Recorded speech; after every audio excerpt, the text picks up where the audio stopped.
we are rocking and rolling. Yo, what up, what up, what up? Welcome back to Pnoid News. Man, listen, so we got like some stuff we're gonna be doing today. Man, listen, and you know what we don't want to have? We don't want to have like the screen being, like that screen. We want the screen to be like this screen right here, right? So that, we can hit like go whenever we need to hit go. You know what I mean? Like, I feel like that's what we're supposed to do. Ain't that what we're supposed to do, General?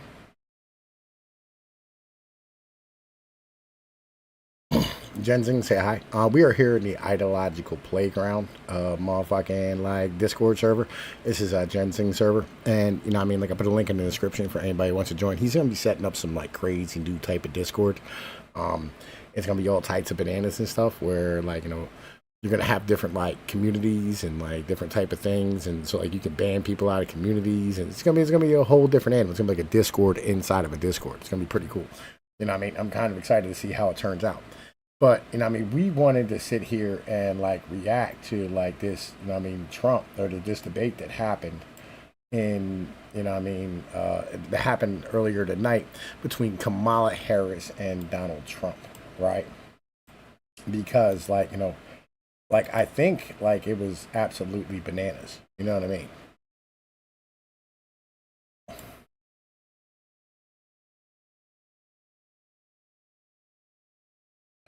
I was just trying to find like where the debate actually started. Oh, there we go. Okay, all right. There we go. There we go. There we go. There we go. There we go. I'm with you. Okay, there we go. Okay, there. All right, all right, all right, all right, all right. I feel like we're good right there. Okay, so anyway, right. So we're gonna be like checking out this debate. It's like long and it's absolutely insane. General, do you remember how insane this debate was?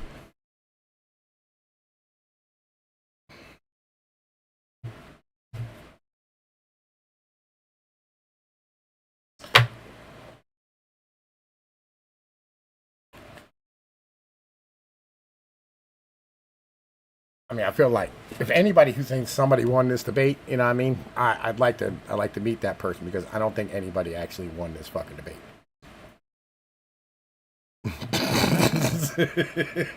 You know who won? Like CNN or ABC, ABC News. Yeah.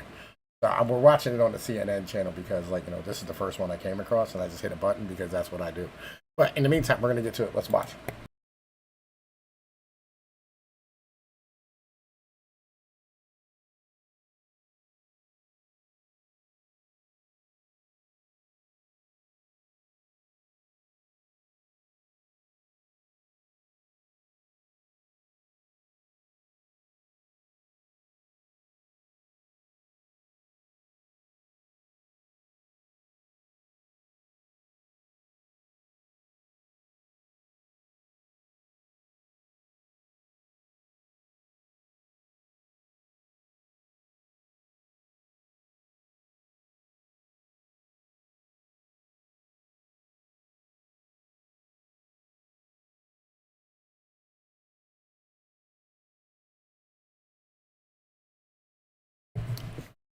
She went over and tried to like get in his face. No.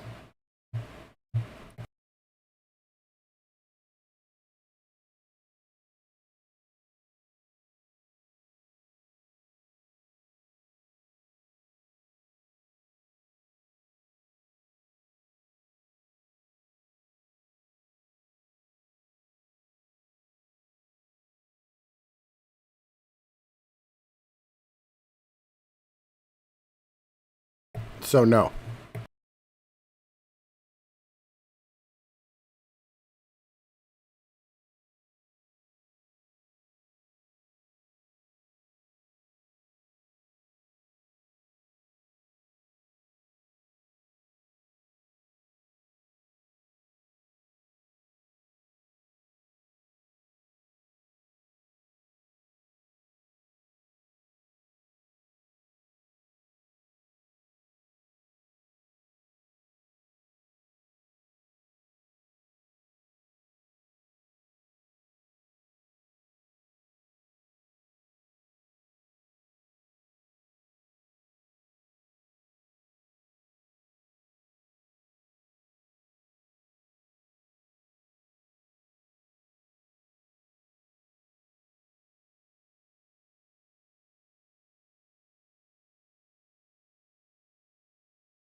Yo, man, listen. So, like, I was thinking about this, right, while I was driving on the road, right? And I did some basic math in my head. Like, the average cost of daycare for a kid every week is $200, right? And if you multiply 200 times 52, right, which is how many weeks are in the year, right? That comes out to like $10,100 or 10,000, yeah, $10,100, right? Like, that's a lot of bread, dog.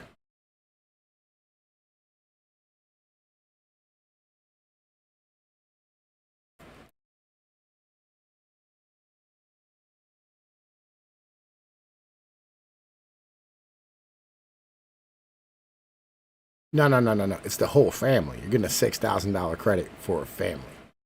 It's not for just a kid, right?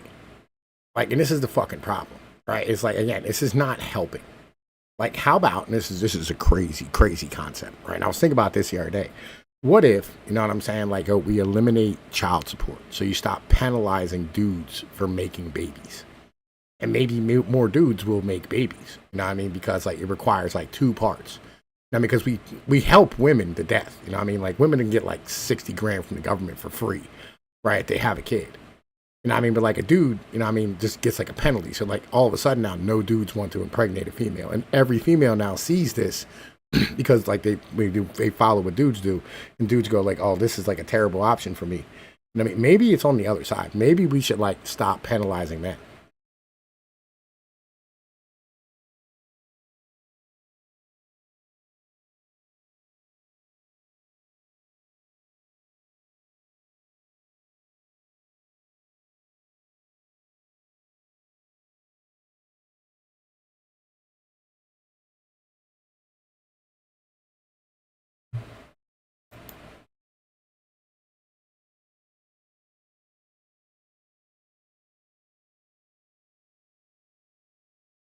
What do you mean I have no audio?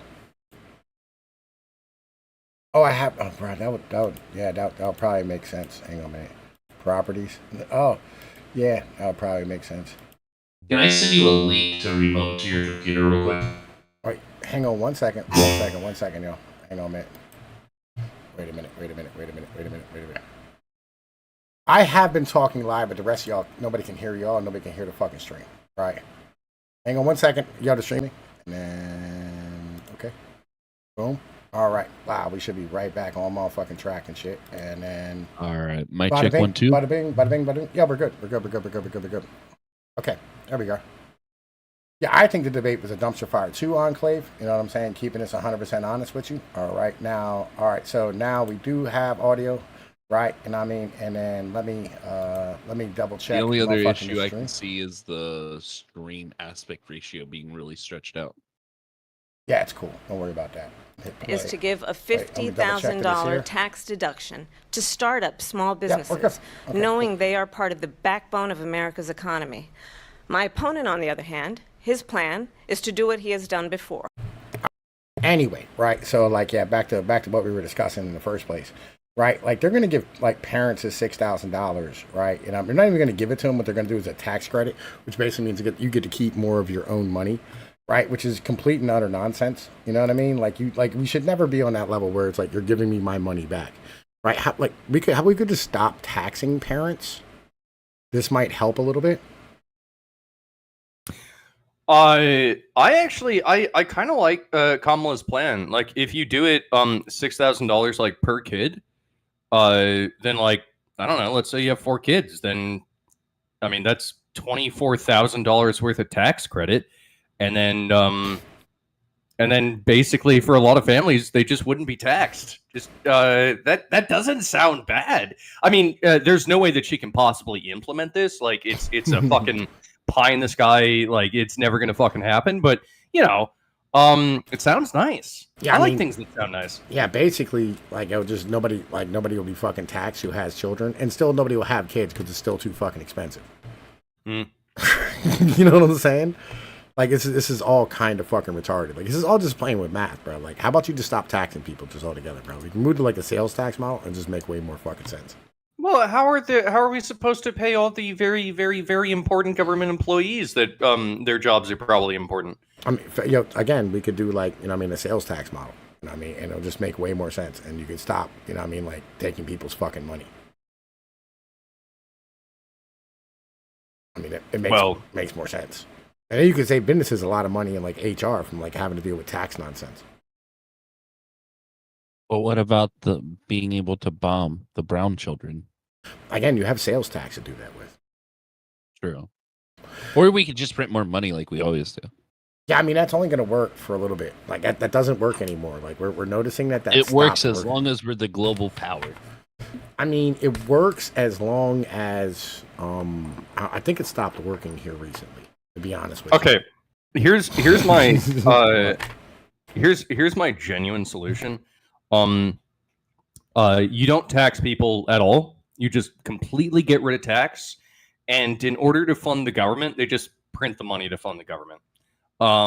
Which basically just acts as kind of like a universal tax on everybody without any of all the bullshit paperwork, So it just evenly distributed. That's kind of dumb. No, I like it. It's kind of dumb. I mean, it might be dumb, but it might just be dumb enough to work. I mean, you got a point there. You're not wrong. You're not wrong. All right, let's keep going now.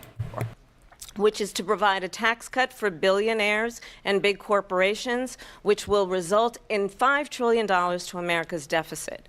My opponent has a plan that I call the Trump's sales tax, which would be a 20% tax on everyday goods that you rely on to get through the month.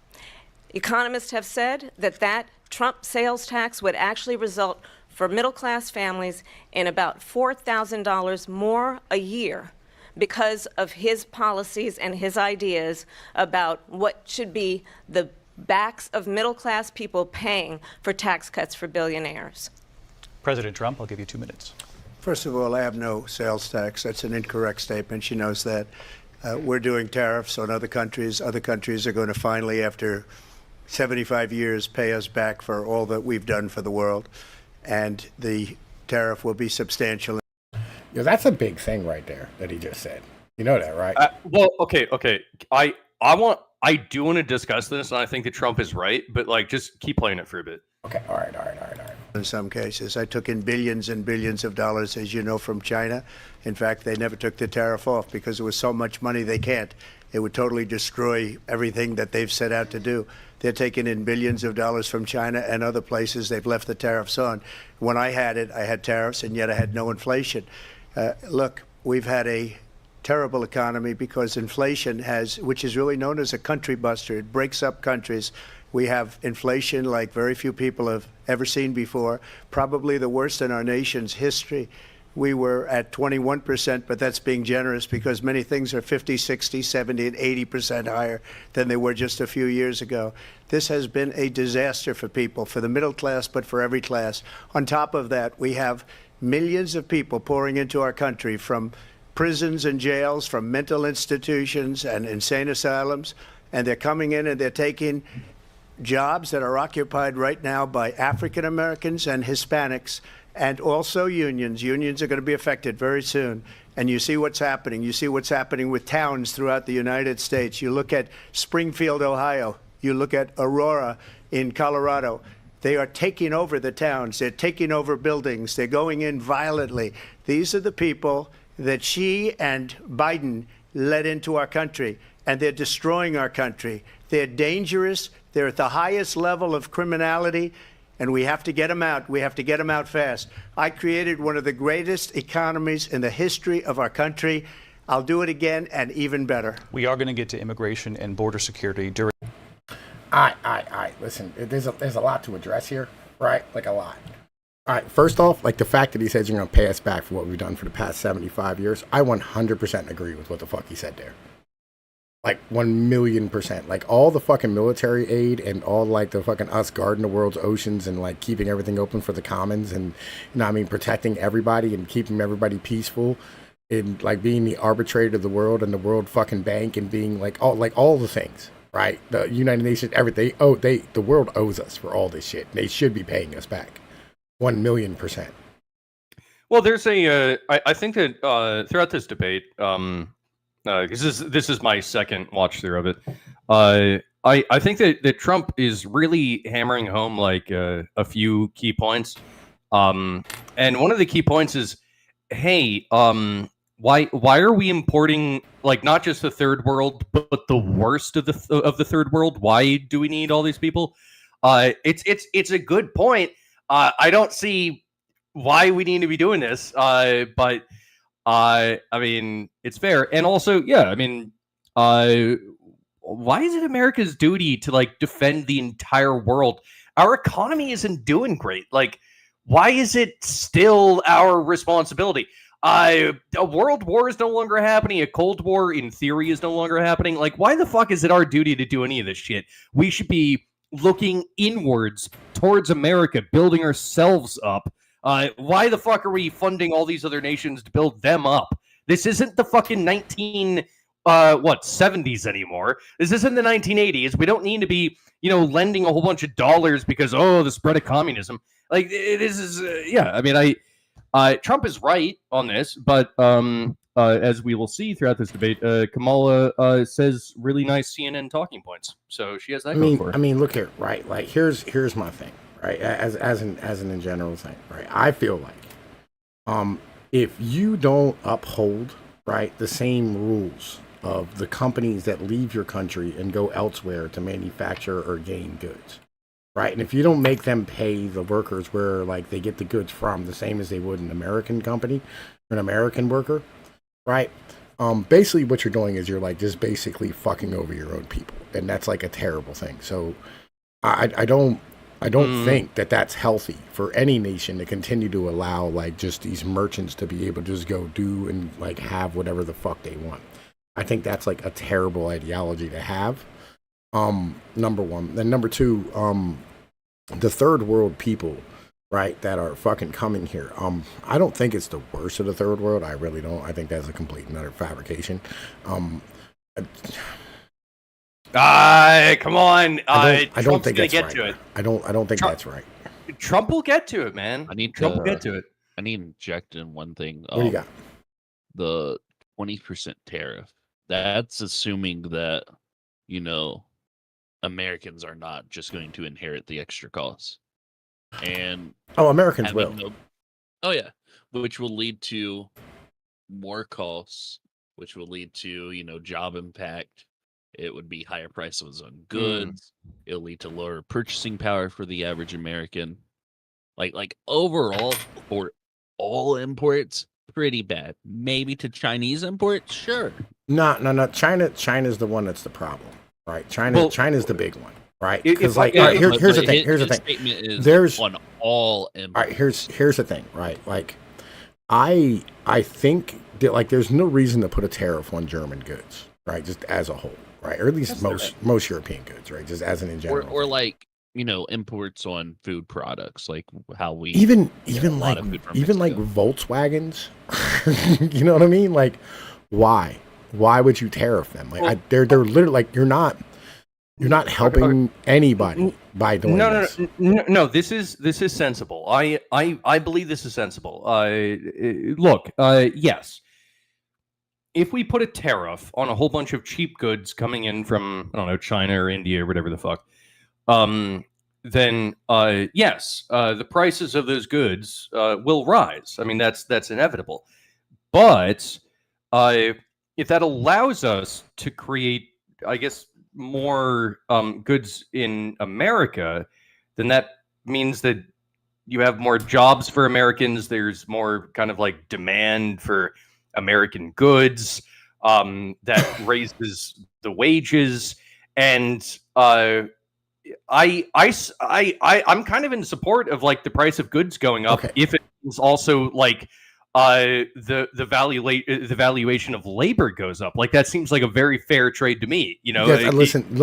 This is where this shit is like really the problem, right? So like the problem is that this should have happened in the 1960s and 70s. Right, like in the 1960s and 70s, what should have happened is that we should have let the unions destroy the businesses, right?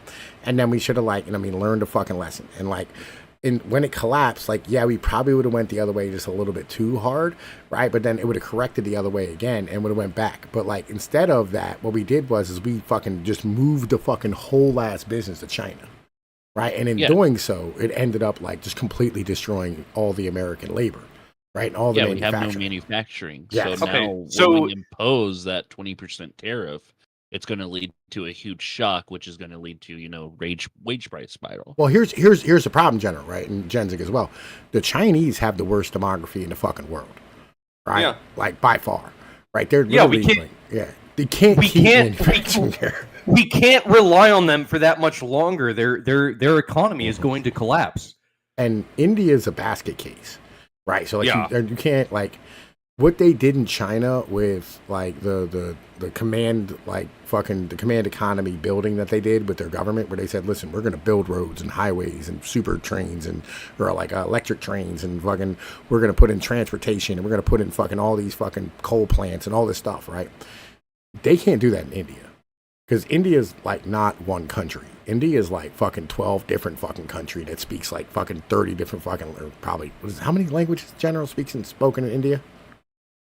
Do you know? I like fucking 100 or something like Yeah, that. yeah, they're not one people, right? So you can't just do the commands. Like they're too localized in order to be able to do this shit. So India is not going to be the next China. Nowhere is going to be the next China. You have to make it up in the aggregate. And even then, like you're talking about South Korea, Japan, gone, Indonesia, gone. Like they don't have, none of these people are having fucking Mexico. kids. Mexico, again, same thing. Mexico's fucking 10 years behind us with the kid thing. Yeah, but like, hear me out though, Mhm. right? If we build mega prisons in Mexico, Okay. we can get rid of the cartels and build them up to be a manufacturing Okay. All right. depot How many Chinese were there? Do you know? in Mexico. How many Chinese were there, period? A shit ton. How many? Like throughout all of history. No. there's How billions. many Chinese are like in the country? You know what I mean? Like at the peak. I think like 1.2 billion. 1.4, right? Do you know how many Mexicans there are? Not that many. 130 million. We're talking an order of magnitude. China literally has 1,000 times more people. 10 times more people, my friend. Is that 10? Yeah, but 10 times more people. I'm retarded. Here's the thing. If you look at, I'm retarded. Chinese infrastructure and when they build, right? Mhm. They build their shit pretty much out of ramen, like hard ramen. It's No, it's not about that. I don't listen. We're talking about you're talking about their. It's actually houses. tofu. Yeah, it's Yeah, actually you're talking tofu. about. Yeah. Listen, it's not, fuck their housing. All right, I'm talking about like the manufacturing. That's literally like producing, all like the drill bits and the fucking tools and the shit that fixes Yeah. your car, your motors, and your brake pads. Like all this comes out of China, right? You're not going to do this in Mexico at all because there's not enough fucking Mexicans. Well, okay, so like just to get it back to like the topic at hand, if we put tariffs on Chinese manufactured goods and other goods from other nations, is it true or is it not true that promotes American goods being manufactured right here Yes. in America? Yes. Does that not produce more jobs? It does. 100%. It does. depending But on automation. So, here's but the that issue. Sunk if there are costs. more jobs, then suddenly you have an increased demand for labor. And correct me if I'm wrong, but an increased demand for labor usually tends towards an increased wage, and that will probably make up for how goods have gotten more expensive. Okay, so Like, here's yes, goods will get more expensive, but jobs Can will you go- pay more. can you this go- sounds good. all right. That's a second order effect. Can you go to the third? But and you're fourth order also- effect? Unless we have the supply made in America for resources. Dude, we got an all entire imports. fucking continent. Like, no, do you know how much resources we Jensen's got? right. No, Jensen's right. And I'm gonna tell you why All Jensen's imports right. would still be at 20%. So Yeah. it's going to make internal manufacturing harder. Wait. Here's the other part of this, right? So Jensen's right, but think about this, General. So like, if you were to bring all that $30 trillion worth of manufacturing, right? They have plants in China with 200,000 employees at them. Okay, that's like, a quarter of Philadelphia's population, right? You understand what I'm saying, General? Like, so in order to do this, you're going to have electricity. You're going to have natural gas. You're going to have coal, the steel, the concrete, all this shit. $30 trillion worth of sunk costs in China is going to have to come back here. You get what I'm saying? I understand what you're saying, but what? Look, I don't think that Trump or anyone else is saying that we need to, completely we do distance ourselves from China economically. Okay, look. What he's saying is 10 to 20% tariff. That's not cutting us off from I guess world trade. I guess that's really important for a modern day economy, especially because we have so many goddamn people. And we keep increasing it, not by birth rates, but by importations. But why wouldn't we want to promote through tariffs manufacturing and jobs coming back to America? As far as I can tell, this is the only realistic way to do it. So the main issue is shock, right? At like a 10 to 20% rate. It's okay, shock value. Then do it slowly. Don't do it all at once. Exactly. That would be the correct way to do it. But we do not have the infrastructure to do that type of supply and demand in America. No. Like if it gets too cold, in some states, they lose electricity. Like our infrastructure is shit. Yeah, here's the other part of this problem, right, as well.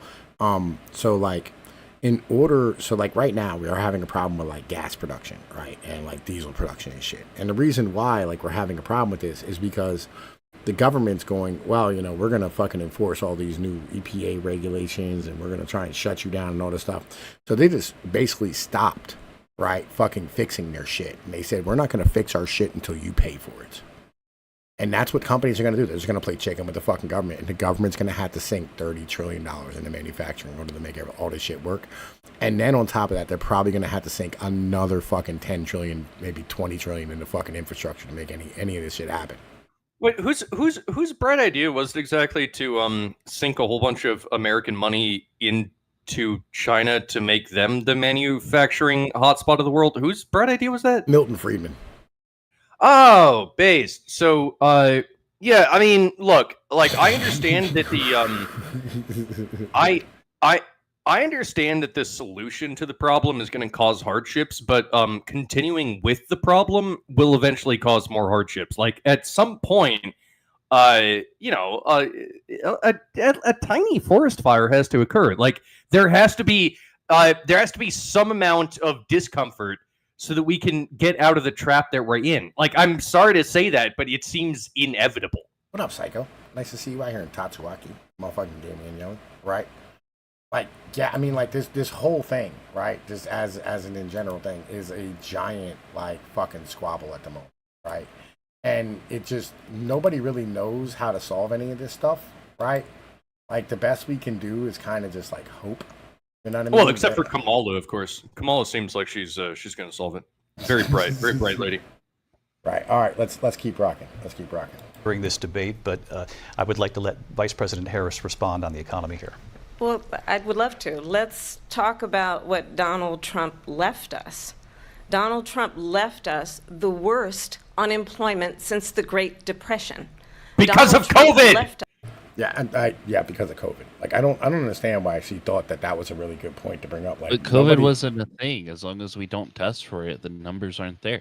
Just ignore it and pretend that COVID doesn't exist. Yeah, I mean, if you would have just treated it like the flu, the same thing would have happened. It happened now. You know what I mean? It's fucking retarded. The worst public health epidemic in a century. Donald Trump left us the worst attack on our democracy. I mean, AIDS probably was worse, and the crack epidemic, suicide epidemic, the overdose epidemic, like all these things are probably worse than COVID. When they say epidemic, they're talking about a disease, not a... I mean, yeah, but they're all epidemics, right? You know what I mean? And like, let's keep this a buck. Like, Donald Trump didn't lead that to you. China did. Well, actually, technically, Obama did. Right. Well, I think that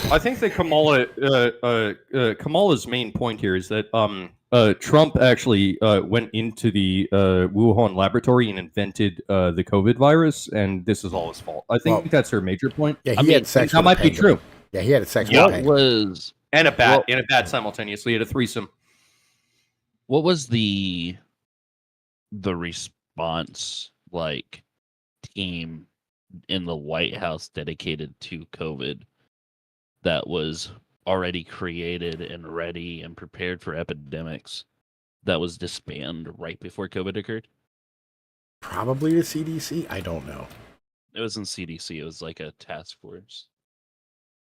I don't know. Who set it? Well, I'm assuming Congress set it up. Nah, Congress doesn't set anything up.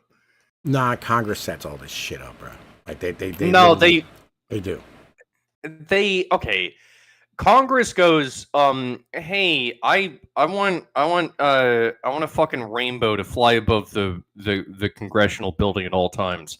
And then they give money out to make sure that somebody can figure out how to make a rainbow fly above the congressional building at all times. But like who actually figures that shit out? It's not Congress. I don't know who the fuck. I'm telling you, it figures was set up by the CDC or some shit, bro. Like that's who the fuck does this shit. that. All right, let's get back to it. All right, let's keep. Okay, so Trump canceled funding to the CDC. They had to cancel its efforts to help countries prevent infectious disease threats. Additionally, it led to the firing from Trump of the U.S. pandemic response team. I mean, that's okay. Listen, that seems retarded. First off, I mean, with all the things that the CDC does, right? I mean, like for instance, the CDC was running the fuck. They're giving the grant money out for the fucking shit that they're not supposed to be doing. Like Obama and Bush like ended this shit, right? They stopped, like they made sure that they didn't do this anymore. Where like they were out here investigating viruses and like making shit more like what is it? What do they call it? General, what's the thing called, man? Where they fucking make viruses more deadly? Oh, gain of function. Yeah, they ended gain of function research and they just called it something else and kept going. Like they should have stopped that instead of like canceling the pandemic response team. Like there was other choices. It just they chose to end the pandemic response team because like that was not doing anything at the moment. It was sitting idle. Let's keep going. Let's keep going. Fucking bitches don't. Since the Civil War. And what we have done is clean up Donald Trump's mess.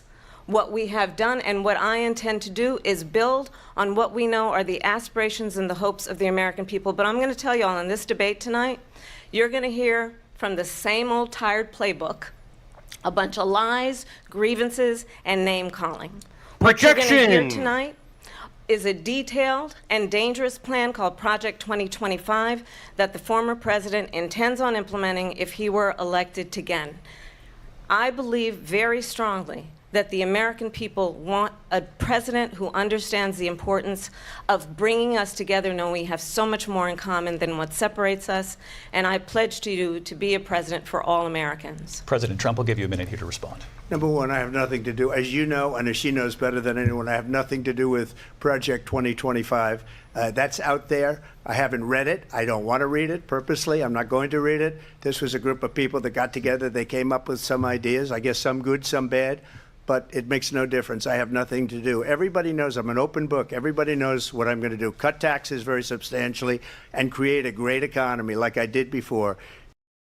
Yeah, is it just me or does she look extra white tonight? A little bit, yeah. I guess that she's a black woman, but I don't know if that's true or not. Who knows? With the 2025 shit, I think that this is just lefty QAnon. They're like, oh my god, 2025, like this is what Trump is gonna do. Trump has never said that he wants anything to do with Project 2025. Like, not a single fucking thing, and all like. This is just a left-wing conspiracy theory. I don't know, but they keep pushing it. Yo, you remember Project 2030? It sounds familiar. What was that? This is the crazy thing, right? Like legit, like for years, Alex Jones was going. I'm gonna tell you what, folks. Agenda 2030. All right, they're out here trying to make sure they spare quickly children, and they're gonna put you in a pod, and make you eat the bugs, folks. Right? That was Agenda 2030 and shit, right? And like. it's the same shit. It's just coming from the other side. Why do we keep doing this? Like, because every time you like name a date in the future and you can sit here and go like, oh, we're going to do this like fucking agenda or project or whatever it is, everybody goes, oh my God, it's terrifying. Like, why do they keep doing these things?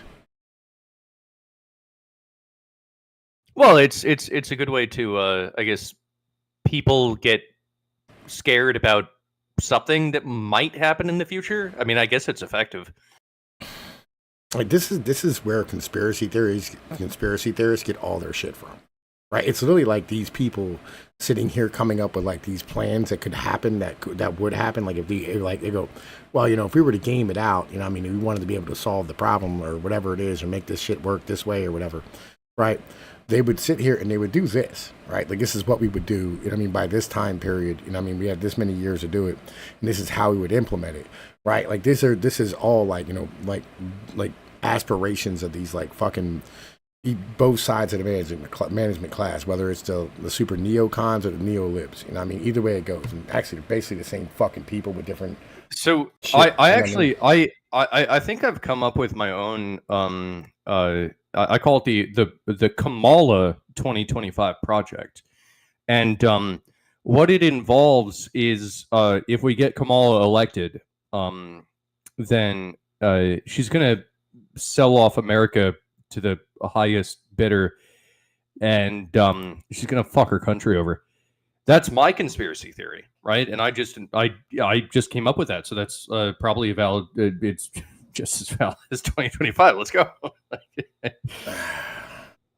So my take on it, my only issue, right, is Trump can't necessarily decline connections to Project 2025 because his direct appointees from his previous administration are the front runners for it. I think that's where I think that's the difference between Pizzagate versus Project 2025. I mean, what exactly is Project 2025? I haven't read through it. From my understanding of it, it's a plan to change how federal employees are qualified as individuals that are in charge of legislation. No. That's not Project 2025. Trump already did that. Trump already did that, I think, back in like 2019. No. This is different. This is to change current employees' positions to positions of policy enforcement, so that way they're fireable with administration changes. Yeah, and what I'm saying is that I'm pretty sure that Trump did that way back in, I think it was 2019, with the creation of a federal F employee, or a schedule. A Schedule F federal employee. I think he already implemented that. It's already in the books. All he would have to do is act on it. It just like. He just wants people to be fireable, and you know what? That's fair. I don't think that's everything that Project 2025 is advocating for, though. It's like it's a lot of like making American like removing.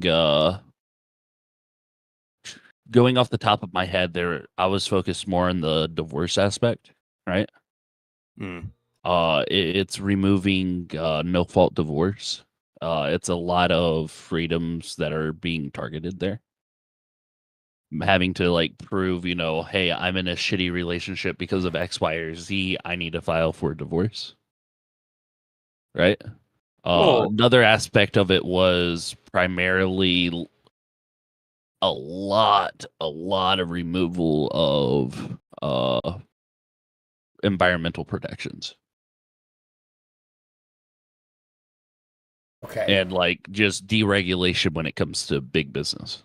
I mean, I'm not personally in favor of no fault divorce, so I guess like on that that kind of makes sense. Yeah, I mean, I personally don't really give a shit. You know what I mean? It's no fault also divorce is kind of like whatever, right? It's how do I put this? Like, bro, like it should be a community and a church thing. And like I don't know why it is we have the government involved in like what we do as people. Yeah, at least kick it back to the states. Yeah, I can agree with that. You know what I mean? Like why is it that like they have anything to do with like, fucking why does the government have anything to do with like marriage as a whole? For example, it's also getting rid of Department of Education and putting taxpayer money into private schools and religious schools. I mean, I'm Okay. I don't. Yeah, listen, I don't really have an issue with that. You know what I mean? Right? Like, fucking, you probably should. You know what I mean? Like, have like government money going towards like private schools and public schools or public Catholic schools, right? And charter schools. Well, yeah, but what if you know, what if we import like the entirety of Syria and then suddenly we have to start paying for Islamic schools? Yeah, I don't know if we actually want that. Oh, no, no, Separation no. of I'm church fine and with that. state, No, that no, kind no. of stuff. No, no. Listen, I'm fine with that. And I'm gonna tell you why. Here's why. Right. If you have a better school, right, than the public school, like, you should be able to send like your tax dollars at that fucking school to be able to get your kid educated properly. Oh, via charter, yeah, I support charter schools. Like, give money to the parents to send their kids where they want. And if you want to spend your money individually on a Catholic school or like a Islamic Sharia law kind of school or a Jewish school or whatever the fuck, yeah, that's your choice. But like, yeah, like the charter method, I think, is the best way to deal with that. Yeah, I mean, like, you know, like the whole idea of marriage was supposed to, like, the entire like thing of marriage was never supposed to be like a fucking a state thing, right? It was never a state thing until like 100 years ago, right? It became a state thing after 100 years ago because like women got the right to vote, and then they wanted to put in like all this like religious shit, right? Without the religion, you know what I mean? Like, fucking, they wanted like the religious like implements like used to be. It's just like the shit, man. Listen, when they banned alcohol, right? Like, when they went through and they banned alcohol, that temperance movement was all about, you know what I mean? Like, that all came from like Christianity nonsense. It all came from like fucking church shit. Well, Right? it That's was where it came from. feminized. It was feminized Christianity, actually. Oh, no, no, no. I mean, it was Christianity though, right? In the end of the day, that's what it was. Yeah, but it was only women that were really supporting that. Yeah, that's what I'm saying, right? But again, this is where all this shit came from. The same with the marriage laws, the same with like all these other fucking things that, you know what I mean, that came with all this shit. This all came from like females getting the right to vote and wanting to have like, you know, their shit that like that affected them be enforced by the government rather than by the church. Because if you take it out of like the church's hands and put it in the government hands, all of a sudden it ends up as like this thing that can be legally enforced, right? Rather than it being like socially enforced, because like in the social world, they really don't have that much power. One of it, which I'm kind of down for, page 133 goes over mass deportation and mass deportation of immigrants and incarceration and quote camps. So mega prison. We need a mega prison. Listen. I'm fine with mega prisons for immigrants, like 100%. I will give you your mega prisons if we can shove like all the immigrants in there. And that's We including need to the make high one end in ones. Mexico. I want every Asian locked up too. Keeping it a buck. All right. Okay, that's a little extreme. I want every Asian in America like just locked the fuck up. Just even the tax-paying ones, just fuck 'em. Especially them. So it's not, when it comes to schools, it's not just going over the chart here. It's not just essentially funding private schools. It's also establishing Christian values within public schools. I can't bring myself to care. If that makes any sense. Like, I don't. Yeah, like, if that's what your community wants, why should I stop you? The issue is, if you're enforcing Christianity, it's one step away from Islam or. Oh, listen, I want white from, Sharia. you know, I want white Sharia. Keeping it a buck. Right? You know what I mean? Like, I don't. Yeah, I'm pro white Sharia. I mean, like, I thought you understood. Like, yeah, I'm pro white Sharia. Like, I think we should be wrapping bitches in blankets and duct taping sandwiches soon, so we can have a picnic wherever we want. It goes over also similarly to Florida, banning teachings of slavery prior to 1970. Okay. Or racial theory before 1970, essentially. I mean, I don't know what we want to do with black people, right? Like, and I think black people should get their own country in America, and then if they want to come back, they have to ask and then like apply for citizenship, right? You know what I mean? Like, because I mean, here's my theory: they never asked to be Americans, right, in the first place, right? And I feel like, you know what I mean, like, you know, they should at least be given the choice. So, do you want to give them Florida? Like, what sort of? I was thinking like Alabama, Mississippi, and like fucking probably Georgia. Wasn't Okay. there an entire rights movement of them demanding rights for themselves, though? No, Like the civil rights movement? no. Yeah. All right, so like here's the thing. They never actually asked to be Americans, right? They asked for like the same rights as everybody else here, but they never actually like had a chance to go like, do you want to actually come here? Because everybody else came here of their own volition. You know, I think that this should not only apply to like the blacks, but also like anyone else who migrated here. You know, I'm thinking about like the Irish, the Italians, specifically the Germans. No. They all asked to come here, right? They all moved here. I mean, on they purpose, did, right? They did, but like then like they had kids, and like did the kids, you know, ask to be born in America? Not really. I mean, You know, so like theoretically, you know, what I want to do is if I were to be president, you know, what I would do is I would start a project where we give if you want to leave America, you know, if you're an immigrant from another country, like if you have ancestry from, you know, I don't know, Germany or from, you know, Nigeria or whatever the fuck, we will give you $1,000 and a free plane ticket to just leave America. Just you can leave if you want, and I think that's very fair. I think some people don't want to be in America, and we should accommodate their wishes. I think that's hang on a minute. And this is the thing, right? Okay, so like, I think, right, as a whole, like this, I love the idea of social contract theory, right? Because it's super fascinating. Because the first step is, did anybody agree to this? That should be like the first questions when you start asking about like these contracts that we have socially between each other, right? So like, did anyone ask to come here, right? Did anyone agree to these rules that we have at the moment? I feel like no one was asked. Like, do you want to pay taxes? Do you want to like, you know, like fund the federal government? Do you agree to these laws? Do you agree to these rules? Well, shit, I wasn't asked. I was told. Yeah. This is my problem, right? This is where like the libertarians kind of have a little bit of a point about things, right? You never asked me about any of this shit, right? And I understand, like, maybe I owe you for, like, I don't know, right? Like, keeping me safe as a child, maybe. I don't know. I feel like that should be my parents' responsibility in my community. And you didn't do a really good job, right? And you forced me to go to, like, a school that, like, I fucking hated and I didn't want to go to. And probably, traumatized me the rest of my fucking life. I don't want to say that, like, I'm due or I'm owed anything, right?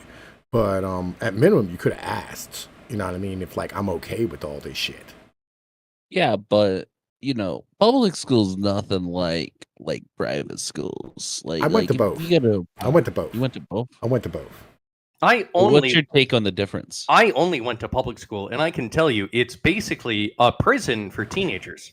Yeah. So like a private school is just prison for like, you know what I mean, like religious, like fucking people's kids, right? There's not a lot of difference between the two of them.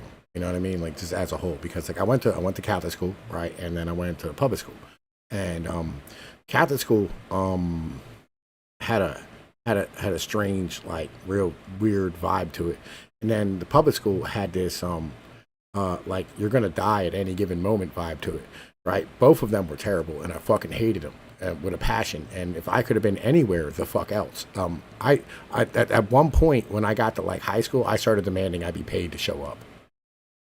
Right, I was like, listen, either you're gonna pay me or I'm not coming anymore because this is fucking dumb. And then I went in front of the judge, and the judge asked me, he said, "Sir, why are you not going to school?" I said, "Because they're not paying me to be here." You know what I mean? And the judge was like, "You do have a point, right?" You know what I mean? And I was like, "Yeah, like you're literally like you're taking me hostage and forcing me to be here. I don't want to be here anymore. Like this is dumb. Nobody asked me about any of this shit, and I don't want to do it anymore." You know what I mean? I mean, they still like put me on probation and all that shit and took away my license and I didn't have it. But like, yeah, like it was the most horrible experience of my life. What up? You're ringing some bells inside of my head that I've been thinking about for some time. But instead of when it comes to like school, I'm just talking about existence in general. That's why I've been thinking about killing myself. Yeah, and it's not about existence is cool. I like existing, right? I don't. You should. Like, existence is fun.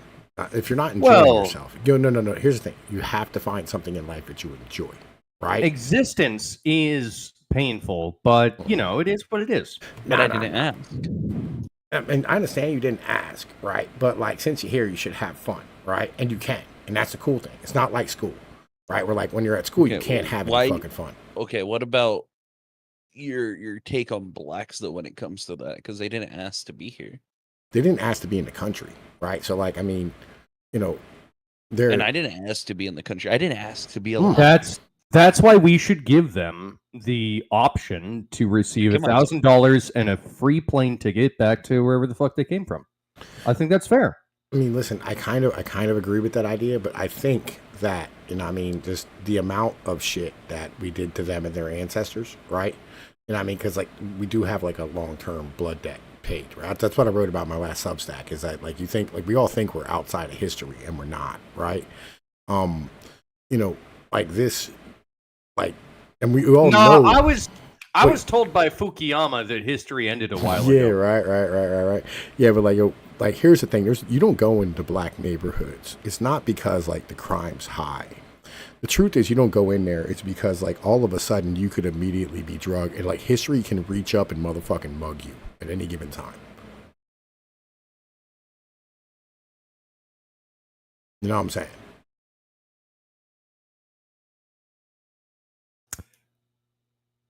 As a white boy from rural America, I don't know what you're saying. General, that's some deep shit, right?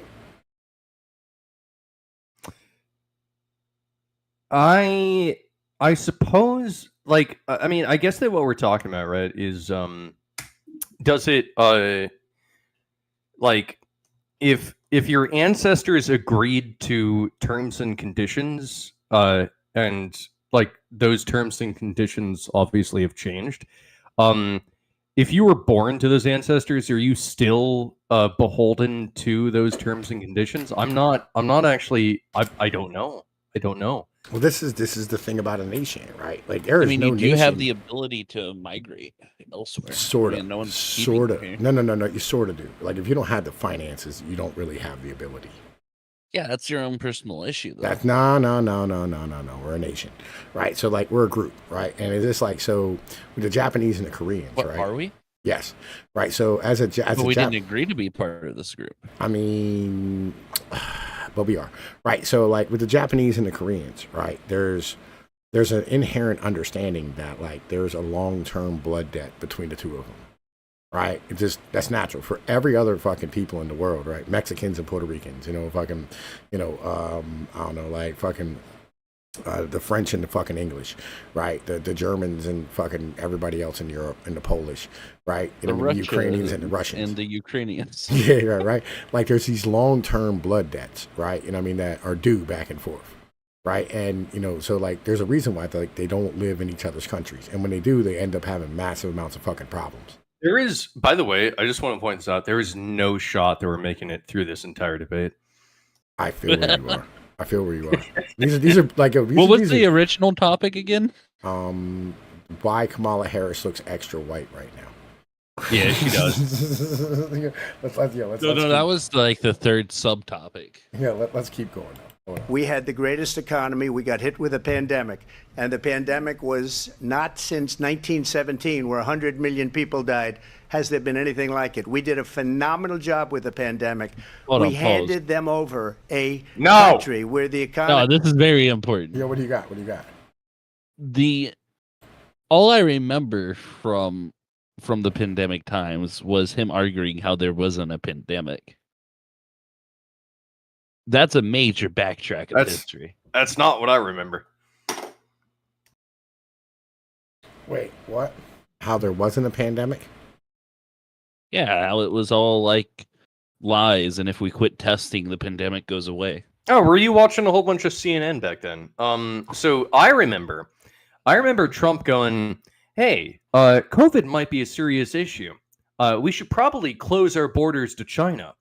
And then Nancy Pelosi and Joe Biden and AOC or whoever the fuck came out and said, "That's xenophobic. You should never, ever, ever close the borders to China because that's like racism or whatever."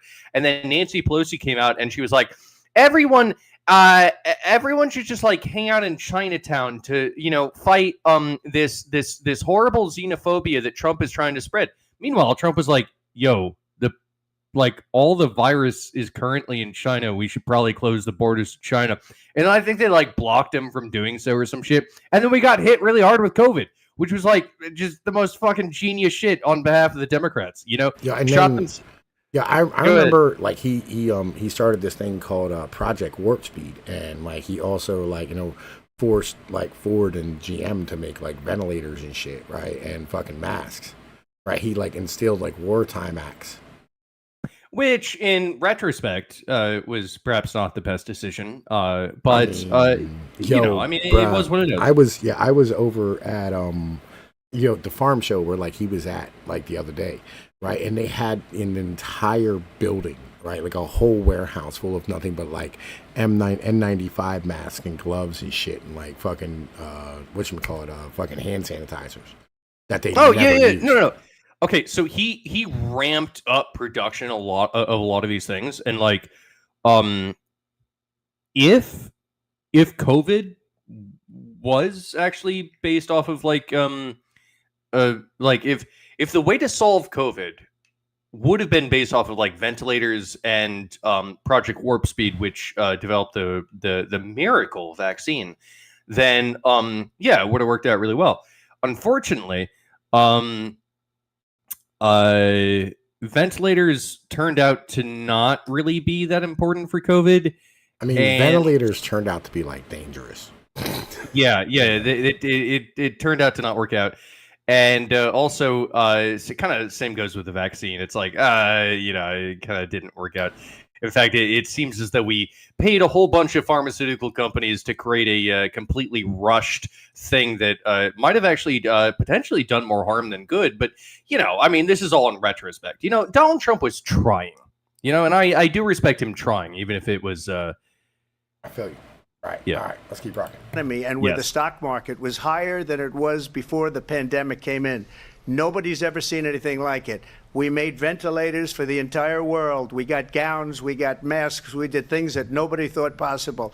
And people give me credit for rebuilding the military. They give me credit for a lot of things, but not enough credit for the great job we did with the pandemic. But the only jobs they got were bounce back jobs. These were jobs bounced back, and it bounced back and it went to their benefit. But I was the one that created them. They know it, and so does everybody else. Vice President Harris, I'll let you respond. So Donald Trump has no plan for you. And when you look at his economic plan, it's all about tax breaks for the richest people. I am offering what I describe as an opportunity economy, and the best economists in our country, if not the world, have reviewed our relative plans for the future of America.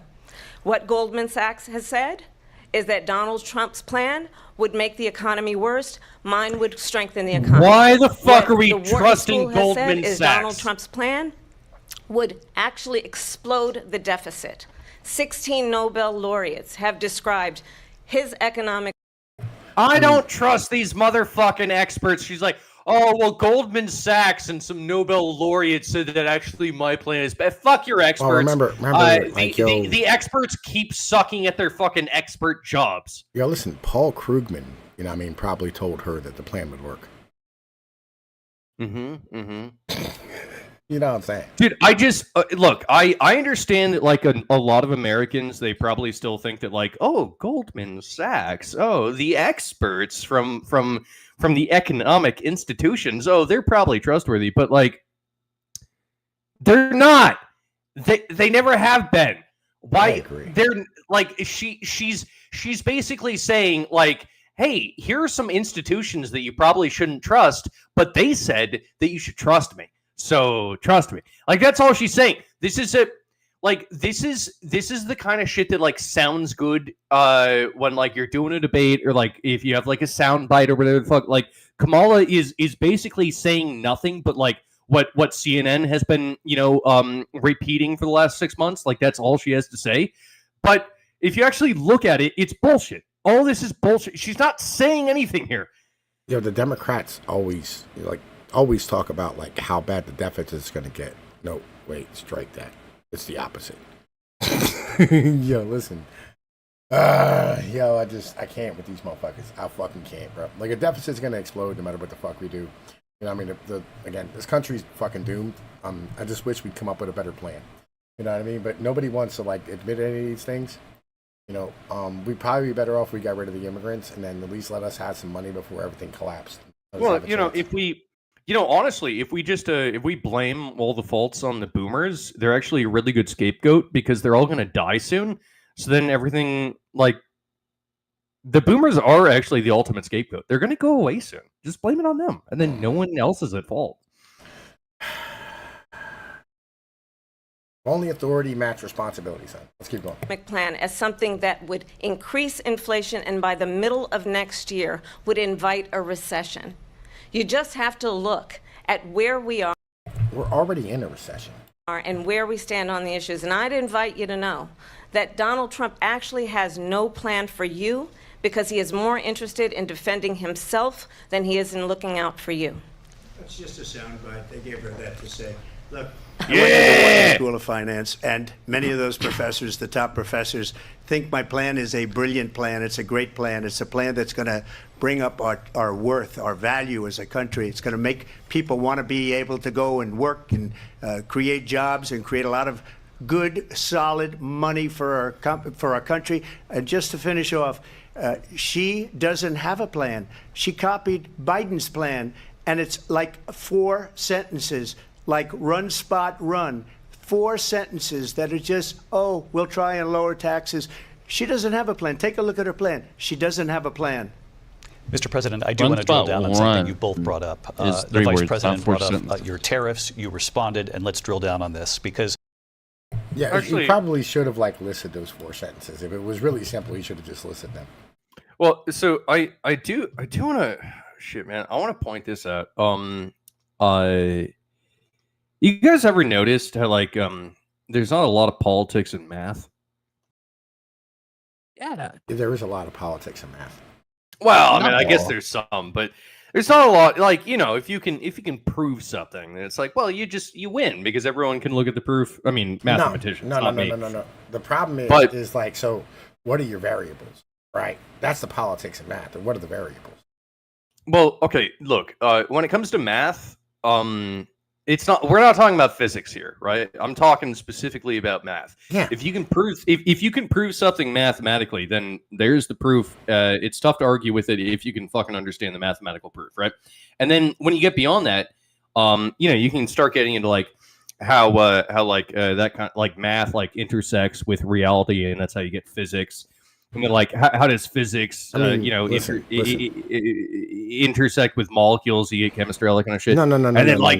Listen, problem is look, 1 times 1 equals 2. All right, everybody understands this, right? So it's a basic aspect. Of life. That's what Terrence Howard said. Yeah, he's right? probably right. Yeah.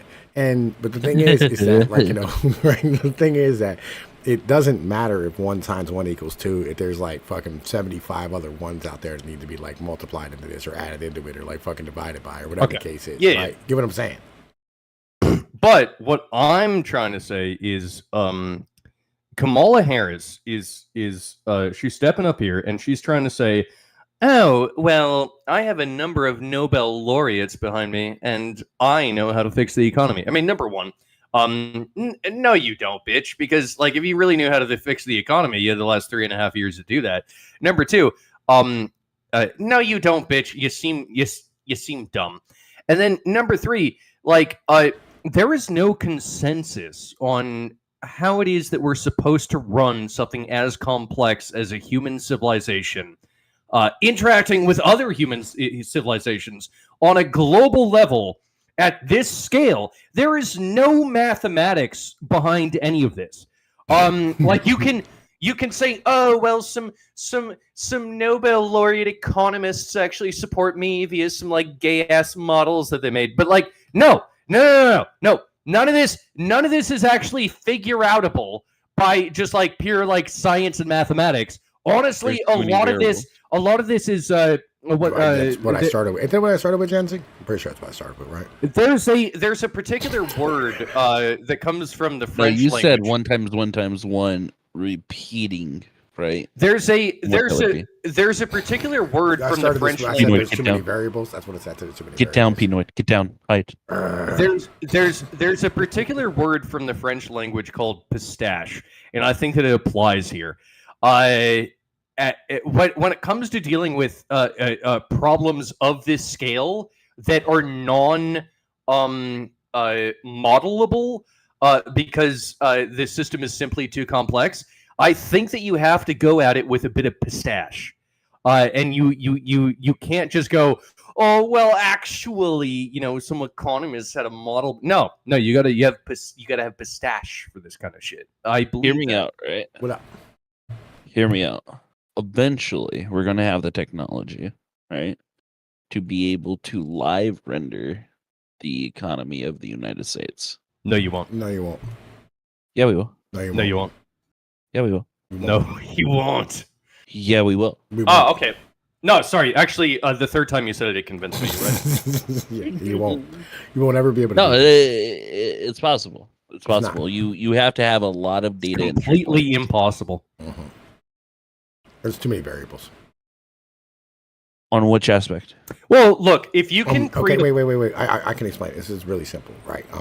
So let's take YouTube for example, right? Wait a minute. Check us out. So like, here's the problem. Okay, so rendering out an exact model of like the economy is impossible because like what you're relying upon is variables that you're not in control of. For instance, like weather, right?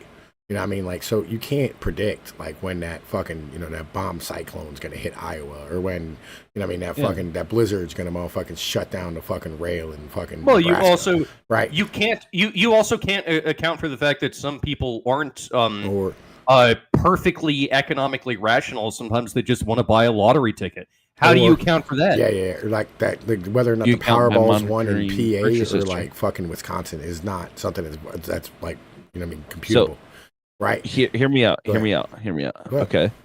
So on the same aspect that we're able to keep track of YouTube channels, right? Their views, their subscribers list, and everything in between, right? The duration of how long they're on a video, optimizing algorithms to monitor and engage into additional watch time, right?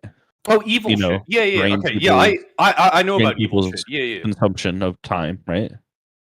We're able to do something like that with en masse when it comes to people's bank accounts.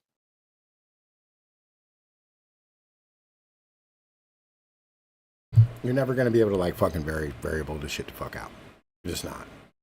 And it's okay, right? Legitimately. But you're able to get a basis and an understanding of where the country is. You might by having the bank account statistics of every American. You might be able to create some loose models that have like some predictive capability, but you'll never actually be able to like model the system, right? Well, as long as we have the bank account like statistics, right?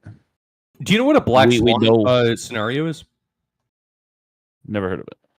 So let's say that we did model all these people's bank accounts and make like a really nice model. Eventually there's going to be what you would call a black swan event. This is where it just there's a force or an entity or something like that completely goes against the models that you've constructed. Okay, I'm familiar with what you're talking about. Yeah. It just sometimes weird shit happens because it's impossible. Like, you can try to model the system, but you cannot model the system perfectly, and ergo, you will always be susceptible to what are called black swan events. It is always the case. The idea is, so like a lot of politics is just based upon like how people feel I mean, Trump was a black swan event, straight up. Yeah. But like a lot of politics, right? When they talk about the middle class struggling, not being able to purchase houses, right? That's like a general consensus based upon like the masses experience, right? But if you focus more on the masses like income, right? What they're receiving, what they're outputting, the cost of everything, you're able to take just like their basic purchase history, right? And model if they're able to survive going on from that point. Okay. And then from there, you're able to be like, okay, well, this person obviously won't be able to pay for their electric anymore after, X event, right? After, X amount of time. And from there, you're able to put in policy in place that would help prevent that, especially when it happens to, in general, in a mass as a whole. Which is the better way to tackle a complex system? Human panache or a statistically nice modeling system? I would say statistics with accurate history. I would say it's unencumbered human panache. I think that it actually does better. I mean, I feel like the economy just runs, right? It's an animal. It's an ecosystem. Yeah, it's an ecosystem that just runs, right? And the best example I have is like, so there's a mall around here, right? That they were like demolishing, and even during the time when like they started demolishing this mall, people showed up and still opened up their fucking shops and like were trying to sell things, right? Like they never stopped, even though they were told to stop. They just kept going. Right, and these are like these type of little dumbass things that you can't really like fucking model out. But let's keep going, bro. We got to keep going. Your plan is what she calls is essentially a national sales tax. Your proposal calls for tariffs, as you pointed out here, on foreign imports across the board. You recently said that you might double your plan, imposing tariffs up to 20% on goods coming into this country. As you know, many economists say that with tariffs at that level, costs are then passed on to the consumer. Vice President Harris has argued it'll mean higher prices on gas, food, clothing, medication, arguing it costs the typical family nearly $4,000 a year. The host is arguing for Harris. Higher prices because of tariffs. They're not going to have higher prices. What's going to have and who's going to have higher prices is China and all of the countries that have been ripping us off for years. I was the only president ever. China was paying us hundreds of billions. What's not correct? He's saying that the only people that's going to pay for the increase in tariffs would be those that the tariffs are imposed on, not understanding that they'll just raise prices to cover the costs. All right, so here's the problem. Okay, you have two ways to do this. Okay, one is, I'm saying, you raise tariffs and tell fucking manufacturers to come back here, right? And you incentivize them by raising tariffs and lowering taxes here, right? Or B, you command them to come back here and just straight tell them after a certain time period you will no longer be allowed to bring your goods in. Either way this goes, the Americans are going to pay more for their fucking goods. There's nothing we can do to stop this. Yeah, but this is like saying, Mexico's going to pay for the wall. I mean, we could have made Mexico pay for the wall. But we didn't, even though that was the promise. I know, but we could have, right? I get what you're saying. We could have. We could force China to pay us, right? Mm-hmm. Or China could force us to pay them.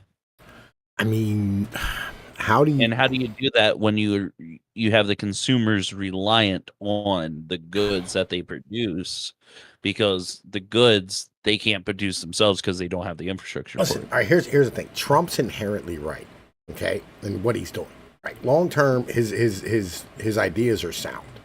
Right now, Americans are going to pay more for goods. No matter what we do, this will be a fact. Like, did you know since the year 2000, the cost of labor in China has gone up by a factor of fucking 15? Oh, that's why you move it to India. Yeah, again, India doesn't have the infrastructure to do what China does. So again, it's going up by a factor of 15. Let's just invest $1 trillion in India so that we can get $1 trillion of savings. 30 trillion, right? And it won't, because again, Indians are also having the same problem, where the Indians are now beginning to like fucking shrink. right? They're losing population too. So again, we get back to Americans are going to pay more for goods, no matter what we do, right? And like neither one of these people can say these things, right? So like I guess his only options go like, listen, we raise tariffs and force companies to come back here. You're going to pay more for stuff. Like China is losing people. They don't have the labor force. That's not what he's saying is going to occur. He's saying that the cost is going to be within China, not on the American I don't know how he does that. By being wrong. No, I agree. I think that what he's saying is that if we impose tariffs, then as I said before, there will be more jobs in America. People will be paid more, and even though the price of goods will increase, the price of labor will also increase. So, like, Americans won't really experience. Not what he's saying, though. No. But to interpret it very fairly, okay. I think that's what he's saying. That if you, it doesn't matter if the price of goods are raised if the price of labor is also raised in congruency with it, and so it won't be the Americans paying for it. It will ultimately be the Chinese. Like, maybe that's like too nice of an interpretation, but like that makes sense to me. Like, I'm pretty sure that's how it would fucking work. But here's the take though. Unless so our tariffs isn't just to affect China, it's all imports, 20%. Wait. How about this? Like, if he forces the tariffs to be paid in treasury bills, then China literally will be paying for it. But the tariffs are not just on China; it's on all imports. Yeah. I feel you. I'm saying, yeah. I'm saying if we force it to be paid in treasury bills.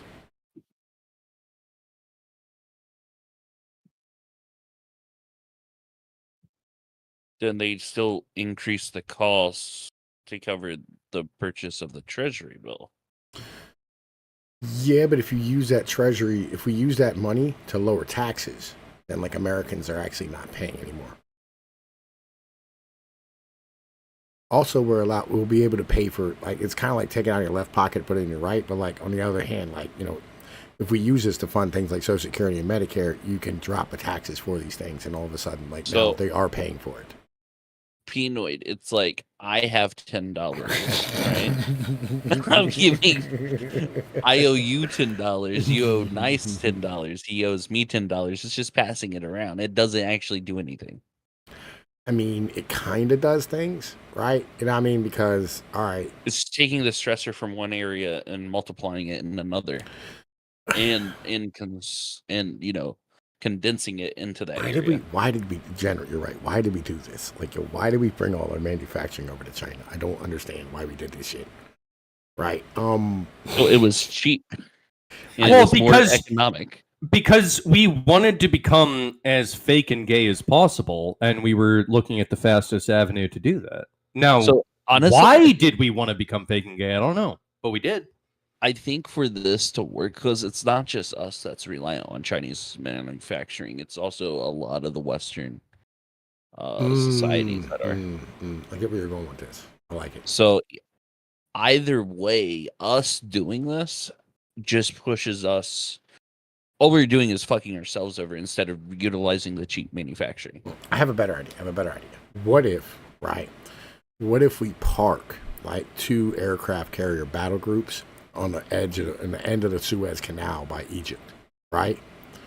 And we make boats pay a tax to go to Europe. Yes, but that will lead to war. Will not. Nobody else can fucking do anything. They can't. They can't do war. They can do war. Can't. Can. Who? Everyone that would be impacted by us sitting there. Who can do war? Who can do war? Every country outside of America? They can't do war. Well, they can do limited. They can war. unite against. they again, like, our military. That would be online. Hold on, that would be on the same lines of. Wait. Okay. Let's say that you get all the BRICS nations.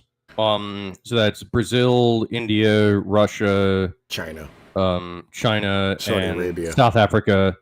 And you know what? Let's throw in Saudi Arabia in there, and let's include Egypt and Iran and Turkey. Fuck it.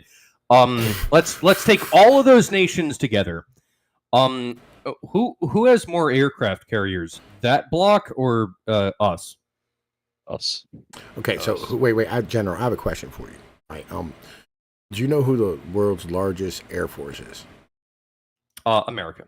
No, you know who the world's largest air force is? Well, the second largest is the U.S. Navy. The first largest, I think, is the U.S. Air Force. Who's the third largest? Third. It's the U.S. Army. It's the U.S. Army. Oh, okay, cool. Yo, listen, Genzing, what are we talking about here?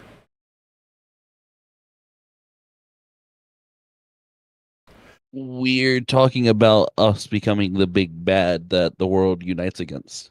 I mean, like, they can't, though, right? They'll lose. So, I mean, like, Well, listen, you know, why not? so, like, if we're going to be an empire, let's do some empire shit and tax Let's do some empire shit. Yeah, let's do some empire The first thing that we have to do, and I've been talking about this for at least like the past 8 months. We are not taking over Canada. Stop it. We need to annex Canada and Greenland. Okay, that's the first step. Canada. We need this continent. It should be ours. No one else should control it. This continent is for America. Yeah, we can turn them into separate states. And you know what? No one is going to do shit about this because not only do we have like the biggest fucking big swinging dick military around, but we got 2 moats. They're called the Atlantic and the Pacific Ocean, and no one can fuck with that nonsense, all right? We're so good. Hear me out. Hear me out, right? What up? I like your plan, nice guy.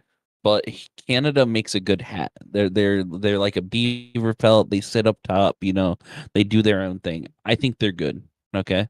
They need to stop doing their own thing because at this point, did you know that at this point Canada is 37% Indian refugees, and now they're flooding in from the northern border. We can't have this. We have to put a stop to this. Okay, but hear me out. We're also being flooded in through the southern border with a lot of fentanyl. Yes, that is Chinese supplied. Yes. So my plan is we go to the southern wall, right, and we start inching it forwards, okay, by force, and we build mega prisons there. Okay, we take all the cartels, we put them in the mega prisons. The U.S. Army can do that. Okay, the Marine Corps goes and clears out towns of the cartels. Dude, why the fuck would you take over Mexico before Canada? Like, Canada is such an easier target. It provides us with so much land, a decent amount of oil. Greenland has a lot of oil. That's ours now. And they wouldn't even put up a fight because the Canadians are a whole bunch of maple syrup drinking pussies, right? The Canadians are Geneva's checklist. Honestly, like Mexico, I feel like is more of a problem because that feels like a wasp's nest, and like why the fuck would America want to stick its dick into a wasp's nest? You know, like that's going to be painful. Honestly, firm border against Mexico. Mexico can do its own thing. I don't want the cartel members. Canada has the Geneva checklist. I don't care. Nobody cares about that shit. Fun day. All right, let's get back to the video, bro. Like, you're 26 minutes into a 2-hour video. Okay, go back like 30 seconds. So. We're not making it through this. You know that, right? I kind of agree with you. Hold up, I'm trying to do what Jen's again. Your plan is what she calls is essentially a national sales tax. Your proposal calls for tariffs, as you pointed out here, on foreign imports across the board. You recently said that you might double your plan, imposing tariffs up to 20% on goods coming into this country. As you know, many economists say that with tariffs at that level, costs are then passed on to the consumer. Vice President Harris has argued it'll mean higher prices on gas, food, clothing, medication, arguing it costs the typical family nearly $4,000 a year. Do you believe Americans can afford higher prices because of tariffs? They're not going to have higher prices. What's going to have and who's going to have higher prices is China and all of the countries that have been ripping us off for years. Let's go! George, I was the only president ever. China was paying us hundreds of billions of dollars, and so were other countries. And, you know, if she doesn't like them, they should have gone out and they should have immediately cut the tariffs. But those tariffs are there 3.5 years now under their administration. We are going to take in billions of dollars, hundreds of billions of dollars. I had no inflation, virtually no inflation. They had the highest inflation perhaps in the history of our country, because I've never seen a worse period of time. People can't go out and buy cereal or bacon or eggs or anything else. The people of our country are absolutely dying with what they've done. They've destroyed the economy. And all you have to do is look at a poll. The polls say 80 and 85 and even 90% that the Trump economy was great, that their economy was terrible. Vice President. Yo, listen, That's facts. That's facts. It's not facts. It's not facts. That is facts, dude. The economy was good under Trump. It's been shit under Biden. It's fact. Listen, the problem is, right? This is actually a really big problem with this. The boomers were dumping every fucking dollar they had into into their fucking retirement accounts, right? And when they were doing this, it made a whole bunch of cheap ass like fucking shit. Made a whole bunch of really, really cheap fucking capital. And when they had really cheap capital to be able to sit here and, fucking to be able to like invest in shit, right? These companies were running on fucking investments. Like Tesla had like a 800 fucking multiple, right? Like all these companies were were able to like sit here and borrow like at 0% interest to buy other companies and conglomerate. But now the interest rates have gone up and the money's drying up because the money's not as easy to come by. Even if the feds didn't raise the interest rate, it would still go up, right?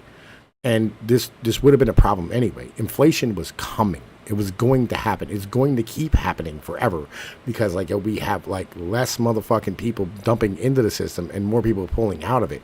Like this is just how this works from now. And so goods are going to cost more. Like the economies of scale don't work when you have less workers.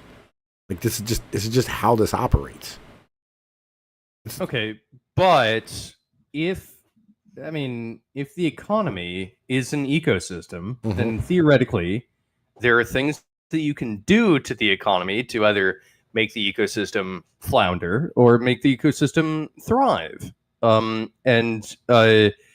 think that Trump is good at making some policies that make the ecosystem thrive. I mean, well, I lived under Trump, and gas was down, wages were up, and then Biden happened, and gas is up and wages are down.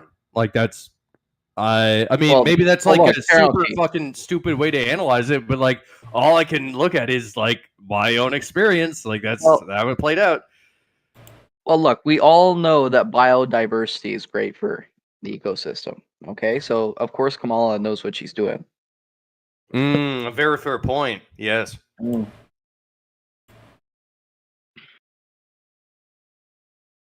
Okay, and. That was a joke. I mean, what about biodiversity is great for shit? Well, I mean... No, it was a joke, because like he was bringing up like the ecosystem, and a lot of like scientists say, biodiversity is great for the ecosystem. Just like, how they're bringing in immigrants for the country, and like that, and that's why... Yeah, it's a joke. Like, that's why we need to import more Haitians to eat more cats. It's probably healthy. Yeah, we don't want to have like all the white people just dominating. That's bad for the ecosystem. Well, if you think about it, it's like if there's a whole bunch of rats, then you need cats. But then, like, when you get too many cats, then you import the Haitians. Exactly. Yeah. Yeah, it's biodiversity. It's for the benefit of the ecosystem. It's the food web. Exactly. Okay. Me and Geometry from Eamon here. He understands the joke because, like, he knows like the whole. I was readjusting some things so I could see everything on my screen at once. I need to get a second screen for this rig. Like, real shit. Are you not dual monitoring? I'm not, man. Listen, I actually have a second monitor down in the fucking truck. You should hook that shit up, bro. I should bring it up. I keep saying I'm gonna give it to my kids, but like I never fucking do. Right? Just keep. You know what? I need to help you with a couple things stream side. One day when you get time. I'm doing things. Okay, I'm doing things. I know I can set things up better, right? But this is impromptu, just running the motherfucking shit off. You know what I mean? Like I don't have. I can make it impromptu for you. That's the cool thing. I feel you. We'll hook some shit up then. But we're gonna keep going. Okay. Well, just get a fucking second monitor. And you heard what the president said there, because the Biden administration did keep a number of the Trump tariffs in place. So how do you respond? Well, let's be clear that the Trump administration resulted in a trade deficit, one of the highest we've ever seen in the history of America. He invited trade wars. You want to talk about his deal with China? What he ended up doing is, under Donald Trump's presidency, he ended up selling American chips to China to help them improve and modernize their military, basically sold us out, when a policy about China should be in making sure the United States of America wins the competition for the 21st century, which means focusing on the details of what that requires, focusing on relationships with our allies, focusing on investing in American-based technology so that we win the race on AI, on quantum computing, focusing on what we need to do to support America's workforce so that we don't end up having, on the short end of the stick, in terms of workers' rights. But what Donald Trump did, let's talk about this, with COVID, is he actually thanked President Xi for what he did during COVID. Look at his tweet. "Thank you, President Xi," exclamation point, when we know that Xi was responsible for lacking and not giving us transparency about the origins of COVID. President Trump, I'll let you respond. First of all, they bought their chips from Taiwan. We hardly make chips anymore because of philosophies like they have and policies like they have. I don't say her because she has no policy. Everything that she believed 3 years ago and 4 years ago is out the window. She's going to my philosophy now. In fact, I was going to send her a MAGA hat. She's gone to my philosophy. But if she ever got elected, she'd change it. And it will be the end of our country. She's a Marxist. Everybody knows she's a Marxist. Her father's a Marxist professor in economics. And he taught just her like well. Tom. But when you look at what she's done to our country, and when you look at these millions and millions of people that are pouring into our country monthly, where it's, I believe, 21 million people, not the 15 that people say, I think it's a lot higher than the 21. That's bigger than New York State pouring in. And just look at what they're doing to our country. They're criminals. Many of these people coming in are criminals. And that's bad for our economy, too. You know, you mentioned before, we'll talk about immigration later. Well, bad immigration is the worst thing that can happen to our economy. They have, and she has destroyed our country with policy that's insane. Almost policy that you'd say they have to hate our country. President Trump, thank you. Lindsay? I want to turn to the issue. They're not wrong. Like, legitimately, like, they're not, we don't make chips in this fucking country all like that. That's why, like, we design and they're manufactured within Taiwan, but it's American companies doing the manufacturing there. Yeah, well, no, TSMC does the manufacturing, right? Yeah, but they do it based upon our designs. Yeah. So, like, Apple designs it, or Japan designs it, or with Samsung Israel. designs it. You know, yeah. Like, we do the high-end right design now, shit, right? Right now, under Biden, for example, which is kind of shitty, but it has to be under Biden, is there are some chip manufacturings plants popping up within America. Well, yeah, again, because we had to have building the one in CHIPS Michigan. Act. We had Ohio. No, it's Ohio, Arizona, New Mexico. I think one in Nevada. But there's a problem with them. The problem is that, like, we don't have any construction workers capable of manufacturing. Like, they're having massive problems, like, fucking building these places because we don't have skilled labor, because nobody went into, like, the trades to do any of this shit, because we've had Mexicans doing it for the past, like, fucking 30 years. That's true. You know what I mean? Like, that's the issue that we have at the moment. It's cheap. And listen, you know, fucking everything has to be cheap because women vote. You know what I mean? It's just how it fucking works. You know, you couldn't... What I'm excited to see how computers develop after we get American-made chips, especially, like, look at Apple's silicon that they've been producing, right? We have hit the cap for Moore's law. The latest iPhone has like a 3 nanometer chip. Yeah. Right? You can get down maybe to 2. No, they can do 2. They're doing 2 right now. I know that for sure. They're not. They're doing 2. They're doing 3 right now. They're doing 2 at the moment. They have 2s. Right. Like, I've heard fucking 2s. Like, you know what I mean? Like, you know, the 2 nanometer, I think, is the absolute smallest we're doing. Right. Okay.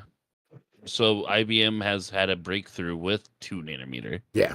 I did not expect that already. Yeah. See, I heard about that. So I know Intel, right? Like, Mhm. like I talked with an Intel employee, and the lowest that they're currently at is like 12. Yeah.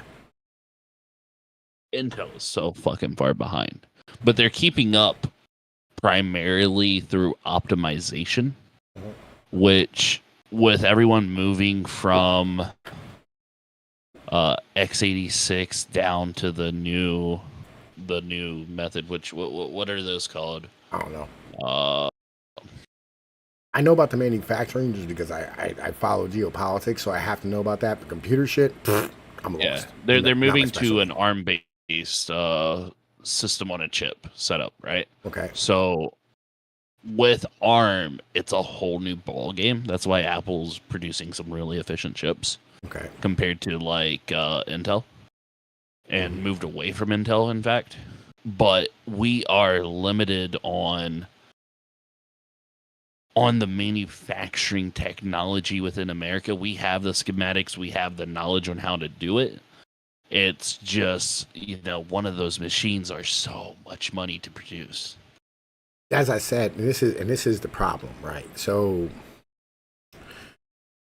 with the manufacturing that we have in the world, right? Like all over the world, like wherever it is, whether it's fucking Russia with their neon, whether it's fucking Germany with their precision tools, whether it's China with like, their nuts and bolts and that type of shit. Right. We are reliant upon countries that, are kind of falling apart and don't have the workforce or the quality to be able to do the shit. And if we want to do it here, we need fucking skilled workers in like the trades to be able to like build shit, put things together. Not guys who are like, fucking sitting at a desk designing things. We need motherfuckers who can go out here and get their hands dirty and weld, right? And like fucking actually like precision build shit. We just don't have that it doesn't exist. Like fuck, I'll be honest with you, bro. Listen, you heard what's going on with the elevator manufacturers right now? The what? Elevator people. It's a horrible situation. I know that for sure. Yeah, like basically, if you're an elevator installer or elevator like fucking maintenance person, right? In our economy, you don't like actually, how do I put this? Like you're not, like your chances of being an elevator, like of learning how to do it, is if like it's 2,000 times more likely if your parents are one. And those kids aren't going into it. They're going to college and learn how to be underwater lesbian basket weavers and shit. Right? And we've produced all these engineers, and engineers are 52%, right, unemployed. You know what I mean? Right? So, yeah. And we don't want to pay anybody any fucking thing, too, because we just go, oh, man, listen, fucking we can just bring in Guatemalans to do it. And Guatemalans can't fucking meet the specs. Like, fucking Mexicans can't meet the fucking specs. We can't do it with these low-level fucking workers who, like, yeah, they're fine for framing a fucking house, but they're not okay for doing, like, heavy fucking steel manufacturing and welding and shit. They're just not. You know what I mean? Precision? No. Like, they can't. Because remember, like, if you're running, like, one of these fabs, you're going to have to, like, have, like, shit, like, your building is going to have to be perfectly square so that you can set up cranes off of your, like, I-beams in the fucking ceilings and shit that are going to like run, precision, like fucking, like chits back and forth across a line. And we don't have that. We don't have this capability. Yeah, especially within like tech is pretty good because there's always that push for tech learning how to code back in the day. Mm-hmm. So that's oversaturated now. Yeah. There's too many, people within tech. Do you guys remember back when they were telling truck drivers to learn to code? Yeah. And do you guys notice how like there's a whole bunch of coders that are out of jobs right now, and like not that many people are telling them to learn how to drive trucks, but they should be told that. No, they shouldn't, bro. We have way too many truck drivers right now. Oh, okay, never mind. Yeah. We way too many. Like we're like the trucking industry is actively trying to get rid of truck drivers at the moment. Right, because like the freight prices are so low. Have you guys ever watched Logan? Yes. You remember the scene where it's just like a freight truck without the actual cab and it's just the cargo bottom? Yeah. I think we're going to be about 8 years away from that.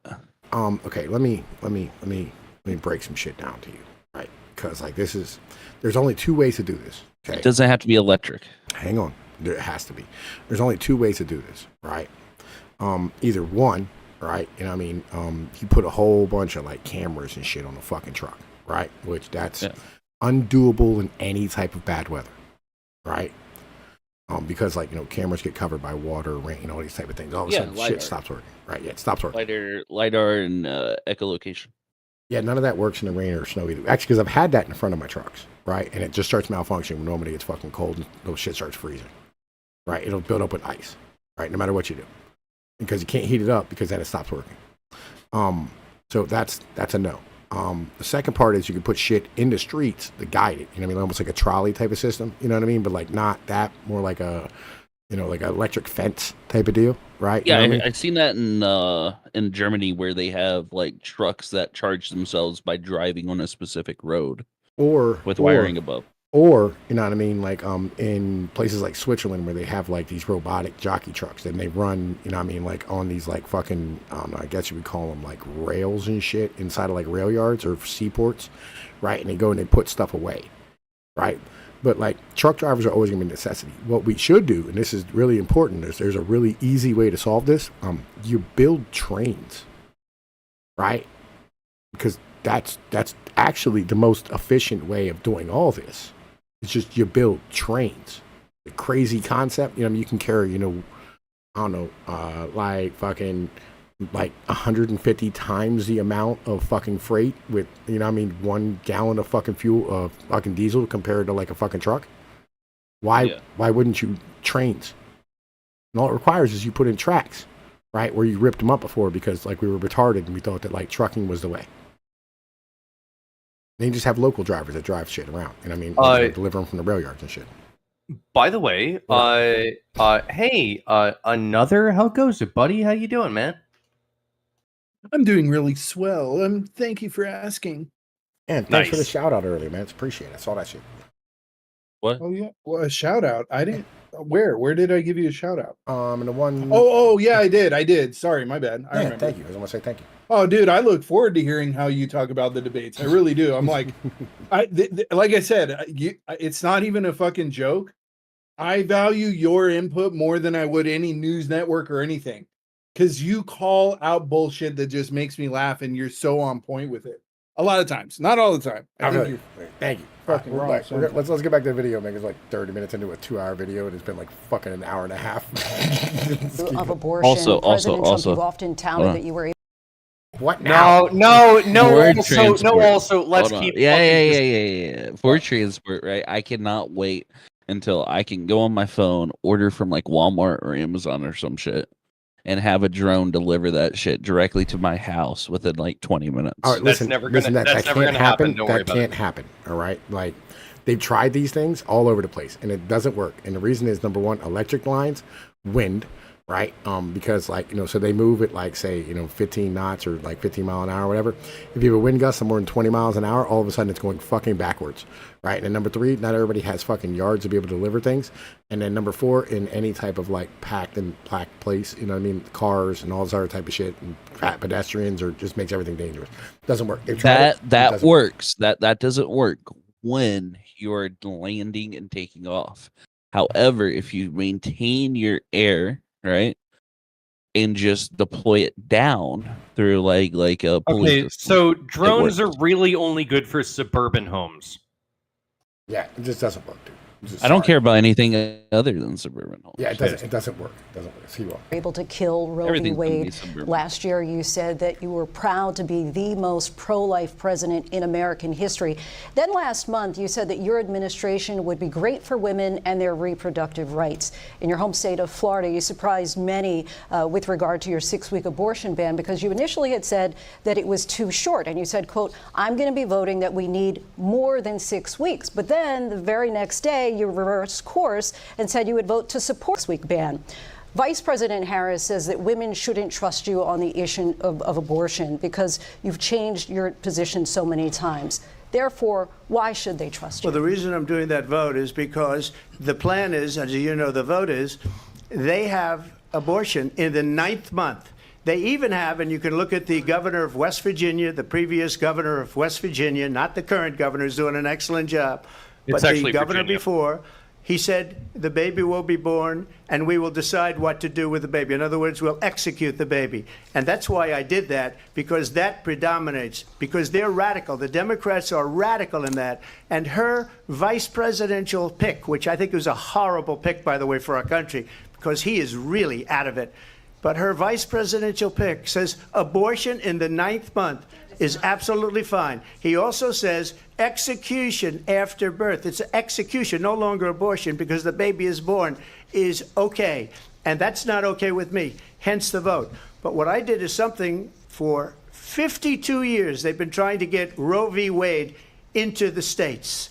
And through the genius and heart and strength of 6 Supreme Court justices, we were able to do that. Now, I believe in the exceptions for rape, incest, and life of the mother. I believe strongly in it. Ronald Reagan did also. 85% of Republicans do.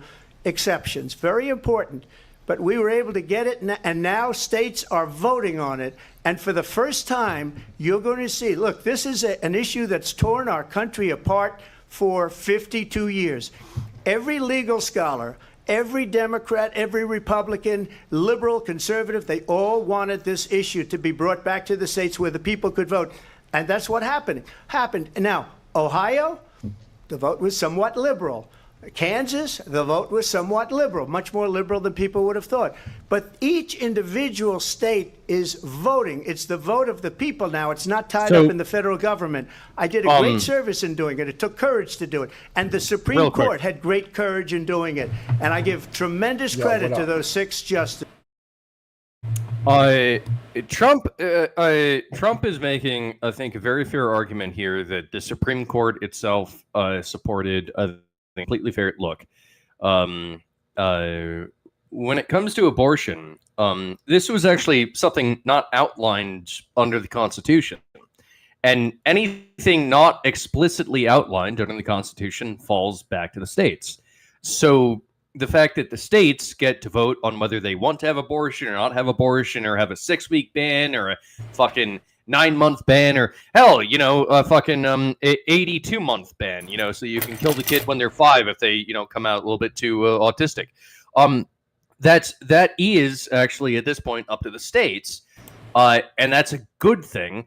I honestly, like, this entire line of questioning doesn't make any sense to me.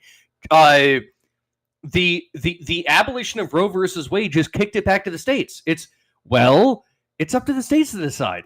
Like, it's not up to the federal government. I don't understand, like, what? Do the Democrats want to come in and say, look, it is the right of the federal government to force West Virginia to have late-term abortions? Like, is that what Kamala's side is arguing? Like, I don't even understand why there's a debate here. All right, listen. This is the thing, right? This is important to understand. So, like, GDP number go up. GDP You're number absolutely doesn't. right. Thank you for highlighting my point. GDP number doesn't go up if you abort all the kids and eliminate our population. But wait. But the woman can't go buy, like, Starbucks coffee, at, like, $300, a fucking cup or whatever, on fucking credit, and pay 75% interest, right? She can't go and buy, a brand new Lexus motherfucking SUV, right, and pay 22% interest on it, right? She can't do these things if, she has, a fucking baby at 21 years old, because she didn't finish college. She first has to finish college and then go get a government job where she'll have the ability to earn an income to be able to pay for all these things through the tax money that we're all, like, fucking, like, giving her. A very good point, but I just... Are you sure? Are you sure you understand this? I feel like you're not understanding, like, GDP number go up, dog. I mean, I always try to understand GDP number go up. Sometimes it, like, kind of escapes my grasp because I'm like, oh my god, that's so retarded. But then I remember there you go, is the god. Remember, GDP number go up, dog. Like, that's why women they want women to have abortions, because, like, it makes GDP number go up. Okay. But like at the end of the day, Like, when it comes to this particular fucking debate, why is it bad to kick abortion back to the states where California can have post-birth abortions and West Virginia can ban all abortions? Why is that bad? Like, why is it bad to kick it back to the states and not give the federal government that power? Yeah, because, like, listen, so, you know, if a woman isn't completely reliant upon the government, right, you know what I mean, if she has, like, a kid and a family and, like, has all these things, then she's, like, not tied to, like, the government. She has, like, a man and a community and, like, a family, right? And therefore, she's no longer, like, going and taking out student loans and buying Lexuses and all this type of things in West Virginia, you know what I mean? And so, therefore, she's not, like, you know what I mean, like, fucking worried about, like, what her career's going to be, right? No, so, you know what? Okay, yeah. Actually, I'm picking up what you're putting down. I understand why it is that Kamala is right in this scenario. You're right. Yeah. Like, so, you know, GDP number has to go up, right? I mean, that's the rule, right? That is the God that mankind worships. Yeah, that's the God the government worships, you know what I mean? And so, like, that's her It's mentality. the God we all worship. Yeah, you know what I mean? So that's kind of where we are, you know what I mean? That's just why it is that abortion is so important. So people like Kamala. Kamala could never be Kamala if she would actually had a child. Childless cunt. Yeah, she don't care about babies. You don't have any. Let's keep going. There is no state in this country where it is legal to kill a baby after it's born. Madam Vice President, I want to get your response to President Trump. Well, as I said, dude, look at this. Wait, pause. That's not actually a... What up? The moderator just went, actually, Trump, there is no state in this country where it's legal to kill a child when it's born. Let's go back to Kamala Harris. This is the second time. This is the second time this debate that the moderators are debating against Trump and going, oh, go ahead, speak, mommy Kamala. Like, this is a 3-on-1 debate. I just want to make that very clear. Like this is the two fucking quote unquote moderators and Kamala debating against Trump. Yo, 1-on-3 are always good odds for any Spartan. That's true. Let's keep rocking, though. You know what I'm saying? Surprising fact. Let's understand how we got here. Donald Trump hand-selected 3 members of the United States Supreme Court with the intention that they would undo the protection. I mean, if you mean by hand-selected, you know what I mean, he was given suggestions by his cabinet, right, and other people, and then they had to run through the process of being vetted, right, through, you know what I mean, like federal fucking, you know what I mean, nonsense. And then they had to go and go in front of Congress and then go in front of the Senate and be approved and then go and get the stamp of approval by Donald Trump.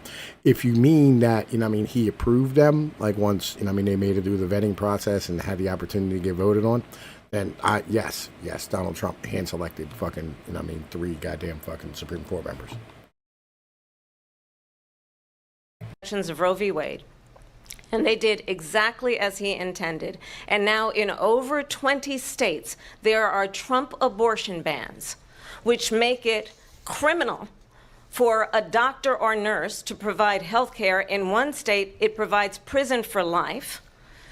Trump abortion bans that make no exception even for rape and incest, which understand what that means. A survivor of a crime of violation to their body does not have the right to make a decision about what happens to their body next. That is immoral. And one does not have to abandon their faith or deeply held beliefs to agree. The government, and Donald Trump certainly, should not be telling a woman what to do with her body. But, like, they're completely okay with telling me I have to be a slave for 18 fucking years, you know what I mean, to a fucking child, you know what I mean? Whether or not I get the motherfucker spend any time with it or have any say in whether how the fuck it's raised, the authority, motherfucking the ability to, you know what I mean, sit here and choose the way it is raised and that way it will all come. You know what I mean? Why the fuck would you ever think that you should have as many rights as a woman? Get the fuck out of here. I'm sorry, bro. I apologize. Talked with women around our country. You want to talk about this is what people wanted? Pregnant women who want to carry a pregnancy to term, suffering from a miscarriage, being denied care in an emergency room because the healthcare providers are afraid they might go to jail, and she's bleeding out in a car in the parking lot? She didn't want that. Her husband didn't want that.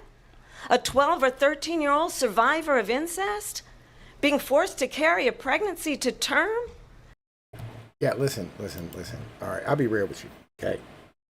All of these things, you know what I mean, are probably pretty good, like, reasons for an abortion, right? Keeping it 100% honest. But the fact that she's over here trying to say it in the way that Obama says it kind of bothers me a little bit. You know what I mean? Because I kind of do like Obama's mannerisms, and I think he's a cool guy, right? But, you know, fucking, like, I don't think she can pull that shit the fuck off, right? Like, she just doesn't have the swagger to be able to get it done. They don't want that. And I pledge to you, when Congress passes a bill to put back in place the protections of Roe v. Wade, as President of the United States, I will proudly sign it into law. But understand, if Donald Trump were to be reelected, he will sign a national abortion ban. Understand, in his Project 2025, there would be a national abortion, a monitor that would be monitoring your pregnancies, your miscarriages. What up? I think that I might end up voting Trump. Just because, holy fucking shit, I don't want to listen to this woman talk for 4 years. Oh my god, it just I don't know what it is. It's like sandpaper on my fucking ear, on my ear balls.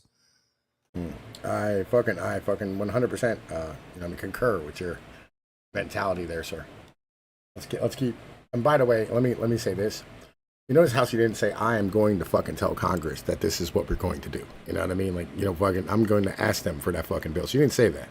Right? And the reason is because, like, she doesn't want to, like, they're going to campaign on this, like, for the next, like, 4 fucking election cycles. They're going to keep trying to use it, right? As a thing that they can go, women, look, we need to save this. Women, we need to save this, right? Because, like, they're fucking retarded. You know what I mean? They don't actually give a shit about any of the things that they're actually talking about. You know what I mean? Let's keep going. I think the American people believe that certain freedoms, in particular the freedom to make decisions about one's own body, should not be made by the government. Thank you, Vice President Harris. Well, there she goes again. It's a lie. I'm not signing a ban, and there's no reason to sign a ban because we've gotten what everybody wanted.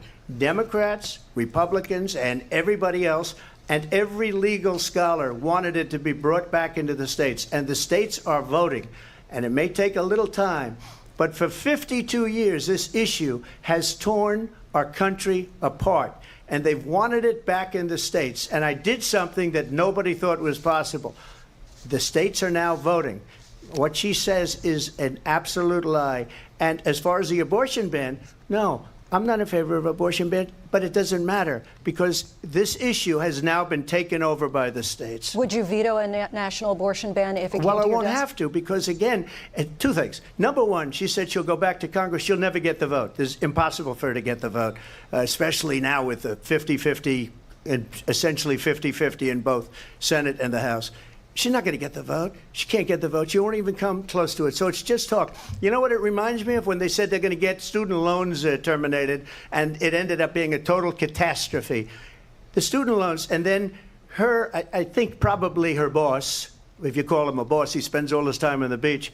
But look, her boss went out and said, we'll do it again. We'll do it a different way. And he went out, got rejected again by the Supreme Court. So all these students got taunted with this whole thing about this whole idea and how unfair that would have been. Part of the reason they lost to the millions and millions of people that had to pay off their student loans. They didn't get it for free. But they were saying it's the same way that they talked about that they talk about abortion. But if I could just get a yes or no, because your running mate, J.D. Vance, has said that you would veto it if it did come to your desk. Well, I didn't discuss it with J.D. In all fairness, J.D., and I don't mind if he has a certain view, but I think he was speaking for me, but I really didn't.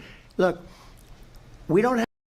You're like, bro, listen, you don't fucking say what the fuck it is I do, all right? Like, why the fuck you over here saying that Trump is going to fucking sit here and do anything? Like, you don't say what the fuck I do. I do what the fuck I do. Like, yo, keep your fucking mouth shut. Bro. Yo, JD, I swear to God, bro, like, yo, I'm getting not like this dude, just as a whole. Like, he is a shitty ass fucking running mate. And, like, he's JD fucking, Vance? Yeah. You know what I mean? Like, I would respect him more if he was an actual hillbilly. Like, if he at least married a white chick, You know what I mean? But instead he married a fucking street shitter. You know what I mean? Like, come on, bro. Like, fuck out of here with that nonsense. Have to discuss it because she'd never be able to get it, just like she couldn't get student loans. They couldn't get student loans. They didn't even come close to getting student loans. They taunted young people and a lot of other people that had loans. They can never get this approved. So it doesn't matter what she says about going to Congress. What up? One of the weird things about JD Vance, right? When it came, like he said that in the event of another 2020 election, he would not certify the election. Why is that a weird thing? Not even Pence would do that. Well, why is it weird though? Pence, you know, the pray the gay away dude. Yeah, but Pence was a conservative. I don't know, the foundation of our nation's electoral system should be, you know, respected. I don't know, man. Like I'm not a big democracy defender. How much was their election respected when they decided to do the whole 2020 thing? Fortify it? When they fortified it. Yeah, I mean, like, shit, man. Like, I remember back when like George Bush got elected and like all the Democrats were really upset about like the Dominion voting systems, and by the way, we still have them in a whole bunch of states. And like apparently that's no longer a problem, and like no, our elections are like totally fair and clear, and like there's no tomfoolery happening behind the scenes. Like I think we need to get rid of the electoral system. Or the electoral college. Yeah, I wasn't talking about that. What I'm saying is that no, the electoral college is fine. I don't have any problem with the electoral college. It's a great. Yeah, that's totally chill. What I'm saying is, if you don't want to have a country anymore, like I'm fine with that. We don't need to be a country anymore. But if we get rid of the electoral college, we will no longer be a country. So then you should be for it. Yeah, I'm pro electoral college. No, you should be like for the removal. I'm not. No. Like, listen, I want. So I want to have. my take, right? I want to have weight. I want to have weight until we no longer have weight, right? Until it no longer matters, right? You don't want to let go of any type of like tool of like fucking, you know what I mean, power until like, you know, you no longer need it.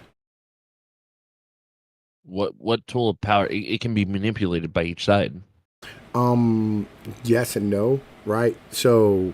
The voting can be manipulated by each side, right? But the electoral college like allows like places that don't have a massive amount of like population to be able to like have some type of say in how they live, right? Like the people who produce your food probably should have as much say as the motherfuckers who are producing your tech, right?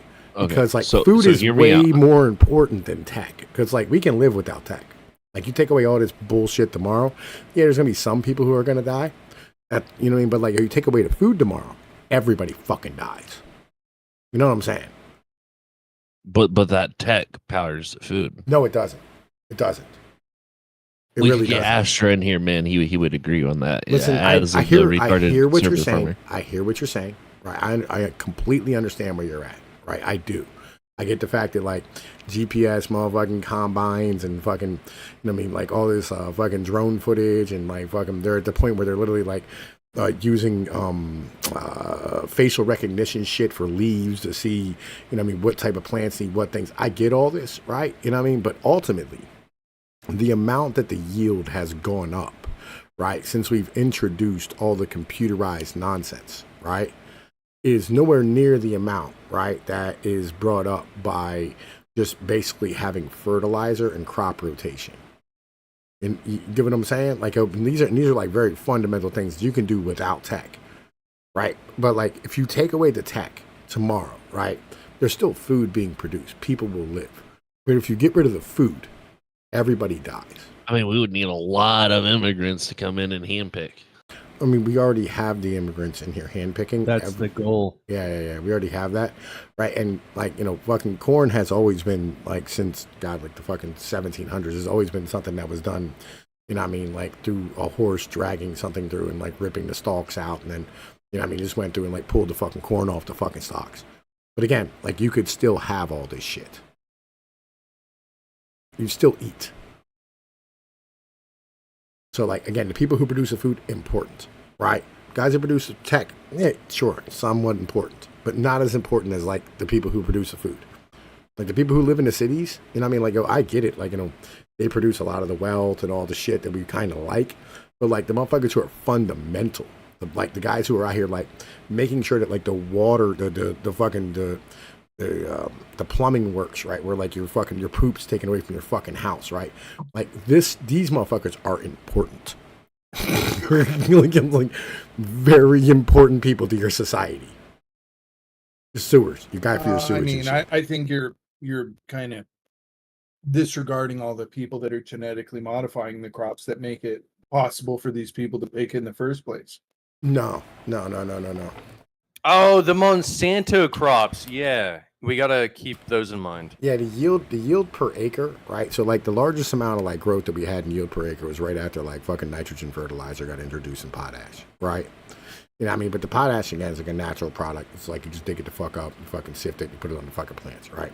The nitrogen, yes, that's a technical process, but like it's not like computerized, you know what I mean? Necessarily. It doesn't have to be, right? And it can be transported by like any type of means. So it gives to where it has to go to.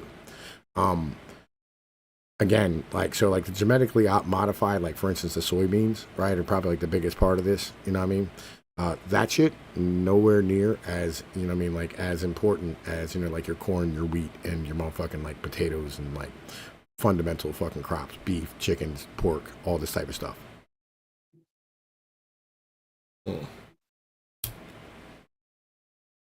It's all been genetically modified, though. I feel like, yeah. I feel where you are. I do 100%. I agree with you, but again, the farmers need to have a fucking say. That's what I'm saying, right? And so, like, you know, if you're just more than anyone, yeah, that's kind of because they're fundamental to society. Like, you don't have society without food. You know what I mean? This is why the electoral college is important, because like the farmers are going to be scarcely like a small, going to be much less population dense, right, as compared to cities. And the city's going to have a lot of people, but they're all relying upon those fucking farmers, who there's not as many of. I think a lot of it lies more in kind of what you say, but it's going to get even more extreme than what you said, and that's balkanization. It will get to a point where, like, where do we go from there? You always say tribal, right, Pnoid? So, like, is it possible that it goes even more, kind of like that shipwreck video you and General made, where it's like it goes beyond the tribes, and then it's literally everyone is just out for themselves, which is what I've heard you say it's going to before, but it's literally actually getting to that point where it's because of the information overload. You used to have to go to a trade school just to learn how to fix your own dryer. And I think any idiot watching YouTube for a day can learn how to fix their own dryer nowadays. You know what I mean? Like it's enabled people to be very self-sufficient. Yeah, and one of the things that's going to be, you know, getting more and more advanced is language models where you can just converse and ask it, you know, hey, this is what I'm seeing. It uses your camera, can see exactly, you know, what part you're working on, and can give you the exact schematics and explain to you in detail how to work on that device. No more guessing on like which wrench size I need. It knows what bolt is on there. Like I feel where you are, right? But like the problem comes into like if you're that atomized, you end up, you know what I mean, like not producing like the next generation. If you're not producing the next generation, everything goes to shit. So, but you learn. It's a broader resource to learn. People learn by doing, man. I feel you, right? But again, the problem is so like you can learn and become atomized, right? And I mean, end up like being this radical individual. But the problem is like even if you are a radical individual, like you like I can do all this on my own, right? Which is what the tech allows you to do most often, right? That's like the farmers, right? So like the farmers aren't relying upon their kids and their grandkids, right? Like it used to be, where like, you know, as a farmer, you used to have like your kids and everybody else help you out in order to like, you know, be able to fucking like have more farmers, right? And be able to like farm your land. The tech allows you to do it on your own. We agree. Go ahead. Right. We agree and disagree. There's a big one, an element that I want to introduce to you, and it's the when you atomize people, the biggest problem we've had now is the courts that want to, instead of going after criminals in the country, they're going after they don't want to deal with shitty bums and immigrants. There's no money in that. So who are they attacking? The fucking one of the wealthiest people on the planet, and you know, Donald Trump basically, and others like him is where they've turned their sights to, because they're like, oh, you know, he doesn't poop his pants and he has a lot of money, and I don't mind having him in the courtroom. That's an easy target. When you start atomizing people to the point to where they can't become these big corporate conglomerations or have an overabundance of wealth, it makes them a less interesting target for predatory court systems, which I actually feel is a bigger reason why people aren't engaging in traditional relationships like they used to. I mean, that is a big part of it. I talked about this earlier. You know, I mean, like, instead of like sitting here like trying to incentivize people to have children, we should probably stop punishing them for having them. Right? You know, like, you know, maybe we should stop like fucking telling, hey, dude, listen, if you have a kid, you're gonna spend 18 fucking years. You know what I mean? Like, fucking paying for it, and they're gonna be a slave. And if you fucking stop working, you go to jail.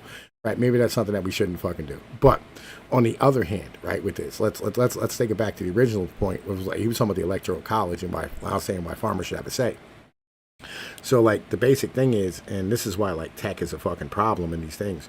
So when you're allowed to do it on your own, what ends up happening is that like now, like all that debt is yours, right? That you have in order to be able to like have this tech to be able to do all this shit.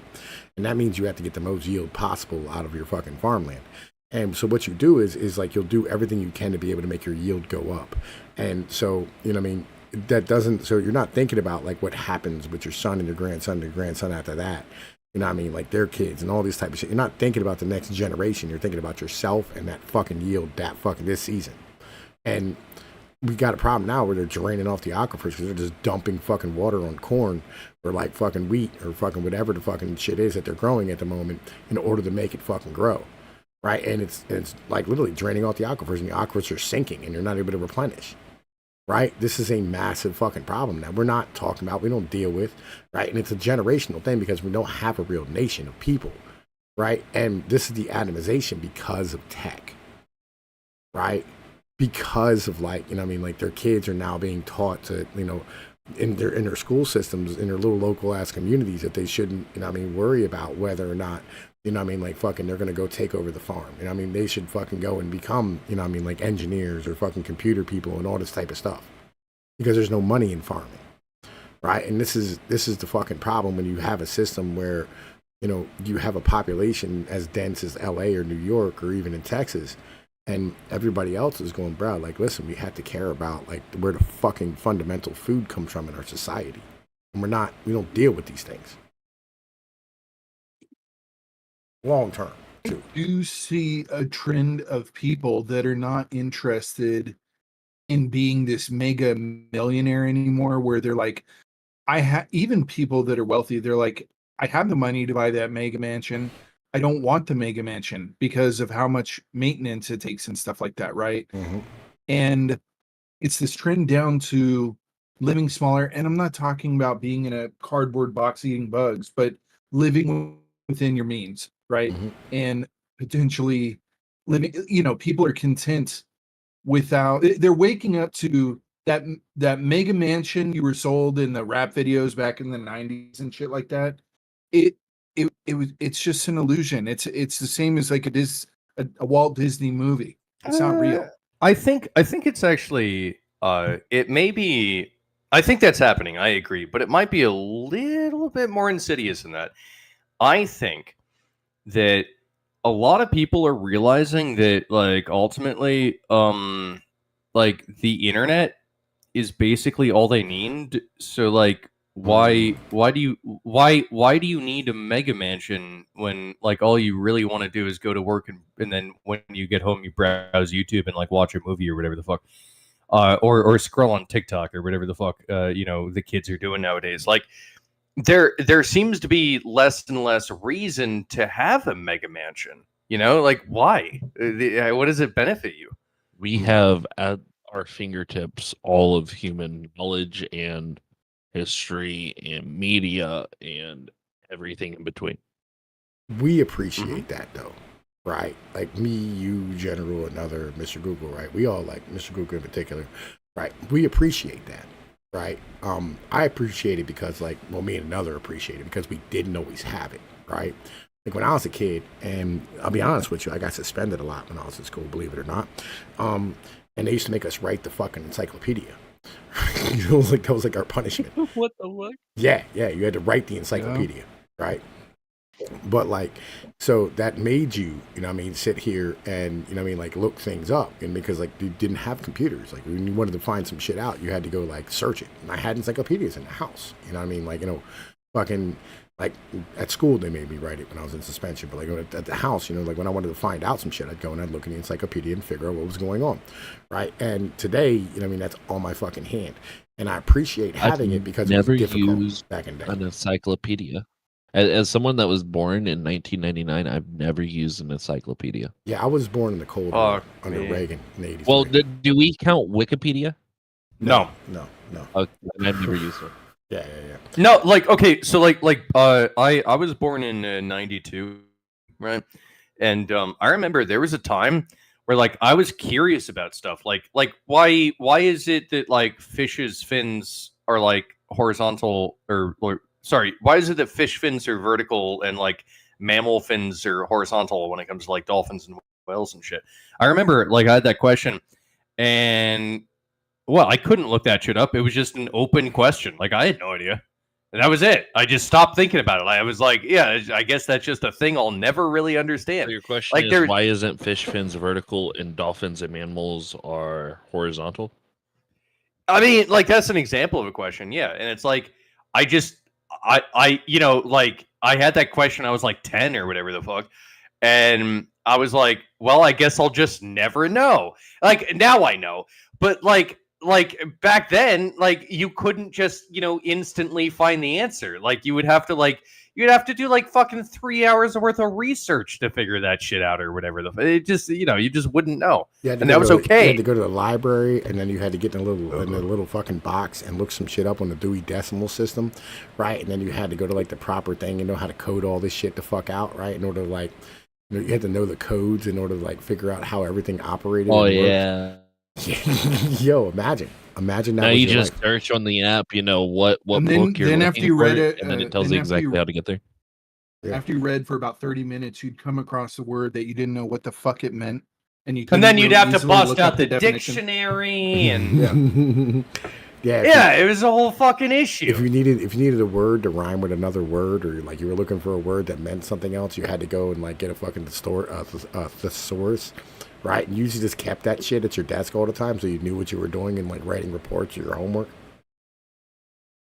Now it's just it's a byproduct of mammalian evolution.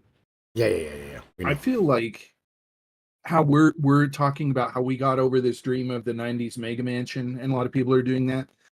I feel the same thing starting to happen with certain women, where they're like, "I was sold this dream about being a strong, independent woman, and it fucking sucks." And I was sold it really, you know what I mean? Like it's the same thing happening with women right now.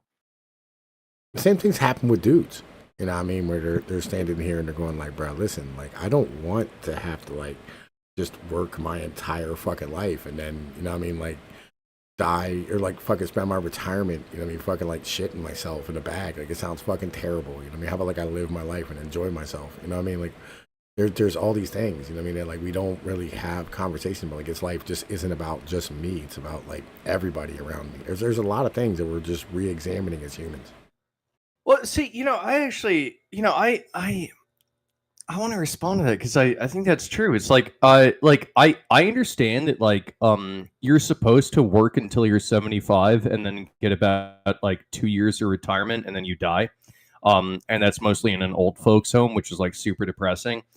I understand that's like the way that the system is supposed to work or whatever, but I don't know that a lot of humans are actually happy with that. And like I know that's probably good for the economy, and I know that GDP God is the most important of all the gods, but like isn't the whole point of like having a civilization like for the health and benefit of people, not like just, you know, arbitrary numbers on a graph? Like isn't it supposed to like be in the benefit of the people that are actually living there? Like I don't know, maybe I'm nuts, but like that's what I That was my thinking about it, you know? Yeah. So and- how I see it is, if the government gets too much power, you end up like China. If the government doesn't have enough power, you end up like India. And it's a fine balance of, not shitting in the streets versus, being a corporate slave. That is kind of the dichotomy at this point. Yeah. Yeah. I mean, I don't. Why think- not have both? Why not just piss on your own tomatoes and eat your own vegetables? Why not have both slavery and street shitting? Fuck yeah. Yeah, I mean, I don't think that's 100% it, right? Like, I think there's more to it. I think that, like, it's not that we don't want to end up like India, right?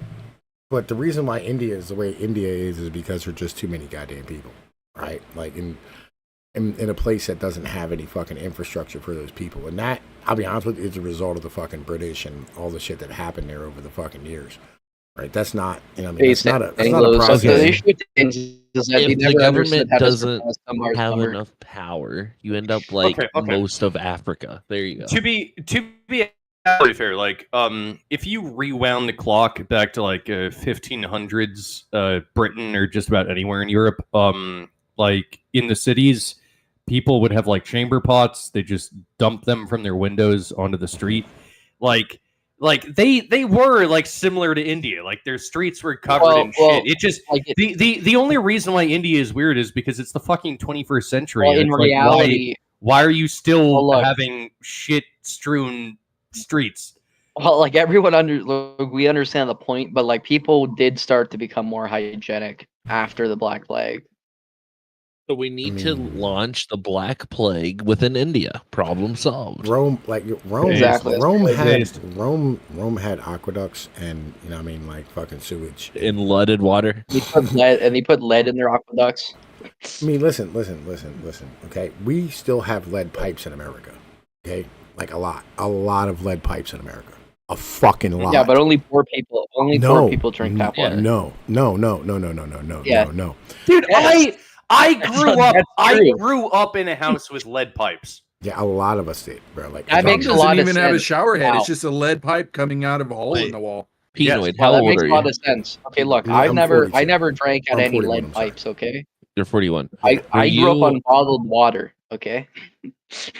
Were you alive during the time of like leaded gas when the air was aerosoled with lead? No, I don't think.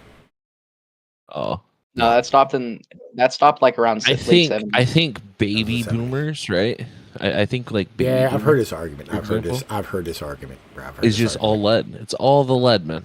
I don't know if it's all. I think it's the propaganda, right? Would that include Gen X then? Nah. No, it would be a lot of lead. Yeah, it would be. Lead lead drops IQ like an insane amount. Yeah, I mean, all right. So, like, all right. Listen, I don't think it's a lead. I think like they were propagandized hard, right? I mean, really fucking hard. Like they were propagandized, and they had nothing to fight against it. Right? And they were fucking stupid, and they couldn't think because of the lead in their brain. No, they were just yo. That was part of it, though. Imagine if like their carrot was like not just a carrot, it was like a carrot and a Twinkie and like a Reese's peanut butter cup at the same time. You know what I'm saying? Like their shit was what the fuck are you talking about? Okay. What I'm not exactly sure what Pino is talking about, but I do. You never heard of like the carrot and the stick?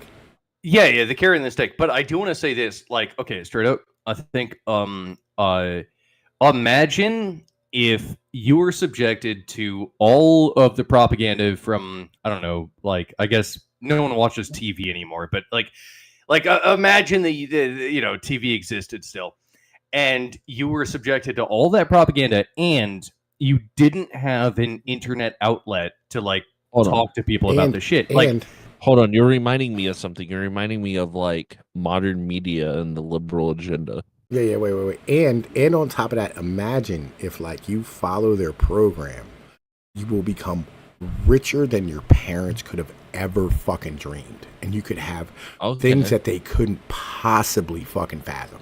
That's the promise. That's not the reality. But No. For the baby boomers, that was the reality. They bought houses for 25 cents, a fucking chicken wing, and a blue number 2 from Uno.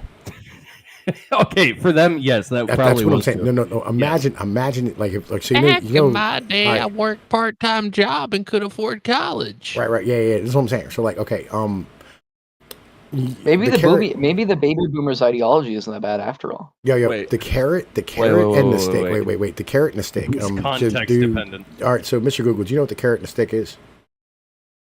Yeah, you got cheese and carrots. Sure.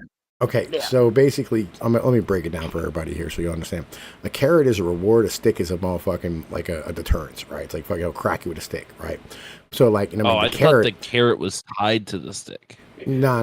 So, like, the stick they beat you with, the carrot they dangle in front of you to go get, right? And this is what I'm saying. Like, imagine if the carrot is like a Reese's peanut butter cup and, like, just all the things that you love, like steak and, like, fucking pierogies, right? And fucking like scrapple. It's just all the great things in life. You know what I mean? It's like sauerkraut and pork and shit. The stick is ensuring that you never get laid again. Yes, right. And the stick is you go to Vietnam, right?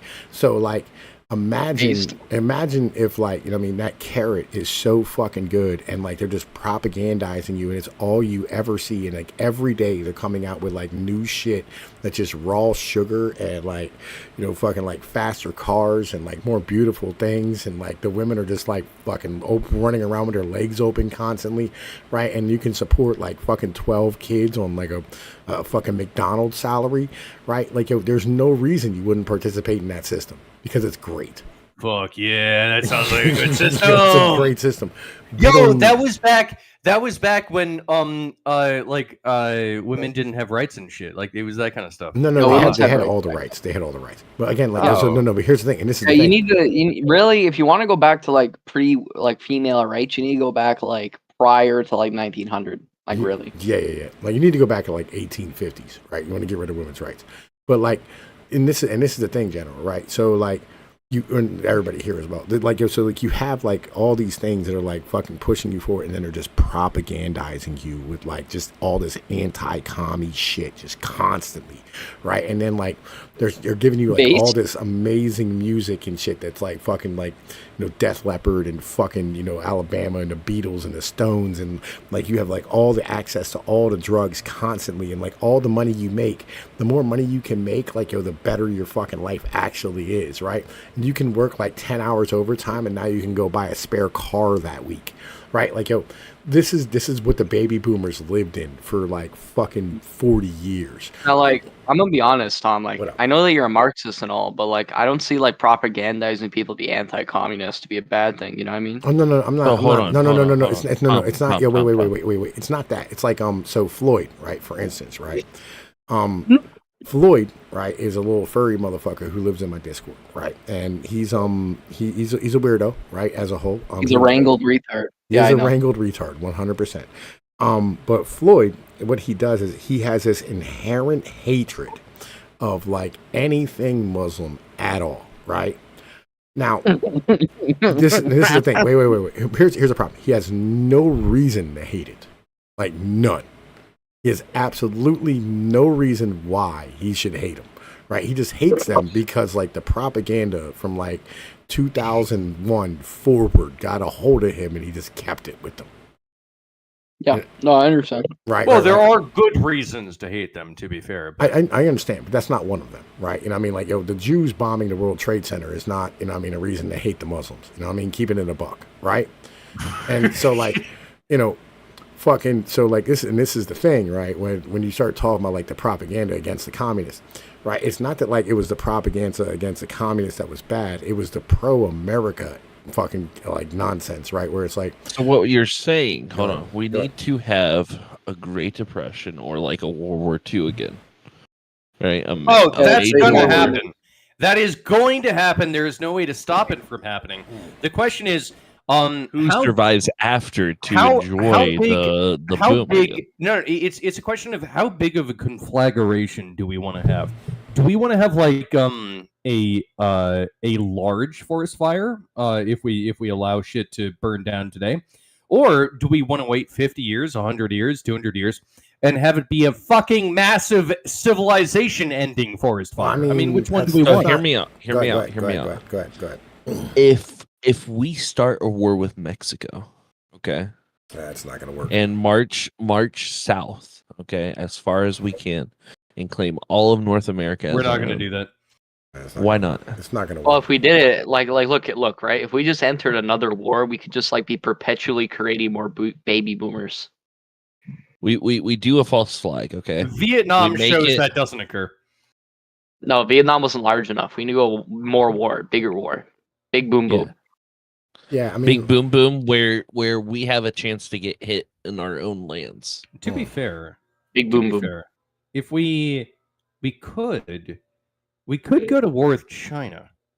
Yeah, big boom boom. Now that would be a big boom boom. That is a big boom boom. That's a big old boom. Wait. What if? And this is what if we like went to war with like grass, right? You know what I mean? And like, what if we were to go to war with nature god? That's a big boom boom. Listen, yeah, like don't fuck with nature god, you'll die. Yeah, that's what I'm saying. Like, no, I won't. Yeah, listen, no, I won't. Like we're gonna follow Elon Musk to Mars. We declare war on the air or something. I'm trying to think of something that would offer us a fight back. I can't think. Like dolphins. Dolphins might not be bad.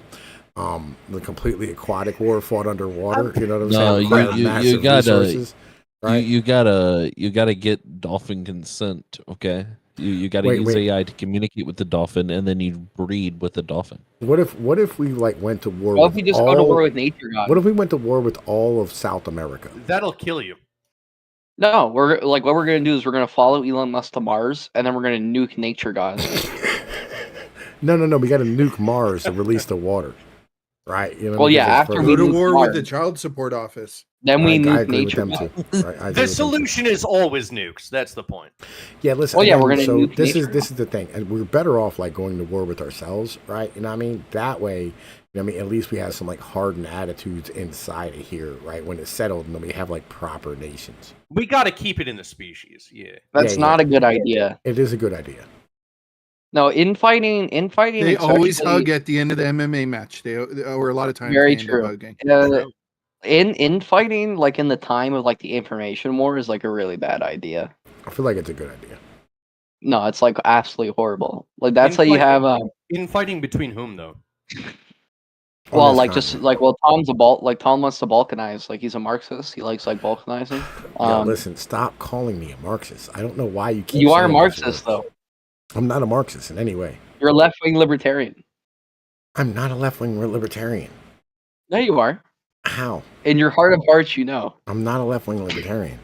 Yeah, you are. I'm not. 100%. I have a question. Yeah, you are. I don't believe in freedom. I have a question. What up? If you're not a Marxist, why didn't you give yourself the Marxist role? God damn it. Did you just give me the Marxist role? No, you gave yourself it. No, I did not give myself any roles. Yeah, yes, you did. Come on. Stop trying to gaslight us. Marxist, Christianity, and carnivore. Oh, yeah, look at that. Pnoid has the Marxist role. He must be a Marxist. I must be a Marxist. And listen, all right. You're a left-wing libertarian Marxist. You're a libertarian socialist. I'm not a libertarian socialist either, bro. Like socialism yes, is complete. What are you then? What are you? Okay, I'm a communitarian, bro. Like that's Marxism. It's not Marxism. Yes, it is. You're like the Amish fan. You want like. I've heard some people like Amish are Marxist now. Well, I've heard some people dispute this idea that like the Amish are like egalitarians, but a lot of left-wing libertarians are very big on the Amish. Well, they're not egalitarians. Do you think? Yeah, there's a class I've heard struggle? people dispute that. He does believe in class struggle. Actually, is there a class struggle? Yeah, between the aristocrats and the agrarians. He believes in a class struggle. No, I don't believe there is no such thing as agrarians in America. That doesn't exist, right?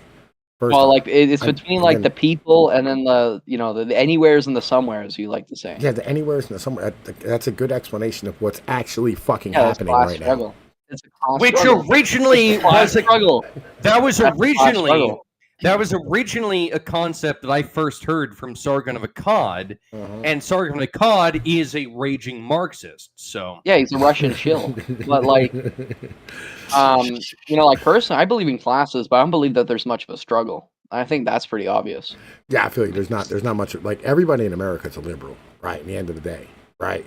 And so like every Except the Amish. every American's a down on their luck billionaire except for the Amish, right? Which I like the Amish. Right? I think the Amish are amazing, right? It's No, the Amish are cringe. The Amish are based, right? No, they're cringe. They have All children. right, Pnoid, I have a question. The Amish are Marxists. Do you just like think that the foundation of our manufacturing shapes our society? Of course it No. does. No. No. Of course it does. Why would the foundation of our manufacturing shape our society? Why is it? Why would the plants in an ecosystem shape the ecosystem as a whole? Like, of course Because it like would. yo, depending on what trees are there, it would shape the ecosystem. Anyway, right? Listen. So what happened with Detroit then? All right. So okay, how do I put this? Your geography and geology shapes your society. So what about Detroit? What happened with Detroit? Detroit had, massive amounts of access to steel and oil, right? And so they made cars, right? Like it was so foundationally who your people are as a culture, like as a people, right? Your culture is going to be dictated by your geography and your geology. That's not right? true. It is too, right? No, it's not. It is too. Like, are you high? No, I've gone over like the fusion of innovation theory with you.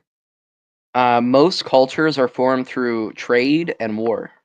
Now they do edit their own culture slightly to match it to their geography, right? But in reality, like typically what we've seen throughout all of history is you have a very small group of people who are led by even smaller group of people in a small nation that creates the majority of the innovation.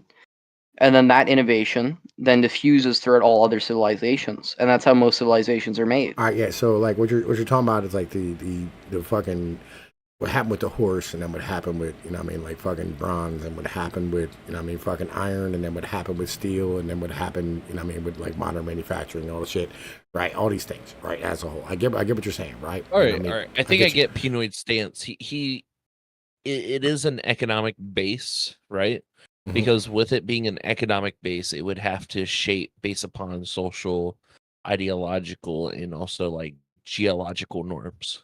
Yeah. What they have access to. Yeah. Like you can't, which is historical materialism. Yeah, which you can't have. Like you cannot have like a people who are based on like your economy and your like fucking your way of life is based off of raising pigs. Now, wait.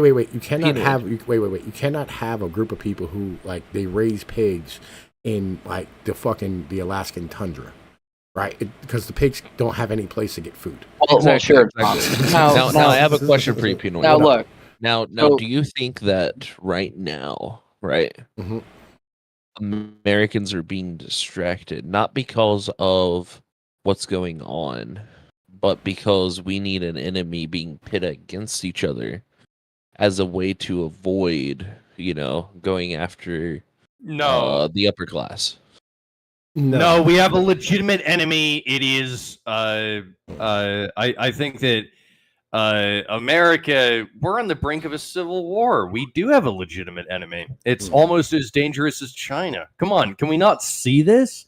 Am I just speaking untruth? Right, so here's the thing, right? So like America and the West as a whole, Britain in particular, right? The Anglosphere in particular, created what was known as a total state, right? And when they created this total state, what it did was it put like the religion, the fucking government, and like the people and the nobles all on the same fucking side for the first time ever in the history of mankind, right? And then what ended up happening is you play this through and you create like these institutions, right, that start acting as like religious institutions because religions are supposed to be outside of like the fucking state's like grasp. But eventually they start like influencing the state itself, right? And so like these institutions that we created were what was known as like fucking colleges and universities, right? These colleges and universities ended up producing managers, right? Because we had this massive industrial base to manage and all this type of like fucking logistics and all these things, right? And they fucking started influencing the government and the corporations and like fucking they ended up taking over everything, the media included. Right. And so this professional managerial class, they don't know they're in charge. It's like the women in the country have no idea that they're actually like running the government. They have no idea they outvote dudes by 50 million votes a year. They have no clue. They have no idea that any of this shit exists, right? But like, yo, they all move in the same way because they were all trained by the same people in the same ideological fucking culture, right? And they fucking ended up like capturing how we live as human beings inside of this fucking like this geography that we're in right now. Okay. Now I have one more question for you. What up? Okay, so I can understand better. All right. So, do you think that capitalism will lead to economic downfall and like the exploitation of workers? Okay, so Yes, he's Marxist. hang on. So here's the thing, right? So like capitalism in like its very nature, right, is 100% Leads to those managers. Wait. Capitalism also leads, like those managers also lead to socialism, right? Because like the managers will create socialism because they'll want to manage the economy, right? And now like take it away from like capitalism.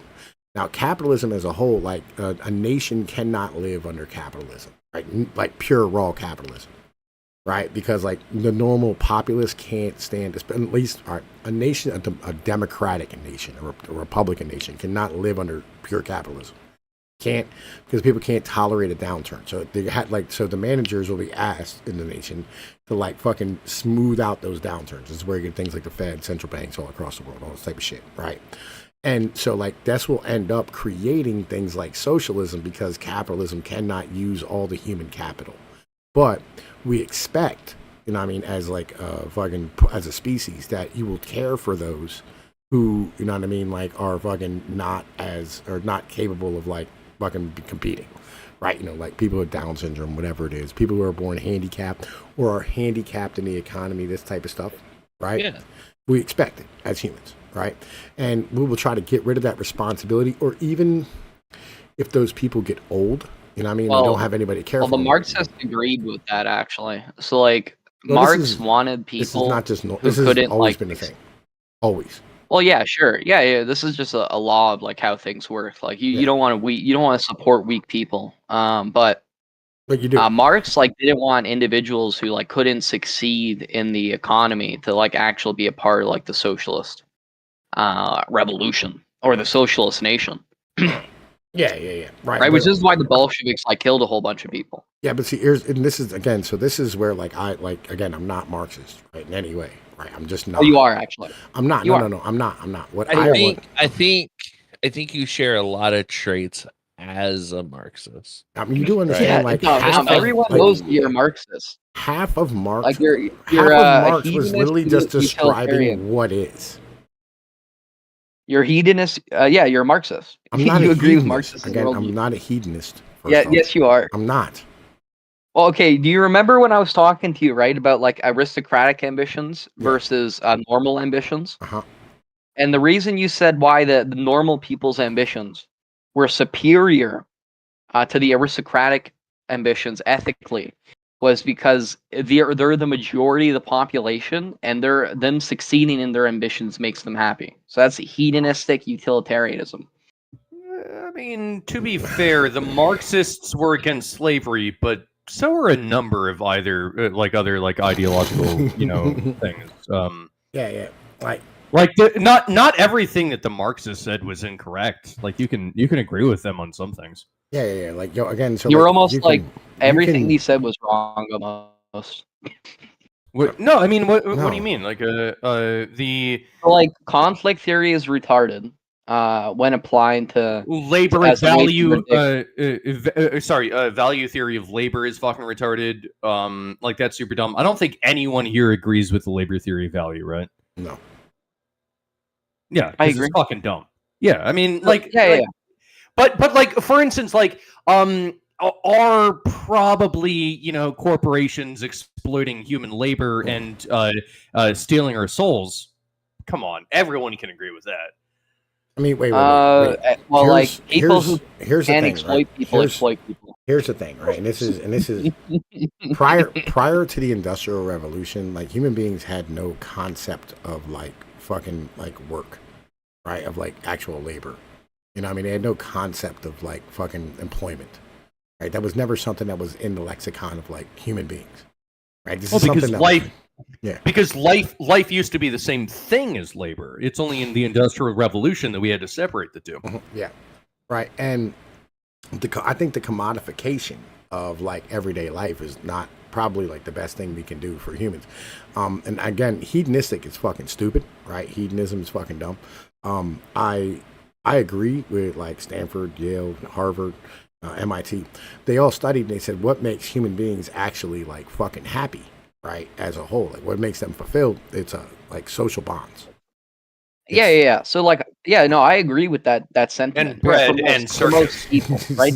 So for most people, that is true. Yeah. Okay, so like when you have a system that like, you know, what I mean, tries to like separate out those social bonds so that you can create proper amounts of fucking workers, you know what I mean, that are going to be like really good in the economy. I feel like I that's understand bad, what you mean, right? But, That's like, bad. That's not good for humans, right? So I'm not a Marxist. I'm not a Marxist, right? That's not a Marxist ideology in any way. No, this is a human ideology. Nothing more. It's Marxism. So, it's not. How is this Marxism? So before I continue, right? Just if I wanted to discuss a little more about like the humans historical above corporations, you're a Marxist. A what? Go ahead. All right. Okay. Yeah. Thanks, General Chief. But essentially, when your primary argument to why we shouldn't pursue aristocratic goals, and this reminds me of actually some ways that the people reacted to the moon landing, but it's centralized around this concept that happiness is the most important civilizational goal. Have you ever heard the term Salus Populi Suprema Lex? No. It's the motto of Missouri, right? It also used to be how the Romans ran their economy, right? And what it means is the welfare of the people is the ultimate law, right? And when you're talking about like things like what the welfare of the people is, right? You're talking about like a lot of stuff, but the one thing you're not talking about is how much shit they have. What you're talking about is like what is their health like? How's their family? You know what I mean? How are they doing as a people, right? I agree, Tom.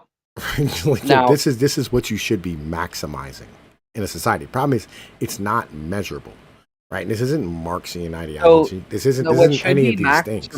No, what should be maximized is like the rate at people, how long people live, and how successfully they live. No, like again, just as the nature of what life is, right? Again, numbers. Your goal as a as a living being, Tom, is not to be happy, but is to live. So if your happiness gets in the way of you living, then you need to abandon your happiness. If we look at the live chat here, can we get back to the debate? We're never going to make it through this debate.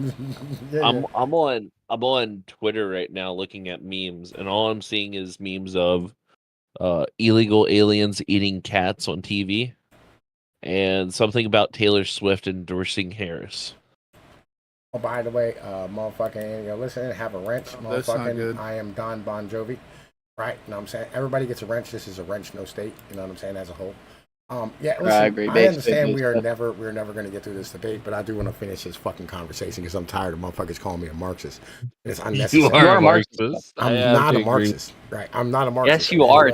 This is well-established information. You're a Marxist. My general point is, right, is that if your happiness gets in the way of you living, then your happiness needs to be sacrificed. Because it is your job, it is what you are, and it is your duty to live because it's what you are. But what if your living gets in the way of nature God? You know, in that case, well then fuck nature God. No, in that case, fuck your life. You gotta fuck the fuck dolphins. Nature God. If nature God gets in the way of my life, I'm killing nature God. Yeah, listen again. So how about this? How about this? Here's a question for you, right? So like but typically like I have a question for you. I have a question for you, Mr. Google. Right? I have a question for you, Mr. Google. Right? Yeah. So like, if you could make a lot of economic value out of like poisoning the land, right, for the next generation that is going to need the land to like farm or eat or live on, right? But it's going to make a lot of economic value right now. Are you going to do it? It depends. Yeah, see, that's dumb. See, this is the problem, right? Generationally, right? Your nation isn't one generation, right? It's like, I agree. generations into perpetuity, right? So you have to think No, longer I term agree, than right? your fucking life. No, I agree with that sentiment. Now, I would argue that in most scenarios, this is bad. Like, this is not an ideal thing. It prevents people from living we're well. not talking about standing here doing it, right? Just so like you can win a war or some existential thing, and just so you can make money. Yeah, sure. Yeah, no, that's why I said it depends. But yeah, most of the time depend. that's bad It because doesn't it depend. inhibits people's lives. It doesn't depend. Wait. It does depend. If there's exceptions, is where that could be a possibility where you wanted to do that, right? Okay. I mean, Mr. Google, let's say that you wound up in a retirement home. Yeah. And it was, let's say that your kids, they're having to spend, I don't know, like $80K a year to keep you in their retirement home. And because they have to spend $80K a year, that's preventing them from like having another kid, or from their grandparents having another, or their grandchildren having another kid, or whatever the fuck. Like, is it not better for you to just die and no longer be a burden on your family in that case? Because actually, like, don't you want to have more grandchildren? Like, why the fuck do you need to survive another 10 years if you're not doing anything? I would be inhibiting others' lives. I guess it depends on what they want to do. Your own lines. Mr. Google, you clearly think you're more important than my speech. You've interrupted and can't hear you. I heard my speech for long enough. Okay, gotcha. Very funny. All right, well, let's all take a vote. Is Tom a Marxist? Yes or no? Oh yeah, definitely, 100%. All right, hold on. Another. What's your vote? Tom is clearly not a Marxist. Okay, we got one no. Florida man, what's your vote? No. We got two no. This is cringe. General, what's your vote? No, you got to vote. So No, I elect that I'm gonna flip democracy a is coin. cringe. Heads, yes. Tails, no. Hold on, give me 1 second. May I make the argument that democracy is cringe? I got yes. Of course it is. Yeah, so this is why Tom's a Marxist. Okay. I don't think that Tom is a Marxist. He's a historical materialist. He's a hedonistic utilitarian. I'm not a utilitarian. He likes familial communism. Like, he's a Marxist, 100%. We have 3 yes All right, or listen, 3 we're no. gonna go back to the 2 video, yes. because like Mr. Google just said some nonsensical gibberish. Like, Fun under the heads. It's not non-technical. It's says 100% sensical. Every family's a commune. You stupid fuck. Fun undercard Every kids family says is yes. not a commune. So the answer is yes. I'm trying to turn it so it's no longer a commune, so your kids actually have value, right? So it's like now you're doing it for a purpose rather than actually doing it to like just have just to be able to support your kids because like your biology said so, right? You don't get anything out of it, right? Literally, Families are not communist, but they are commune. No. Yeah. Family. Here's the thing. Wait, here, and this is very important to understand, right? So like, if your kids, right, as a whole have a purpose, how do you and your want to wife, define a and your wife creates value, right, and like, I mean, all of a sudden these people now have like actual value to you. It's no longer a commune. Now it's actually like, a proper like fucking family.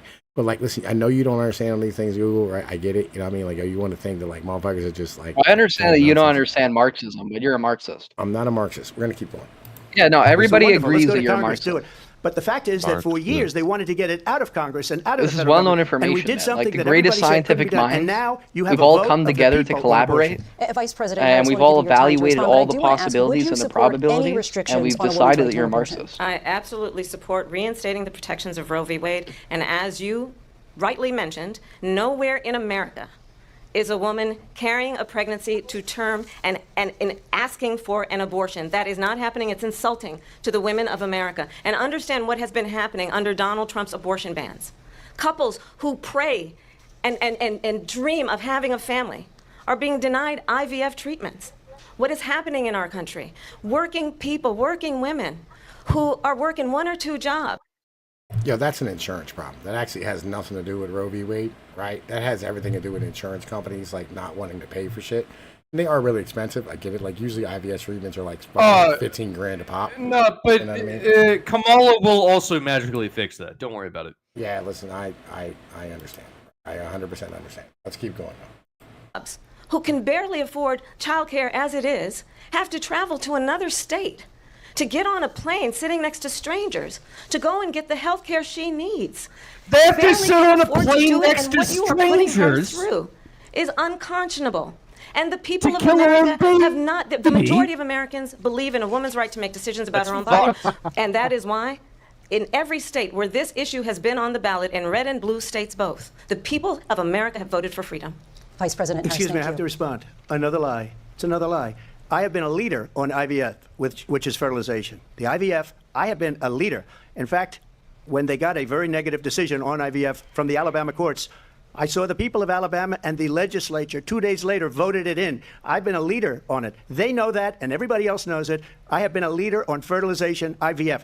And the other thing, you should ask, will she allow abortion in the 8th month, 9th month, 7th month? Come on. Okay, would you do that? Why don't you ask her that question? Why don't you That's answer the problem. question? Would you because veto? under Roe v. Answer Wade, the question, you would you could veto? do abortions in the 7th month, the 8th month, the 9th That's month, not true. and probably after birth. Just look at the former governor of Virginia. The governor of Virginia said we put the baby They're aside gonna and then move we on determine after what we this. want to do with the baby. President Trump, thank you. We're going to turn now to immigration and border security. Wait, We know it's pause. an issue that's important to Republicans, Democrats, voters across the board in this country. Vice President Harris, you were tasked by President Trump just asked Kamala Harris, I think, a very legitimate question. When is it acceptable to abort babies? 7th month, She brushed over 8th month, 9th month, and then they never gave Kamala a chance to respond. The hosts, the moderators, they went, "Oh, well, I guess it's time to move on." But actually, she said, "Oh, come on." oh, come on. Well, look, we all. But actually, well, it's a really good question. Like, Kamala, are you okay with abortion at the fucking 3rd trimester? Are you okay with that? Because I don't fucking know. That's a good question. But thank God the moderators came in and saved her from that one. Oh, it makes her look better. Yeah. well, like, look, we all know. After Tom revealed to me that the majority of voters are women, and I'm kind of embarrassed to admit that I'm that dumb when it came to it. But it just, all this shit became so obvious. Like, before I even start watching the debate tonight, I'm like, oh, they're gonna really hound in on the abortion stuff. That's really what it boils down to. Of course, They want to. it's super They want to important. tap it. Like, that's the whole. I'm not saying it's the whole thing, but it's like where they try to make their gotcha moments constantly in this debate tonight. Because women want to kill their own children. It's not reproductive rights, it's disreproductive rights. And it's really important to them for some goddamn reason. I still GDP can't number figure go out. up. GDP number go up though. Good point. Good And point. remember something like it is The very, babies here's- aren't buying a baby gap. That's what abortion is. What caused Toys R Us to go bankrupt. Yeah, listen. Don't you realize, listen, Tom? this is important to understand. So check us out. All right. Have you know what like the most value add high end product is in a grocery store? Another? Diapers. No. Like baby formula, right? No. I don't know. Lemons. It's Jet Dry. Yeah, the detergent. Yeah, the stuff to clean your dishes. Oh, the dish soap. Yeah, because it comes in a little like 1 ounce bottle or whatever, and it costs like fucking $8. Right? That's the most high end shit in any grocery store. Right? And once you understand that, like, there's a difference between products, right? You know what I mean? So, like, diapers, you know, you can get a box of, like, 40 diapers for, like, you know what I mean, $10, right? Or you can go get, like, a Starbucks latte, which is mostly just, like, you know, fucking some mass-produced, like, fucking cane sugar shit, right? It's beet sugar and motherfucking water, right? You know what I mean? They're going to charge you the same price. And one of those you're going to buy, you know what I mean, with, like, you know what I mean, cash or, like, fucking your debit card. The other one you're going to buy with fucking plastic credit card. Which one adds more to the GDP? The Starbucks. Yeah, that's why.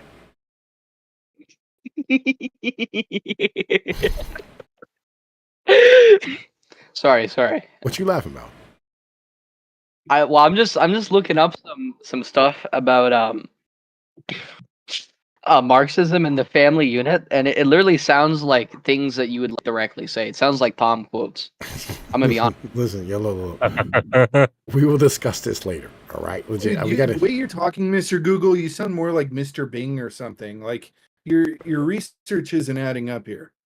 Well, no, I'll post some stuff. I'll post it all. look, you guys can check on it later. But like, it's real. Marx, Marx. You know what I'm saying? As a whole, right? A lot of what Marx said, right? And remember, Marx wrote his shit back in like the 1800s. A lot of what Marx said is going to be things that, you know what I mean, sound way more rudimentary and way more like, you know, they're descriptions of things rather than prescriptions. You know what I'm saying? Like, it's just that's just what it is, right? So like, I'm trying to like argue back to like, you know, how like an Italian family operates. Like, I'll tell you what, like tonight. So it's possible that like Marx, you know, had some okay observations. Just observations. But I mean, like a lot, like, so Marx was like a total retard. Like, he was possibly a grifter. I accept this. Because he was wrong on so many things. Oh yeah, he was super dumb and a grifter. Yeah, everybody. Well, yeah. You know, like, it's like you can't be this retarded without being a genius. Like, you know that. You know that famous. Yeah, he was a plagiarist too. Like, you know, like the whole like cat. Like, so when I start talking about like things like, you know, like fucking the commodification of like American, of like the human life, right? That's from Thomas Carlyle. It's called the Cash Nexus, right? And like Marx stole that like whole cloth. Right. And like, as I said, like a lot of the things, like when you talk about like communism and like Marxism and fucking all socialism, all this type of shit, right? What you're doing is you're like taking like these Christian like fucking ideologies that were formed like long before Marx was born, and like fucking putting it into like, you know, like governmental fucking structures with managers and shit, right? You understand what I'm saying? You know, I feel it. Well, I'm just like posting some stuff in the chat. Listen, I'm running a stream though. You understand? We're doing this live right now, right? I can't just be opening shit at the moment, okay? Right, legit. No, I understand that bit, but I'm just saying for the rest. I'm saying for the rest of the group, if you want any evidence about why Tom's a communist, you can look in the side chat. Listen, we're going to keep going. And Biden with getting to the root causes of migration from Central America. I'm going to continue to post We know that illegal border crossings reached a record high in the Biden administration. This past June, President Biden imposed tough new asylum restrictions. We know the numbers since then have dropped significantly. But my question to you tonight is, why did the administration wait until 6 months before the election to act? And would you have done anything differently from President Biden on this? So I'm the only person on this stage who has prosecuted transnational criminal organizations for the traffic. United States Congress, including some of the most conservative members of the United States Senate, came up with a border security bill, which I supported. And that bill would have put 1,500 more border agents on the border to help those folks who are working there right now overtime, trying to do their job. It would have allowed us to stem the flow of fentanyl coming into the United States. I know there are so many families watching tonight who have been personally affected by the surge of fentanyl in our country. That bill would have put more resources to allow us to prosecute transnational criminal organizations for trafficking in guns, drugs, and human beings. But you know what happened to that bill? Donald Trump got on the phone, called up some folks in Congress, and said, kill the bill. And you know why? Because he'd prefer to run on a problem instead of fixing a problem. And understand, this comes at a time where the people of our country actually need a leader who engages in solutions, who actually addresses the problems at hand. But what we have in the former president is someone who would prefer to run on a problem instead of fixing a problem. And I'll tell you something, he's going to talk about immigration a lot tonight, even when it's not the subject that is being raised. And I'm going to actually do something really unusual, and I'm going to invite you to attend one of Donald Trump's rallies, because it's a really interesting thing to watch. You will see during the course of his rallies, he talks about fictional characters like Hannibal Lecter. I might just do that. He will talk about windmills cause cancer. And what you will also notice is that people start leaving his rallies early out of exhaustion and boredom. And I will tell you, the one thing you will not hear him talk about is you. You will not hear him talk about your needs, your dreams, and your desires. That's and all he you, ever does. You deserve a president who actually puts you first, and I pledge to you that I will. Vice President Harris, thank you. President Trump, on that point, I want to get your response. Well, I would like to respond. Let me just ask, though, why did you try to kill that bill, and successfully so, that would have put thousands of additional agents and officers on the border? First, let me respond to the rallies. She said people start leaving. People don't go to her rallies. There's no reason to go. And the people that do go, she's bussing them in and paying them to be there, and then showing them in a different light. So she can't talk about that. People don't leave my rallies. We have the biggest rallies, the most incredible rallies in the history of politics. That's because people want to take their country back. Our country is being lost. We're a failing nation. And it happened 3.5 years ago. And what's going on here, you're going to end up in World War III, just to go into another subject. What they have done to our country by allowing these millions and millions of people to come into our country, and look at what's happening to the towns all over the United States. And a lot of towns don't want to talk. It's not going to be Aurora or Springfield. A lot of towns don't want to talk about it because they're so embarrassed by it. In Springfield, They're eating the dogs, the people that came in. They're eating the cats. They're eating the pets of the people that live there. And this is what's happening in our country. They're And it's a eating the shame. people that live As far as rallies are concerned, as far as the reason The they go Haitians is they are like what I cannibals. say. They want to bring our country back. They want to make hungry, America bro. great again. It's a very simple phrase. Make America great again. What the fuck? Yo, can y'all hear me? Yes. The Haitians don't want It's a no video, ramen. the video stream issue. It's not you, Tom. It's something on the YouTube video. It looks like because the time code's still running. Keep playing. It's. I think it was something on their live. Keep going. Like go forward, skip forward, and see if it keeps going. Just very slightly. I don't know. It's not running. Yeah, just refresh your page, I guess. Hang on. What are you at? 4350 on the time code? Yeah, I'll fucking refresh this shit. See if it fucking runs. I don't know what the fuck is on. Has said in this election there will be a bloodbath. If this and the outcome of this election. 5 times higher, because you're talking about 3.5 years ago. They got it up to where I was because they had no choice, because the prices of energy were quadrupling and doubling. You saw what happened to gasoline. So they said, let's go back to Trump. But if she won the election, the day after that election, they'll go back to destroying our country, and oil will be dead, fossil fuel will be dead. We'll go back to windmills, and we'll go back to solar, where they need a whole desert to get some energy to come out. You ever see a solar plant? By the way, I'm a big fan of solar, but they take 400, 500 acres of desert President soil. Trump, we have a These lot are of not good issues things that we for the have to get environment to. that We're she out of time. understands. Thank you.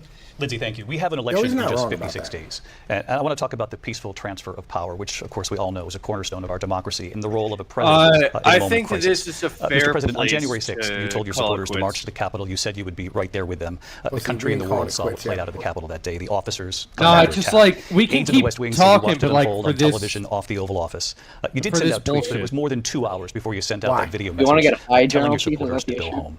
Is there No, anything you because regret they're just about going what to you talk did about on that day? January 6th, You man, just said and it's a not thing that important. isn't covered peacefully so and boring. It patriotically. I happened said during 4 my years speech, ago. not later on. Is this a Peacefully rare, like, and base? patriotically, and nobody on the other General side Chief was pick? killed. Ashley Babbitt Rare was shot General by Chief an W? out-of-control police officer that should have never, ever shot her.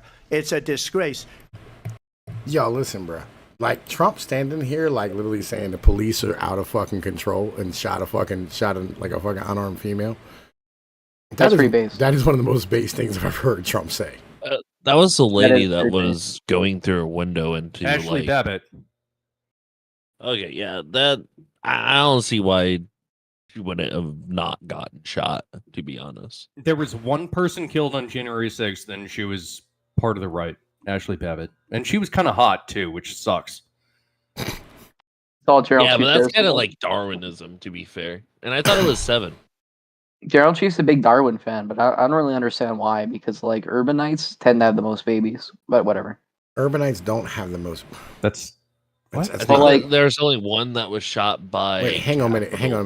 What did you Police. just say, Mr. Google? So I said, and I'll clarify the point real quick, but as technology becomes more sophisticated, there tends to be an increase in like, babies being born. Who's that according to? Everybody, except General Chief. Except the modern world. Except General Chief. Except the modern world. No, but like in all seriousness, right? Like you go through periods of like whenever you further increase technology, you go through periods of like abundance that causes a fall, and there's like a decline in birth rates. Happens all the time, but usually the pursuit of advancement and like medical advancement and technology and oil and transportation, etc., it's massively increased our birth rates, right? Because it makes food easier. I'm right? not sure that's how that works. All right. So check us out. It Mr. Google, let me explain how like history works to you, because you usually know more than me, but like I'm not to explain this to you. Urbanization destroys birth rates. Like usually, like when it comes to history, like I will kneel to your motherfucking your wisdom, right? Because you know more than I do about most of this shit. But every time you go back to history, bro, urbanization has always destroyed birth rates. Okay, so I mean, like I read like the thing you posted like yesterday, I think, and like a lot, like, I understand the main point, but a lot of like these historical, I'd like to talk to you about, because a lot of these historical comments you made, particularly about Greece and Rome, were like very inaccurate. But anyways, They're pretty accurate. nah, they I were. researched. But I researched. I yeah, need sure. to stay off the top of my head, bro. Research. I have to research because like I can't mention like proper things without research. You know what I mean? Sure. 'Cause I don't So want to sound like I'm if you, fucking retarded. You know what I mean?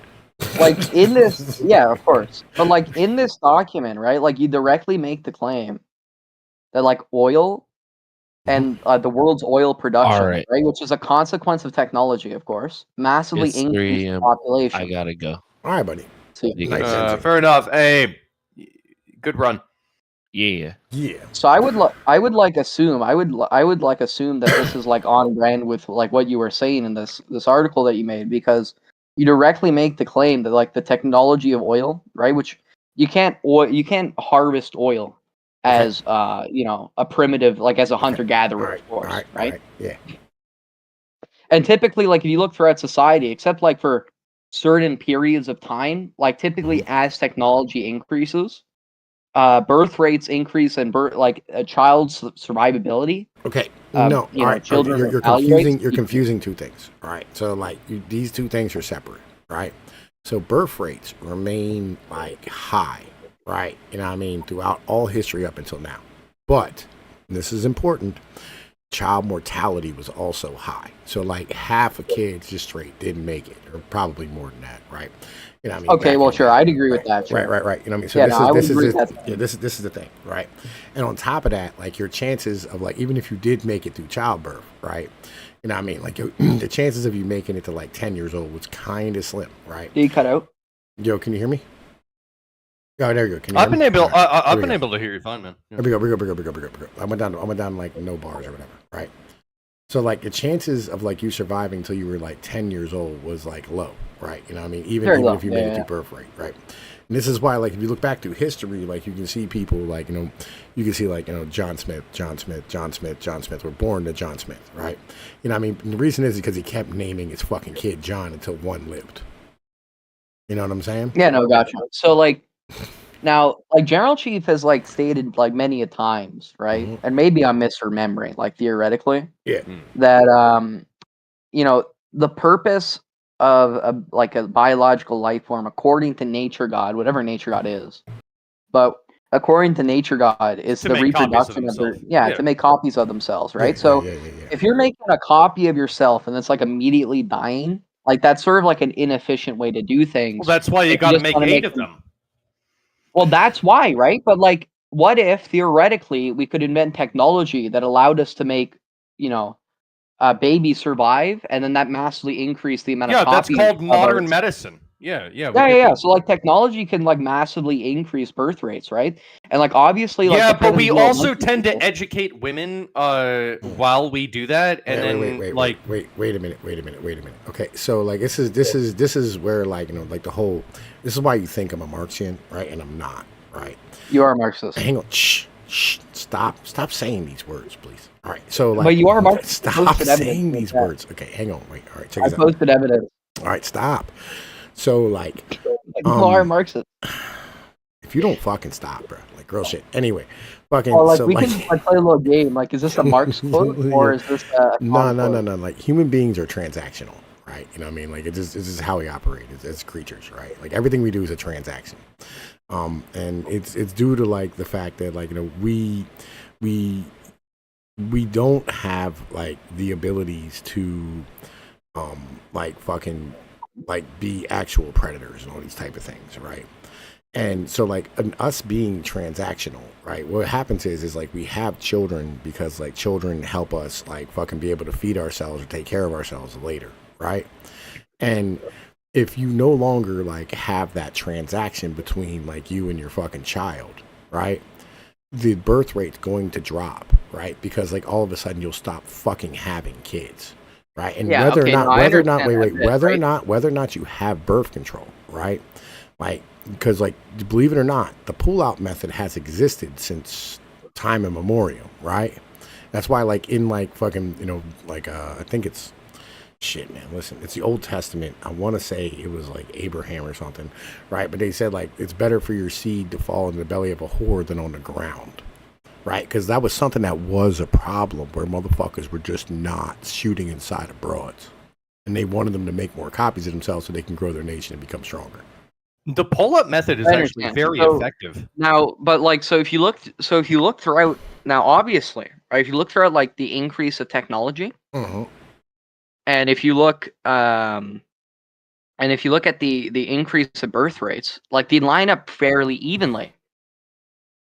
Now that's a pretty strong correlation. It's a pretty strong correlation. Now, like what we see typically, the phenomena that What do you we mean? What encounter. do you mean increase in technology? Which technologies? What? Just like the general abstract idea of technology? Like, what are we talking about? Yeah, so like tool use, better ways of producing food, transportation, medicine. Medicine like wasn't even like a real thing until a couple hundred years ago. Like, let's be honest. But more resources allow us to have more kids, and technology helps us get resources. And when we develop like modern medicine, infant like death went down, so like that also increased. I agree. Like, so I'm glad that you said this, General Chief. But like, but I think that for whatever reason, we have reached such a point in technology where like all the women are like super educated and they're like, well, I don't want to have kids, and then the birth rate is plummeting. Look at Germany, look at America, look at Japan. Like birth rate is plummeting, and it's only Japan that is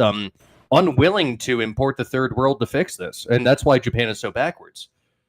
I agree, but like, so I think like so. Now, like the phenomena that we see is that once you reach a certain level of abundance, you start to get behavioral sync and people stop having children. But like typically what we see throughout history is that people will reach like do me a fucking favor. Do me a favor, bro. Do me a favor real quick. Can you do something? Can I just finish this one thing Look first? in the side chat real quick. Just look in the side chat. You show me. Okay, you show I'll me where on the chart, right? Where like our technology, right, which advanced multiple times during this graph, right? Where like the increase in the fucking population was before our like fucking invention of coal and oil. So Tom, this is a really bad graph. Okay, and I'll explain why in like literally 5 seconds, right? Okay. So the reason why this is a bad graph is because human beings didn't reach a billion population for a very long time, right?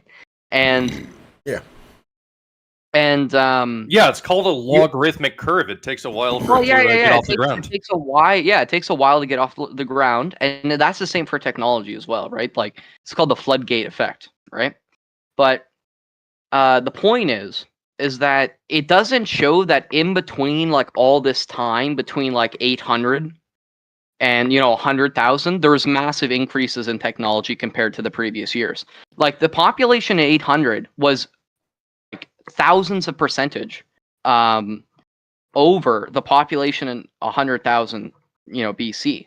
Like this is well-known information, right? Like so right, I mean, like obviously these estimates aren't very accurate, but some people have said like we were only around like 1 million like prior to or even less prior to like agriculture. And then once we see agriculture and technology start to get off the ground floor, you start to see massive increases in birth rates and birth in general, right? So now you could say that's probably because less babies were dying, but I mean still there's more copies of ourselves out there, isn't there?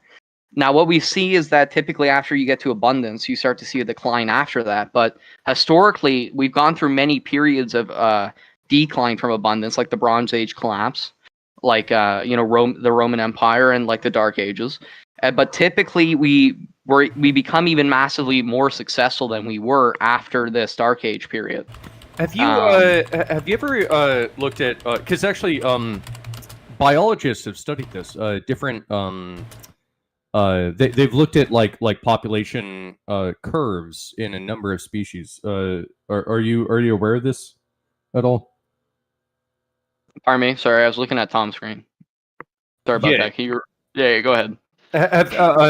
You're aware that like biologists, they've studied population curves in a number of species, right? Sure. Yeah. So, what does the human population curve look like to you? Right now? Yeah, like compare like we've studied a whole bunch of population curves in a whole bunch of different species. Like, what does the human population curve look most like to you in comparison to those other curves that we know about? So you're talking about like the age Like brackets, wolves, bacteria, rabbits, like whatever the yeah. fuck. So like in most other species, the majority of people or the majority of like animals alive are pretty young. As for in human beings, this is like the opposite. The majority of people alive are like middle aged. Well, so it's coming down, right? So what I personally speaking, what I suspect is going on here is a probably a sigmoidal. Look at Tom just like break it, like he's just freaking out. What I'm not freaking out, bro. I'm sitting looking at it, bro. Yeah, he's just, yeah. Like everything what I just said was true. What I'm suspecting is that is that if I could just finish this fuck. Like that's a linear. That's a linear If I could just finish this thought. Okay. I apologize, Charles Chief. I'm sorry. Okay. I'm pretty sure that what we're looking at is human beings going through a sigmoidal curve where when we reach the peak of this, it's probably going to dip down a bit and then be sinusoidal continuously because we've reached a stable state, right? Like that's what I would predict for the population of humanity. But you know, I mean, who knows? I guess. But like that would be my guess. And well, yeah, we've had stuff like this happen before, right? But typically after that period happened, we started to grow our population again, right? Like unlike the rats in Rat Utopia, we continue to grow even after periods of fall. Is where that the rats has just nothing died to do out. with what I just said, bro. I think it does. Oh, okay. Well, if you say so. Well, like, why do you not think it's relevant? What I'm saying is that I believe that humanity is going through what looks like an exponential or even logarithmic curve from our perspective, but it is in fact a sigmoidal curve that will level off and then probably just decay into like a standard sine wave at, I don't know, around like what, like 6 billion people. That would be my guess, some shit like that. All right, It'll. so You think like, that- all right, you think that listen, human beings- listen, No, I so wanna like, address what okay, Charles all right, was saying. wait. All right, before we get into this, right? So like every 1,000 years. Oh right, shit! It's 3 a.m. I gotta do my thing. All right, do your thing. Every 1,000 years, right? You know what I mean? The Yeah. population of Earth doubled, right? And this was true, right, the whole way up through until we got to motherfucking zero, and then 1,000 years later, zero, we were at fucking 232 million, right? And then 1100 we were at, or 1000 AD we were at fucking 300 million, right? So basically, like, Yeah. we doubled again, right? We didn't even double. We didn't even double at fucking 1000 BC, right? And then, like, we got up to like the 1600s. We got up to 500, or we got, yeah. And so from like So when did it stop 1,000 from doubling? 1,000 till now, right? We went from fucking 350 million, call it, right? 310 million, right? 320 million, something like that, right? And then we went to 8 billion in the last 1,000. This is not a logarithmic fucking code, bro. We had a massive we're having a massive Can population. you go to spike. zero, please? Can you go to zero? Yes, sir. I'm at zero right now. Yeah. So it by 1000 AD, it almost doubled, but there was a period of stagnation between 0 and 1000 AD, right? That's what we call the Dark Ages. Right. Yeah. And then it dropped in the 1500s as well. Well, yeah, that was because of the plague. Like, Yeah. so there's some other factors that go into there that, you know, of course, decrease population, but overall, the increasement of technology does seem to help birth rates and, you know, children surviving. Okay, listen, I understand does it why. I understand why it is, right? That, like, you know. I mean, it's not really an argument against you, Pnoid, because, like, I'm just saying that, like, if like human beings are pretty good at making copies of themselves. Yes. And technology species does are. help us, and the technology does help us in that pursuit. Yeah. Most of the time. What I'm saying is that, like, okay, so what we have is, right, as an in general thing, right, is what we have is we have this curve, right, that's, you know what I mean, like, building up, and every 1,000 years we're supposed to, like, double, right? And right now we should be around, like, you know what I mean, 1 billion people. That's where we should probably be following the curve. right? Now, the problem that we have at the moment is that we're at 8 billion. This is a population spike due to oil, right? And technology and medical devices, right? And the Industrial Revolution. It's basically oil, bro. It's oil. It's fucking oil. Okay, that's basically what this Well, is. we had oil for a long time. The only way that we ever figured out how to use oil was through the Industrial Revolution. I'm saying it's oil. Oil. You know, the oil Greeks had steam engines. Yeah, right. So did the Egyptians and so did the Romans. Yeah, we know about all these things, right? Yeah, Anyway, and the Romans like killed the guy who made the steam engine. But go ahead. Yeah, because like, listen, bad for the church, right? So okay, anyway, so like oil, right, as a whole, Liberalism helped us as steam engine. right? No, go ahead. Oil as a general thing, right, is the reason why we are today where we are, and that's fine. Okay, but like now that we've had this population spike, we urbanized, right? We're no longer like fucking having a reason to have any more fucking kids. It's going to go back down the other side, right? We're going to fucking settle around 8.5 billion and drop down probably around 3 billion on the backside of this, right? Because that's like probably where we remotely should be as human beings. And like what I'm doing is I'm standing here going like, well, okay, if we wanted to be able to have something that's kind of sustainable and kind of like works and will like allow us to have like more children on the back end of this and be able to like, you know, have a functional society that operates correctly as people, we don't have like the fucking dumb shit that we had today, we should probably give a fuck about each other. You know what I mean? I'm not, this isn't like some like, I swear to God. Anytime, being a Christian is apparently a Marxian too, apparently. Like, listen, being a good person is a Marxist ideology. Do you know what do you know what I think is actually going to become like kind of interesting on the backside of this? Because like I feel like for a long time mankind has just been just pumping out as many kids as he possibly can because life is hard, blah blah blah. But if we get on the other side of this curve, then we're like we're masters of the environment. We're just fucking chilling, which means that children will become like super heavy K-type selected. Fuck the R-type.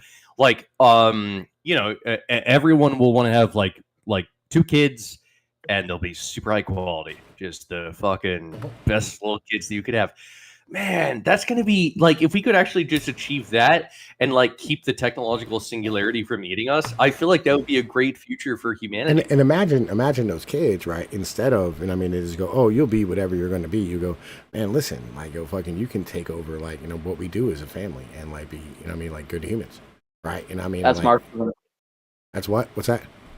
What's that's that? Marxism. This that's is Marxism. I'm 95% sure there's like fucking like 500 million people named Smith in the world, right? And every one of them, and they're all Marxists. Yeah, they're all Marxists, every one of them. Anyway, right? So fucking your troll's getting old. If you're named Smith, you're a Marxist. I agree with that. Yeah. Right, fucking yeah. Like the reason they were named that is because like their father was a blacksmith and his father was a blacksmith and his father before him was a blacksmith, right? And all these people were Smiths. Right, and like this is how normal. This is how normal society operated for thousands of years. You did what your father did, and that's beautiful. Yeah, like Marx is a big fan of blacksmiths, but yeah, listen, you're so dumb. It's true though. He was a big fan of like the I don't know if Marx picked up a hammer in his entire life. Yeah, I agree. That motherfucker was. Well, he was like a drunk college kid. Like, come on. We all know that Marx. Well, he was a drunk college kid. Like, we all know this, right? He had alcohol-related brain damage, and that's why he was such a retard. Like, this is all well-known information. Yo, but can I tell y'all in the motherfucking chat in the stream? I fucking apologize, right? Like real shit. That like we never really, got back to doing what it is that we were supposed to be fucking doing. You know what I mean? Like, I feel a way about it, I do. But the problem is Mr. Google, wanted to take up for Fridge and his fucking dumb nonsense, right? Because Fridge is a rampant anti-Semite, right? And what Fridge does is he gets really, really mad at the Jews, right? And then he finds some way. He finds some way, right? He finds some way. Tom, are you a narc? Right? Find some way to turn everything into being a Jewish problem, right? Like, Tom, listen, are you a narc? It's like he's like 8 degrees of Kevin Bacon, but with Jews. You know what I'm saying? Tom, are you a narc? Right? No, I'm not a narc, bro. I just letting everybody know why it is that like Mr. Google's over here like being a bitch about shit. You know what I mean? Why are you narking to the YouTube community? I'm not. I'm telling my fucking subs the reason why it is that we're having this conversation right now. This seems like, are you Fed posting right now? I'm not Fed posting. Are you sure? Yeah, if I was Fed posting, like we'd be talking about like blowing some shit up, and we're not. You know what I mean? Like we're just hanging out, having I a don't know. conversation. Well, Feddy, I Well, don't know. but we could blow shit up to be Are fair. you like, Stop is being this a Fed, YouTube Fed. channel, is this stuff like just in your head, or is this like just filled with Russian shills? Like, what's the deal? Yeah, listen, again, so like no one is a Russian shill, right? And see, being in isolation, this is the problem, right? Propaganda on all sides of us. Everything is propaganda today, right? You know, I understand, right, that like somehow Fridge got a hold of some conspiracy theory from like the CIA to explain to him that the Russians are all Jews, right? I get it, right? I do. You know what I mean? And I understand that, like, you know, fucking he has now just completely succumbed to like the anti-Semitism because he is a quarter Jewish, remember? You know what I'm saying? Like fucking, and so he hates himself, so now he's hating everybody the fuck else around him. But like that's no reason to accuse people who just, you know what I mean, want their children to like. Well, he didn't know that until recently, to be fair. To be fair to Fridge. Yeah, I know. He didn't know that until like a few months ago. I know. But he was, yeah, he's an OG, right? He was on that grind for a while. You know what I mean? I feel you, right? But you can't blame everything on the Jews because, like, literally, like, the Italians have been dealing with Jews forever, right? What we did was we just hit them in the fucking mouth so they stop acting like shitheads. You know what I mean? Right? It ain't that difficult. But the Italians got cucked by Muzzies. Like, are they a good example? I mean, listen, part of us did, but a lot of us did not. You know what I mean? And then, like, we fought back. All you got cucked by Muzzies. No, the North part got well, cucked the by Muzzies Germans. The Muzzies got like the last laugh because like they conquered like essentially like all the important parts of the Mediterranean Sea, and then they prevented the Italians from trading. Yeah, how did you do up against when you ran up against? God damn, what the fuck was that motherfucker? Charlemagne. How did your people do when you ran up against Charlemagne? Huh? I'm not German. Yeah, listen, I mean, like you're all like fucking Northern Europeans. How did y'all do? Charlemagne also conquered Italy. I'm asking though, how'd you do? But I'm French. Like I'm part French. Like it's not insult. Listen, I wouldn't admit that. I wouldn't admit that in public, right? No, I'm a Norman. The Normans were the superior people. Everybody got raped by somebody at some point in their history. You got raped by the Romans. The Normans didn't get raped by nobody. You got raped by the fucking Romans. The Normans didn't get raped by nobody. It's not true. The Romans came and cracked you at one point. Everybody. To be absolutely fair, the Vikings did not get raped. Nobody came and raped the Norwegians. We are pure blood. No, you did get by the Catholics. Yeah. That's what I'm saying. You did end up fighting back, but that's a good thing. Well, okay. You fought back. But we did get raped by the Catholics and you got your Christianity a little bit. Yeah, but fucking Christianity every goddamn time. By the way, fuck Christianity. Christianity is the gayest fucking shit that has ever existed. Yeah. I disagree with such a sentiment, but okay. Like, all right, so here's a question, Mr. Google. The Normans didn't exist, Mr. like, Google. when Here's a question. One day, right, Mr. Google, you're gonna be a dad. I think you're gonna be a great dad. This is why Christianity is gay. No, hang on a minute. All right, so I think that it's a Jewish god. For like a really long time, Europe was like totally fine with just having their own gods. I mean, I guess you could call it paganism, but paganism is just anything that's not Christianity. We had our own religion, and then suddenly we had to start believing in the Jewish God, the Christian God. It's the sequel to fucking Judaism. Like, say that do we really have to do that? Like, we developed the entire Roman civilization without Christianity, and then once Christianity got introduced, we had 1,000 years of the Dark Ages. You're half Norwegian. I'm just saying. Okay? I'm just saying. I don't want you to. You can't claim Rome, okay? Yeah, correction. No, I don't claim Rome. Yeah, I did. You're a Norwegian. You can't claim Rome. Yeah, I don't claim Rome. I can claim Rome. Right. Now, like, let's in all seriousness, right? Mm-hmm. What up? Like you guys all know, like I shared this before, right, about the fusion of innovation theory. But in reality, the only European paganism was formed by the Greeks, and some people dispute whether or not the Greeks were white, but and most of you, like, except for the Germans and the what were they called, the Druids, etc. Druids, sure. So the Druids. Except for the Druids, Which ones and believed in Thor? Was it the Druids? The Druids, The Druids are kind of like their own thing. Yeah, the Germanics. Germanics. Wait. All right, hang on. Wait a minute. Wait. That was the Norse. Wait a Those minute. are the Norse. Wait a people. minute. The Germanics They also. believed in- Wait, hang on a minute. Hang on a minute. Hang on a like minute. Wait a second. same thing. Okay, so like, druid, right, is technically a term, right, for a priest, right, who held knowledge and passed it down. That was technically what a druid was. It was not like wasn't Well, like their it own was like- religion, sure. Yeah, it wasn't really a religion, right, as a whole. He was like a shaman. You want to be that's what a druid was. A druid was a shaman. Sure, but they were in charge of a lot of Celtic culture. In Yes. general. So like Julius but- Caesar actually hired a druid, right? You know what I mean? Like fucking because like he had some like with toga wearing Gauls, right, in his fucking ranks. And like, you know, like he would stand here and like use him, you know what I mean, like get them on their side so they would fight when they saw like, oh, there's a symbol of the raven or like the bones say this or whatever, right? And that's what a druid did, right? Anyway, fucking like, listen, Mr. Google, I want you to understand something, okay? One day, you're gonna be a dad. You're gonna be a great dad, okay? And you're gonna look at the system and you're gonna fucking hate it because you're smart, okay? Like anybody who's smart hates this fucking system. Anybody with any intelligence hates this system. Dumb people love this system. Sure. They fucking think it's great because like they have the opportunity to succeed where back in the day they would have been stacking rocks. Okay.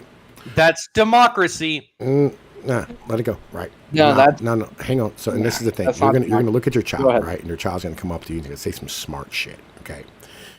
And you're gonna fucking sit there and you're gonna go, Jesus Christ, I'm gonna have to feed you to this fucking system, and you're gonna have to deal with these fucking retards every day, right? And you being a good man and being a good dad because you are, right? Being a good man, you're gonna fucking feel a way about that, and you're gonna wish that there was some other fucking thing that you could do.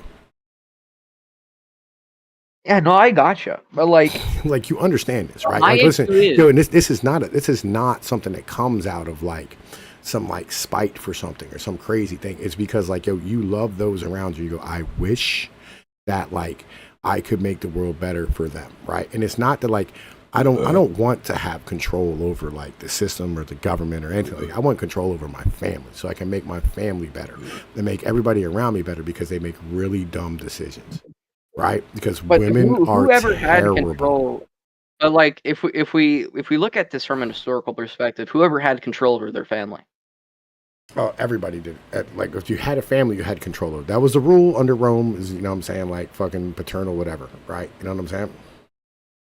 So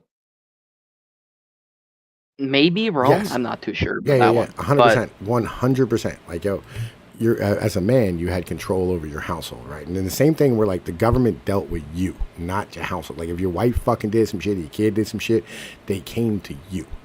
Right? They didn't come to like your fucking wife. They didn't come to your kid.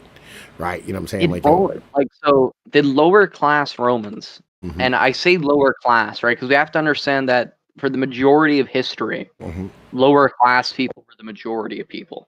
The plebeians. Right? They always have been. Now, so of course, you know, the people that the Romans conquered, right? They didn't have like legal rights until after the empire. Yeah. This up what type of legal recourse they had, but Sorry, the stream just excluding crashed. Rome. I apologize. No, that's chill. But excluding Rome, right? Like the majority of people throughout the majority of history did not have control over their families. Okay. So they did, right? And this is important to understand. This is how like the system worked forever. All right, so here's how this operated. Rights as a whole, okay? When you think of rights, what you're thinking of is like individual rights in order to be able to like fucking choose governments or like fucking, you know what I mean, interact with, I don't know, some type of economic thing, whatever the case is, right? Well, no, I'm not talking about that, but yeah, I mean, like, bro, that's like the rights of like a normal human being, just as a whole, right? Fucking like, yo, just the normal rights as a father and as like a fucking head of a fucking household. You had those rights because you had those responsibilities, right? It was your job to take care of whatever the fuck it is you created, right? That's your job. You know what I'm saying? In order to be able to take care of that, you had to have the responsibility. You had to have the authority over those things, right? That's how this worked in perpetuity. Now, when the Romans came through and they conquered your people, right? You know, I mean, that happened from time to time. Or anybody came through and conquered your people, whether it's the Persians or whether it was the Romans or whether it was the Greeks. Now, they didn't sit here and like have like a guard at your fucking front door because they didn't have enough fucking people to do so, as I showed you with the old population graph, right? What they did is like they dealt with like your local tribal leader, your king, or whatever the fuck you had at that time. You had those petty kings, right? These guys who were like subservient to other kings, subservient to bigger people who were more powerful. Now, this king may have taxed you, you know what I'm saying? But this king didn't dictate how you lived day to day, right? It didn't dictate how you dealt with your kids. It didn't dictate how you dealt with your wife, right? Because you were on a farm far away from him. You know what I mean? They didn't have telecommunications. They didn't have fucking like modern fucking cameras. They didn't have any of these fucking shits, right? You dealt with shit how you saw fit. And that's how that operated day to day. So I'm doing some research on that currently. Okay. But go ahead. Like as we speak, but I don't know if it's entirely necessarily true, but sure. But like throughout the majority of history, like people did not have control over their families, right? So like I took you over how in the agricultural age. So like sure. So in the agricultural age, right? Roughly around 6,000. Agricultural age is not most of history, my friend.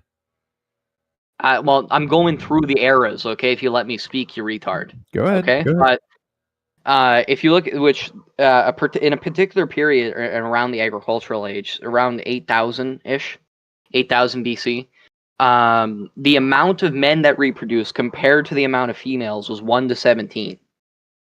Right? So what that means is that there was definitely some harems going on, and there was massive wealth disparity because some people were way better at farming than others were, right? So it appears like all those people were, you know, they were hoarding all the females, and most people, like, if they had families, right, they might not even been able to reproduce successfully because of the wealth disparity. So that's not really like having control over your family and having a prosperous family, right? In that scenario. And that continued for an extremely long period of time, right? And then also like throughout the medieval, so that continued like from 8,000 BC, like probably all the way until roughly when monogamy came something that was a little more socially acceptable for so many thousand years after that. And then when you go into the medieval age, serfs were not allowed to marry, right? You could have relationships and have children, but they were not allowed to marry. They were not allowed to have clan structure, and they were not allowed to, you know, really keep a name, like a proper name, like a noble was. I don't know about that. I feel as though, like, well, this is what like all the scholars tell us about history. So if you want, the say, and this is scholars. what all the archaeological, important. and this is what all our and this is what like all our historical records say about it. But I mean, if you want to deny that, I mean, you can go ahead if you want. Right, listen, so here I'm looking give me at an example where I can like read up on that, please. All right, so I'm looking at. Oh yeah. So what do you want? Do you want everything? I'm looking at ancient wait. Rome Sorry, right this now. guy asked me a question. Right now, do you want everything, or you just want like specifically the 17-1 stats with like the. Oh yeah, sure. I'll get that real quick. Okay, so I'm looking at ancient Rome right now. Ancient Romans. This is early republic, right? They place the father at the head of the family. One definition of the term familia translates to the group of people who descend from the same pater, where pater means father. From this definition, the father and all his children are part of his family, as are his children and sons. His children of his daughters, however, will become part of their father's familia. At the head of the entire familia was the pater familias. The pater familias was the oldest living male of the family. If he had living sons, even grown men with their own families, those sons would still be under the power of the pater familias. In ancient Rome, fathers were endowed with nearly limitless power over their family, especially their children. The patria potestas, or the father's power, gave him the legal rights over his children until he died or his children were emancipated. These powers included the right to arrange marriage, force divorce, expose a newborn child who did not want him or her, even disown or sell his kids, sell or kill his child. Even though a father had these legal rights, it did not mean these acts were common. Fathers wanted their children as heirs for the continuation of their bloodlines. Ancient Romans believed the patria potestas was first dictated by Romulus, the founder and first king of Rome. Legally, if a child did not share the father's citizenship, he or she was not under his patria potestas. And now, so here's the thing. This is very important. Your innovation theory, right, applies to this, right? So this did not come from this. Yeah, this did not come from Rome, right? That this is older than Rome. This was something that Rome, inculcated, which probably came from Greece, which probably came from Persia, which probably came, like from the early Middle East, right, in the Bronze Age. Like, this was always a fucking thing. Maybe. So we know,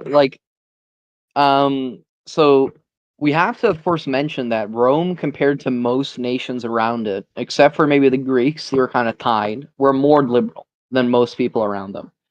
Most people around them who weren't descendant from the Greeks or Greeks themselves were monarchies, not democracies, and did not have like any sense of property rights like the Romans did, or social mobility, etc., etc. So the Romans were very liberal for their time. Which one was more liberal, Sparta or Athens? I think both. I think that Sparta was more left leaning than Athens was. It's more right? Left. Athens was more right or left? Sparta was more left leaning than Athens was. So in Sparta, like, women had a lot of rights, actually. Mm-hmm. Yeah, and they had a very collectivist structure. Yeah. Sure, yeah. So the Greeks and the Italians are very progressive people, right? And especially back then. So the Greeks and the Romans are very progressive. The Greco-Roman culture is extremely progressive. So now if you look, so the first like human rights codes that we know of was created by the Persians and was like really expanded on by like the Greeks, right? And then that made its way to Rome. So I don't know if that I don't think there's any like logical reason why you could say that it actually goes farther back from that, especially when you consider like the study that I posted or some research that was done like in the top right corner. But essentially, like, what we know is that the Romans were much bigger on freedom, and the Greco-Roman culture in general was much bigger on freedom and rights, and people having inherent value, which are all liberal principles, by the way. Which is compared to everybody else. Which do you think is older?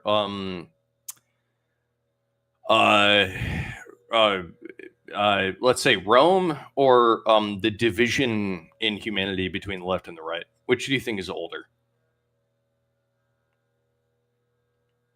It's probably left and right. Well, it depends on how you define that. But if you want to define it between conservative and progressive, then since man existed. See, I also agree. Right wingers.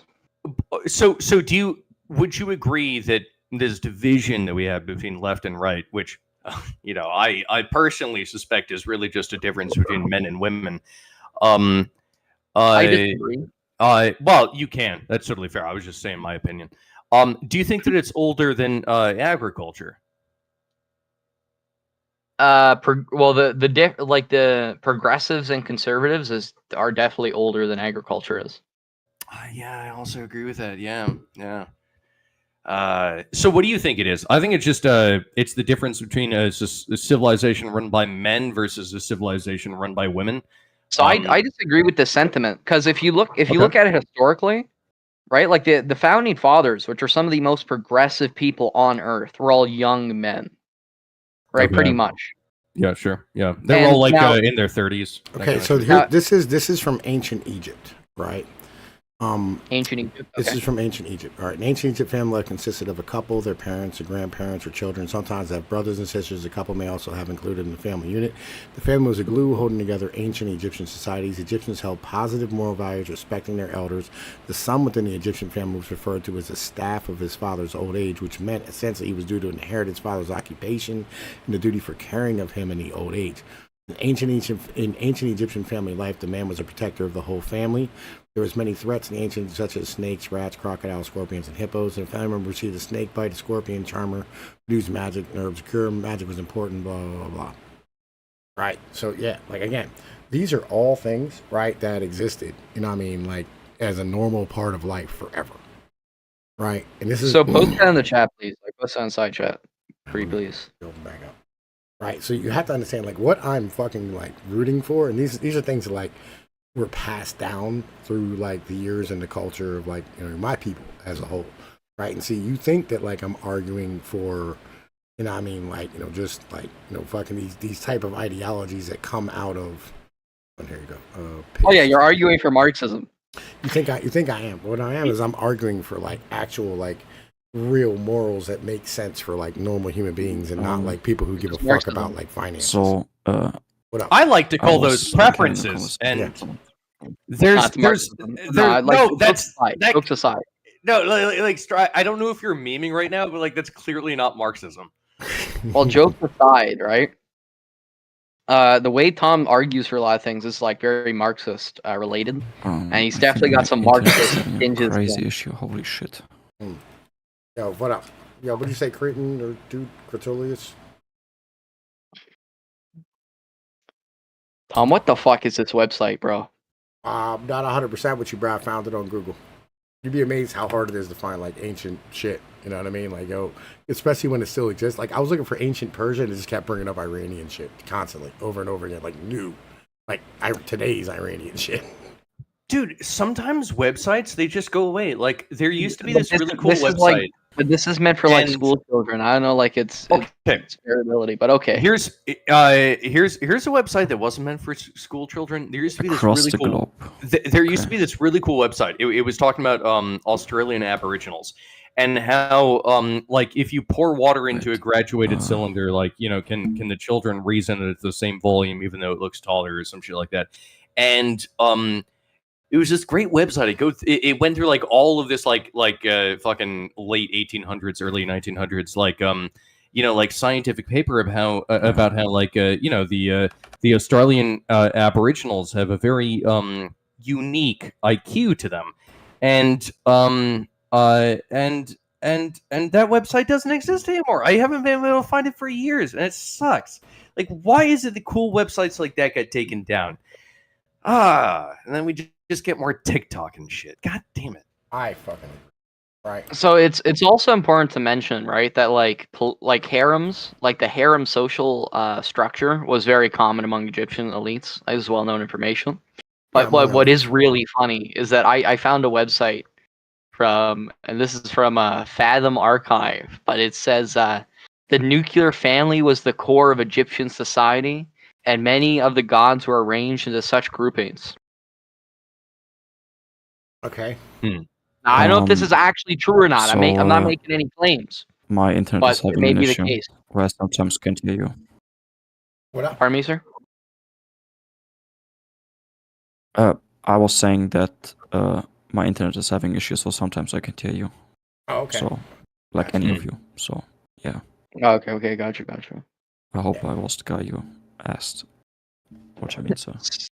Yeah, fair. But But so anyway- it appears but that we anyway, don't know a ton about Egyptian family structure, unless you want to, you know. Yeah. Well, all I'm saying is right. Like, your father should be in charge of fucking households, right? You know what I mean? And there should be a reason for that, right? And on like, you should have a society that has a reason for that, right? Well, do you believe that like communities should like raise children? Of course they fucking should. That's Marxism. Marxism said that. Marx said that. Fine. Then Marxism was correct about that. No one gives a shit. Yeah. I mean, Marx was wrong about everything. Wait. Again, this is as basic. emphasized, this is a like, better on the question. thing Do you you sent believe that? on, like, Do you believe that the community should have more authority over who do you believe should have more authority? The family has more authority than the community has over the family. No, should the father have more authority over his children than the community does? Yeah. Yes. Of course. Okay. Now, if you look throughout the majority of agrarian societies, this was not the case. Then they got it wrong. I don't know. I mean, I feel like no. The problem is a lot of that community would be We're your currently family. living in a civilization Right? where Like, we so got like it wrong. okay, so. like so imagine this, right? So like you have a community, right? And you have like, I don't know, like 10 fucking farms or whatever, right? And if 6 of those fucking farms are like your older brothers, you know what I mean, or like your sisters, or like, you know what I mean, like your fucking grandparents, or like the other set of grandparents, whatever it is, they're probably going to have like as much authority as your fucking parents have over top of you, but they're also like going to have, motherfucking like authority over your parents too. That would be normal. So this is not what I'm talking about. Right. So like, wait, this I is- have like 2 little brothers and a little sister. Right.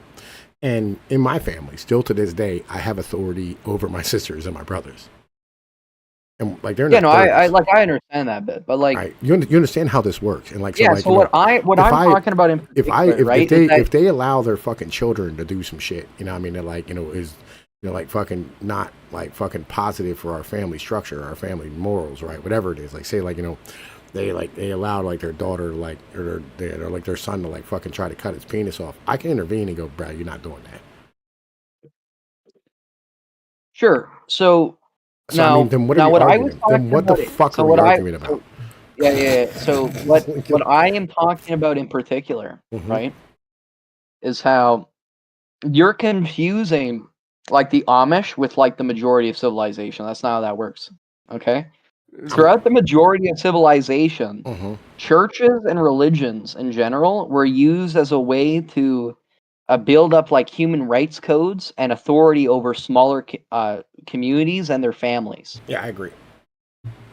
Right. So, and that's been something that's been happening for thousands of years. Yeah. Right. So, like, I'm a throughout Catholic. yeah. I was right, raised in a so- Catholic neighborhood. I've argued these points.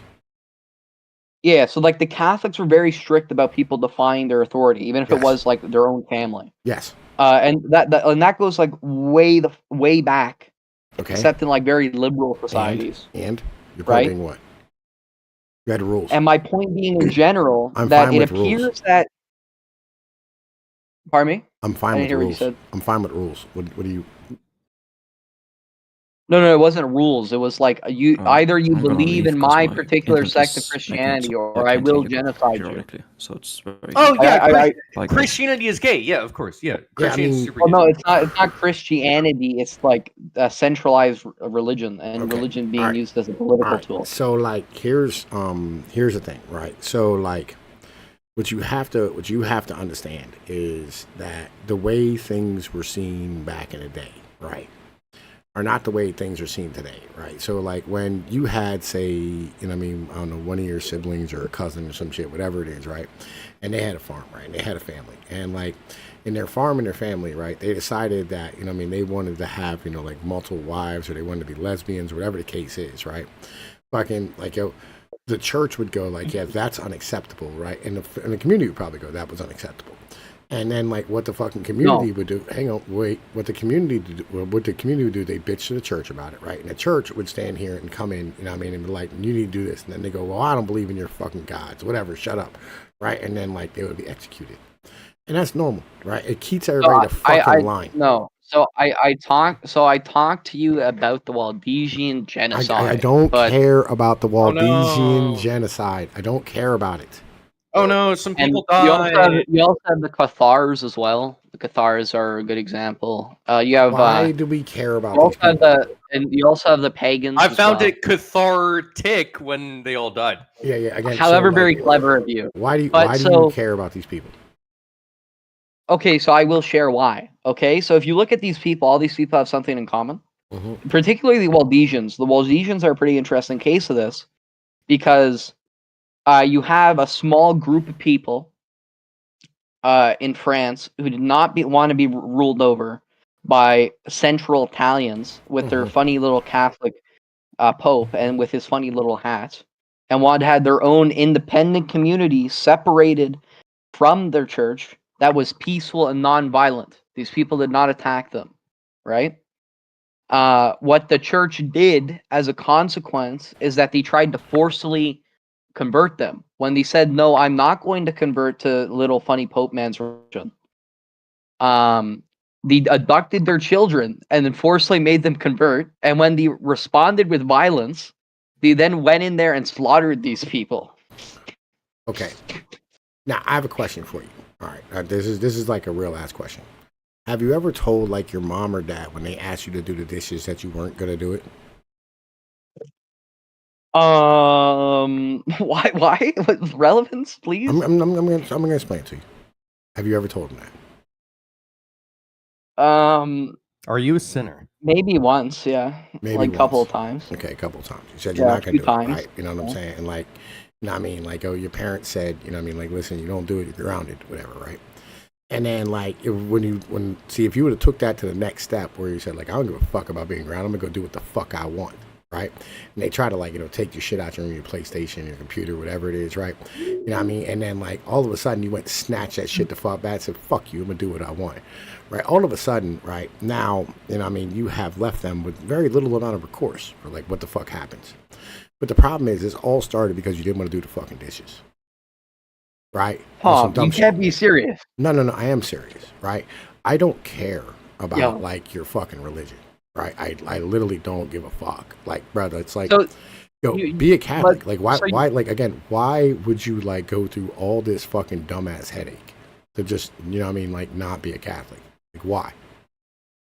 Because these people wanted to have their own independent culture, right? These people did not want to be like subservient to Central Italians, right? They wanted to have their own independent culture, and as a consequence, they were slaughtered. They were fucking slaughtered. Yeah, I got you. Yeah, I get you. Right, but again, is it so easier? shouldn't you be pro-Waldensians? Like they wanted to have control over their own families and their own beliefs. I understand what you're saying. Right? I understand what you're saying, right? But like ultimately, but slaughter and rape will occur. There's no way to avoid that. Yeah, there's no way to avoid this, bro. Like again, so like as long as there will be kings, there will be blood. I agree, but my point more so is that the system that you want today's different than in the times of the Waldensians, right? So like today, yeah, I agree. It's more liberal, so we'll allow people to have more like to go fuck off in the woods and do what they want. Yeah, right. Not only that, right? You know what I'm saying? Like, you have like the ability to stand here and go like, hey, look, I have a better system that works better, right? You know what I mean? And it's like more like durable than your system that you have now. And they go, well, we kind of like, being able to like kill our babies and do all types of ill shit on a constant basis, right? And I go, well, that seems like it's like not, going to be like sustainable long term, right? Continuing to kill your babies and let your women like spend like fucking like fiends and then, driving up massive amounts of deficits and, not, having like proper food and having everybody be sick and diseased constantly and just the whole world's like not like acting the way a human being should act. Right. And I go, well, listen, what if, this is really simple. What if like we made human beings like have the opportunity to be like actually happy, right? And they could produce new citizens for you. Hedonism. Right? No. Not it's not hedonism. This is not. It is hedonism. No. Hedonism. That is hedonism would say like, what if I told you, I have a system where like, fucking, they could like fulfill their every need, right? And like they could. Go ahead, Tom. You should ignore when I say that. Go ahead. Yeah. Right. Like again, it's like right now. Anyway, right. What I said, like I have a better system where like we can sit here and have like human beings be human beings, but it's just gonna be less productive, right? And you'll still be productive, but it's going to be less productive because like you're going to have things be more durable and you're going to have like families and stronger communities and all these type of things that are better for your society, and you'll treat them better and you will give everybody authority and responsibility, and you'll end up producing better citizens as a whole, right? That's it. Because when you give men the opportunity to be like actually responsible for like their families and their communities, they end up being better men. For instance, it'll probably also be more sustainable. Me and you would both agree. Me and you would both agree that men from like the silent generation and like the greatest generation were better men than the men we're producing today, right? Just as men, right? And they produced things that were amazing, right? Like fucking penicillin, for instance, and like, all these like tons of innovations constantly for like years. And the reason they did that, right, is because like they felt a duty and a responsibility to do so. And they had the authority, right? And they had like the commensurate confidence that came with that.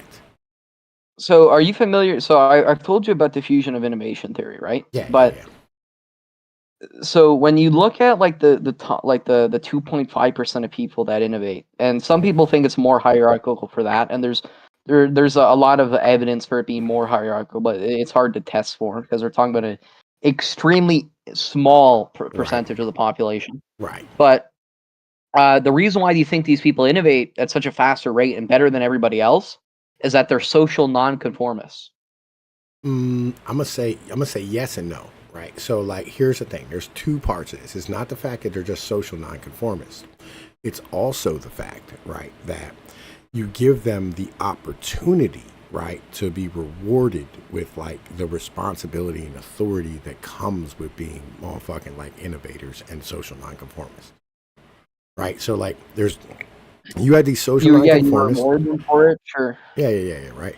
And the thing is, today you are not rewarding your higher end individuals with these type of fucking like with like any ability to actually like reward themselves off of these fucking, you know what I mean, innovations. Yeah, because like eventually what happens is that like elites discover that, you know, having innovative people shake the boat of society is not good for their the current elite survival. Yes. Right. Like this happens in science all the time. Is where, you know, people will hold on to theories for their dying breath, just so that they won't admit that they're wrong. Yeah. And they can still have a job. Yeah. Right. And still value to you know, like the world. Yeah. There's a phrase, right, or a saying in academia. I guess it would be like an allegory. I don't know. But anyway, I'll say what it is. Fucking science moves forward one dead scientist at a time. Sure. Yeah. Right. And so, like, I don't know if you could imagine, right, being like, you know, trying to be a scientist today or trying to be somebody who's like an innovator today and having to face the backlash. And at the same time, like, imagine today trying to become like, you know, like you do something amazing, like you're Elon Musk, right? And like you do all this shit, right? Say what you want about Elon Musk. I really don't fucking care. I don't like the guy or not like the guy. I'm neutral on the motherfucker, right? I'm not like a fanboy or anything. But say you're Elon Musk and you do all this shit, or you're Mark Zuckerberg and you do all this shit that like changes the entire fucking planet of how the fuck everybody lives, right? Facebook in particular is Mark Zuckerberg. Everybody calls you a fucking robot and makes fun of you constantly. And you're a fucking meme. Is that what you want? Everybody prying in your life constantly? No, you don't want that shit. Fucking headache. Sure. So, you'd actually become a criminal too most of the time. The only reason they're not is because they're wealthy. Most people that change that really, like they just end up finding themselves in jail. Like enough of the community will find a reason to report them, and they will go to jail. Yeah, it's crap in the bucket theory. I agree. So, like, Yeah. This is where we are. So, like, you know, again, you're not rewarding men with the commensurate like fucking shit and giving them the confidence to be able to do all these things, right? And you're not instilling in them any of these things. And so, imagine though, right, if like you had like a proper like structure where everybody, you know, I mean, felt secure, right, in their social surroundings and all these type of things, to the point where like they really didn't want to drag down everybody who was smarter than them, right? Imagine if like the people around you meet weren't complete assholes constantly, just all the fucking time. Imagine that, right? That's a crazy. You can't remove that. You can't remove that. So you can't. You can't get around that. Yeah, most people are assholes. No. Most people, no. Most people don't have the social bonds, right, that you had like, you know, years and like fucking, you know, centuries ago, right? Like, so like, you know, motherfuckers, like, the Tocqueville talks about this, where, like, you know, motherfuckers were, like, really hopeful and, like, fucking happy and, like, pretty much, like, really nice and charitable constantly, all the time when he went around fucking America back in the day, right? And then, like, you know, he went into, you know what I'm saying, or then, like, fucking today, to go talk to motherfuckers, they're not hopeful, they're not cheery, you know what I mean, they're not, like, happy to see other motherfuckers constantly, right? You don't want people to constantly be distrustful of anybody who's better than them. You know what I'm saying? Like, what you want is you want motherfuckers to, like, have, like, good community bonds and good family bonds and all that type of shit. But this happens even in, like, communal bonds as well. Remotely it does, right? But on the same level, like, you know, when you come up with something and, like, you know, it grows organically out of, like, you know what I mean, a proper, like, fucking structure, it doesn't happen the way it happens today. You know what I mean? Where everybody's trying to tear you down constantly. Usually, like, hyper-conservative societies, and I don't mean conservative as in right wing. I mean like the literal concept of conservatism, are not very pro innovation, right? So that's social bonds. So I disagree, but social bonds. What is innovation really ever wrought, man? The ability to defend itself and to conquer other men.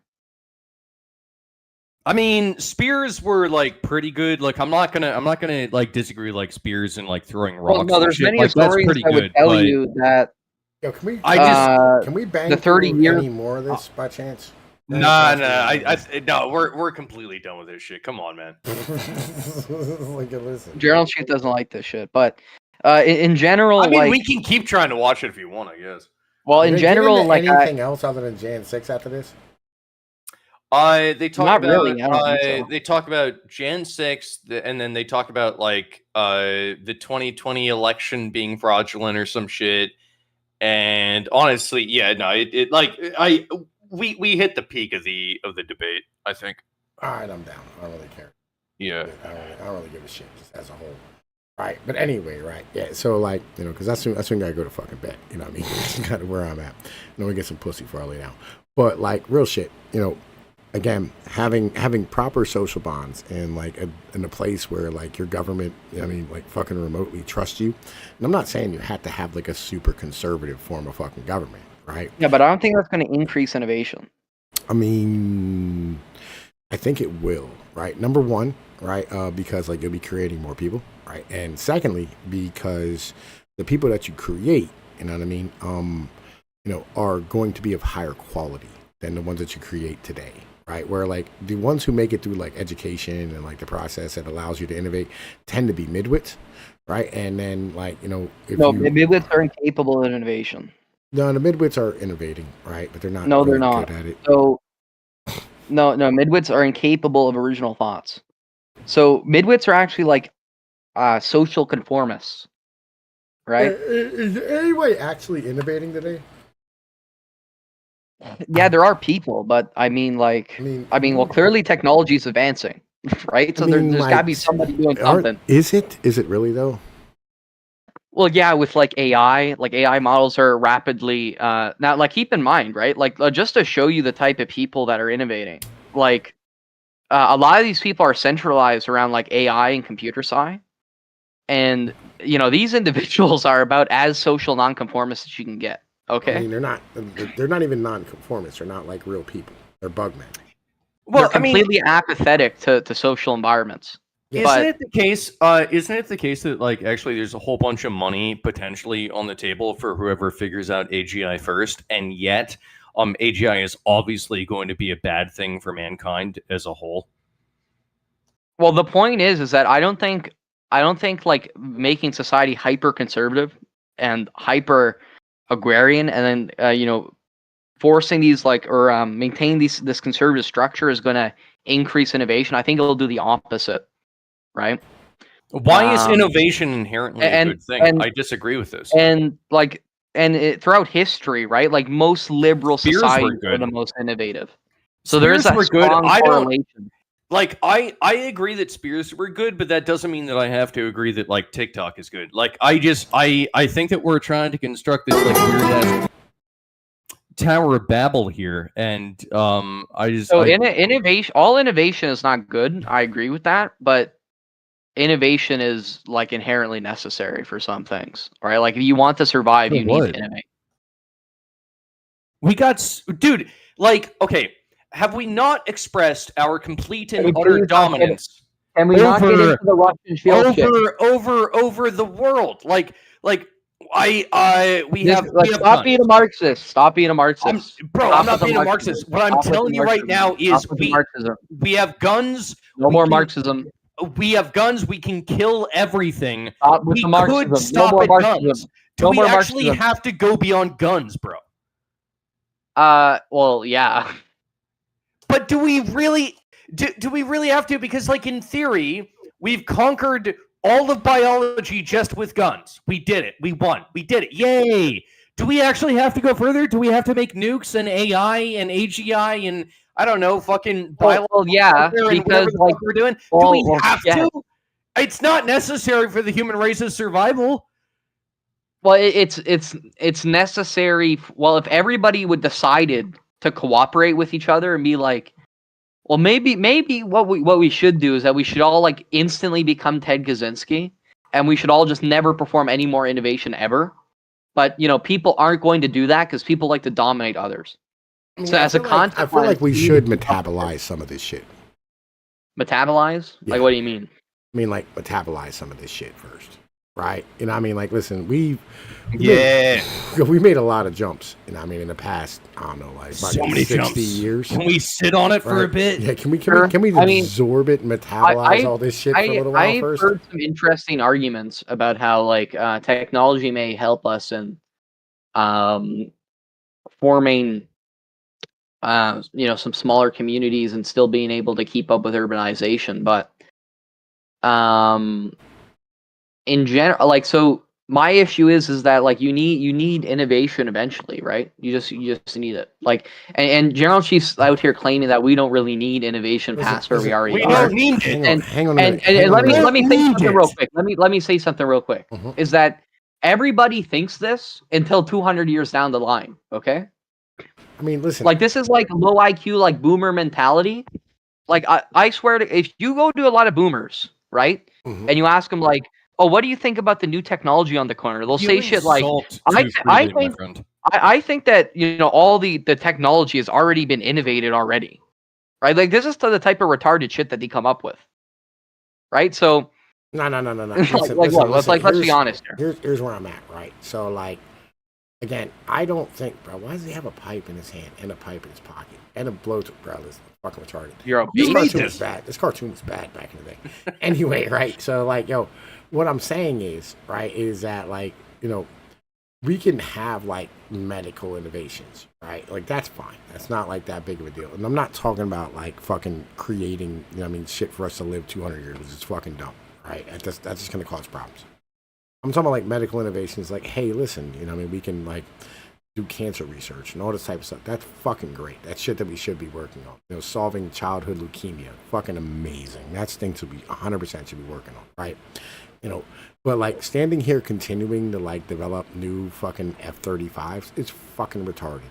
Developing AI, fucking retarded. Developing like fucking, you know what I mean, like more fucking ways to entertain ourselves and VR fucking like shit to jerk off to, fucking retarded. Like these are things that like are horrible for our society. So I agree that the last one's retarded, but like the issue is, right, is that you like, obviously you guys can't predict what people are going to be able to make in the future, which is why you have to stay on, you know, that like you have to stay tuned in, right, to innovation in general. Well, I mean, this is the problem. Well, I'm surely I can do it better than you. Okay, surely. I'm dubious of that, my friend. I am not. Well, I ain't. Okay, so yeah, this is the problem that, like, you know, the Japanese ran into. So, you know, maybe we can, like, maybe we don't have to push it so hard. But America right now is at like the leader of innovation in many areas in general, right? So, yeah. So like, so if we stop this, right? Like, who the fuck knows? Okay. If all the white people just suddenly collectively decided to stop researching shit, we would stop making advancements, and then everything would be chill. How are you going to get white people to agree on anything? White people have never agreed on anything. I know, like that's the entire point of us. Can we stop calling ourselves white people? It's fucking dumb. It's not a real thing. Well, see, that's the issue. White people can't even call each other white people. All right, listen, am I white? You're black. You're Sicilian. But like, that's what I'm saying, bro. Like, again, white is dumb, right? White is a dumb thing, right? Well, this is exactly what I mean when like General Chief's like, well, what if all the white people cooperated with each other? Like when has that ever happened ever? Okay. What if all the pale skin monkeys, and I guess you know, the Japanese can also be included in this. And Japanese are cringe. Japanese are gay. Asians are bad. I mean, so are the Germans, but you know, you're a Caucasian. You're a Caucasian. If all of the pale skin monkeys just collectively decided to stop innovating, then how are you going to make this happen? I'm just saying the world itself would stop innovating. Because yo, just in general, I had this, like, yo, I have a video, right, that I did where I went and I trolled a nuclear physicist one time, right? Mm-hmm. Because this nuclear physicist was trying to work on nuclear deproliferation, right? Yes, got it, bitch, right? Didn't sound good. You did? Got it, right? That's a big fucking word, and it's hard to say, Right. But like, so he was online and like he was doing like something for, I want to say like one of these universities or whatever, and I caught him. I don't know why the fuck he did this shit online. It was dumb because they took questions from like the chat, which I'm like, that's bad. Yeah. And so like I asked him, I was like, yo, how are you going to get all these countries to motherfucking get rid of their nuclear arms if, you know what I mean, like the UN's only real military is the US military, and the US is not going to give up any fucking nuclear arms. Right, and he had no answer. I just kept trolling him on it until like he just spun out of control and started cursing and shit. Right, like this is the problem. Like they're not going to work together. Yeah, people are not good at working together. Every nation has its own reasons for having nuclear weapons. You know what I mean? And the only way, really, I'll be honest with you, and this is why, like, you know, fucking, like, I think Fridge is retarded.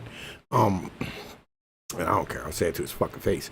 Russians should be, like, our best ally, right? Because, like, they have, like, all of the things, you know what I mean, that we're going to need to be able to use for manufacturing, right? And, like, there's no reason that, like, the people who have, like, the other, you know what I mean, like, 6,000 fucking nukes on the planet, you know what I mean, us See, who this have is the what I 6,000 nukes. mean when I say that Tom's a Russian shill Marxist. Like I think he just came out the closet right there. You know what I mean? No. Again, like, yo, they should be our best friends. Like, I don't know why they're not our best. Like, You're a Russian shill. Why are they? No. Like, yo, again, like, so their population is smaller. They're massively spread out, right? They have a giant ass fucking thing, right? Like, why are they not like our best friends? Like, why? It's dumb Russian that they're shill not. moment. Russian shill moment. Like the people with the most resources on the planet are not our best friend. Why? Why is that a Russian thing? shill? Russian shill. In theory, The Canadians have more resources. In than the theory, Russians. they are like, you know, like we come from Britain, and they Like, this is what I mean. Like Canada has like more resources than Russia has. In like, the vast majority of in things. theory, we come from Britain. They come from like Eastern Europe. Like, yeah, come like from obviously we're going to dislike them. You know, like I We get come that. from Asian. But, They come from Asian. but the thing is that actually, you know, there are greater enemies than just, you know, U.S. versus You guys Russia. are Like Russian at this shill. point, Hang on a minute. at this point, I have a You question. guys are Russian shill. Mr. Google. All right, so think about this geopolitically. Russian All right, shill hang on, moment. wait. Geopolitically. Okay, think about this geopolitically. Important idea, right? Russian shill moment. Hang on a minute. I'm Okay, getting so- trolled. This is wild. Hang on a minute. All right, check this out. So, I'm not gonna get trolled by you. Who are our two best friends in the world right now? Definitely not the Russians. It is not the Russians, right? It is the Canadians and the motherfucking And Mexicans China. and the Mexicans. Well, are our two best no. friends right now. No, they are. They're our two largest Sure. trading partners, Canada and Mexico, right? Because they're Yeah, but connected to Canada has us. more resources than Russia does. Canada has more of some resources. It doesn't have more of Maybe all more, resources. most of them. No. Okay, so like it does have fertilizer. It has fucking, I'm trying to think here. Fucking uranium, right? It has fucking fertilizer. Tons of water. Right? It has like fucking tar sands, right? It has natural gas, right? These are big things. Wood as well, right? And it also like is able to protect us from like people who want to shoot at us from the other side of the world, right? So they're good friends. Like the Mexicans. No. Like the Europeans, right? Or like the Asians or the Russians at this point. Okay. Well, the Mexicans also do help you, Like right? all of our like you're one- NORAD is based in fucking Canada, right? Because like, you know, the way that the nuclear missiles are going to travel is going to be up over top of the fucking the ice cap. and that's why Sure, we yeah, have to but annex like Canada to historically- make sure that we have to annex. Yeah, Canada. but Everybody knows from that. an historical perspective, there was people who tried to get South American nations and Central American nations, as well as Mexico, on their side to be able to invade America. Yeah. And we failed because of a diplomatic relations. But Yes. I agree. Now, so Mexico listen. also protects you guys. Okay. So Canada has like, you know, I mean, a bunch of natural resources, and I fucking agree with you. They do. But they're already our friends. Okay. You know what I mean? And like, you know, they live under they live under our protection, right? And I'm fine with that. I'm fine with that relationship. It's great, right? It's exactly what you want, right? For somebody who has like all those resources and they're right next door. Now, here's the thing. Russian chill moment. Here's the thing, though. Name a country other than China who has more natural resources that we need who we're not friendly with. Yeah, Canada, we should definitely annex those fuckers. Right. They got so many things. You know what I'm saying? Like, why are we not? You know what I'm saying? Like, best friends with Russia. Like, they're one of the biggest countries on the fucking This is a Russian shill moment. Right. Listen, they have more resources than all. Yeah, the but rest most of of their Europe. land is useless. No, it has no. Their land is not useless, right? Their land has A lot of tons it of is. shit. No, the reason why, like, fucking their land is useless is because It's not they very don't useful for living. fuck living, bro. It has resources. Yeah, but Greenland has a shit ton like, of so resources. why- Like, yeah, no one can live on it, but Yeah, Greenland has no, a I shit ton of agree, oil. But like, Yeah. so I understand We why have to like annex specifically this how shit, large yeah. it is that matters that much. But so like what? So this is a Russian shill moment, but It's not it's not a Russian shill moment. Tom, Again, can you admit that you're a Russian shill? I'm not a Russian shill. I'm saying geopolitically, it doesn't make sense. To Are you be telling me that like the enemies. viewers that you have right now aren't saying that you're a Russian shill?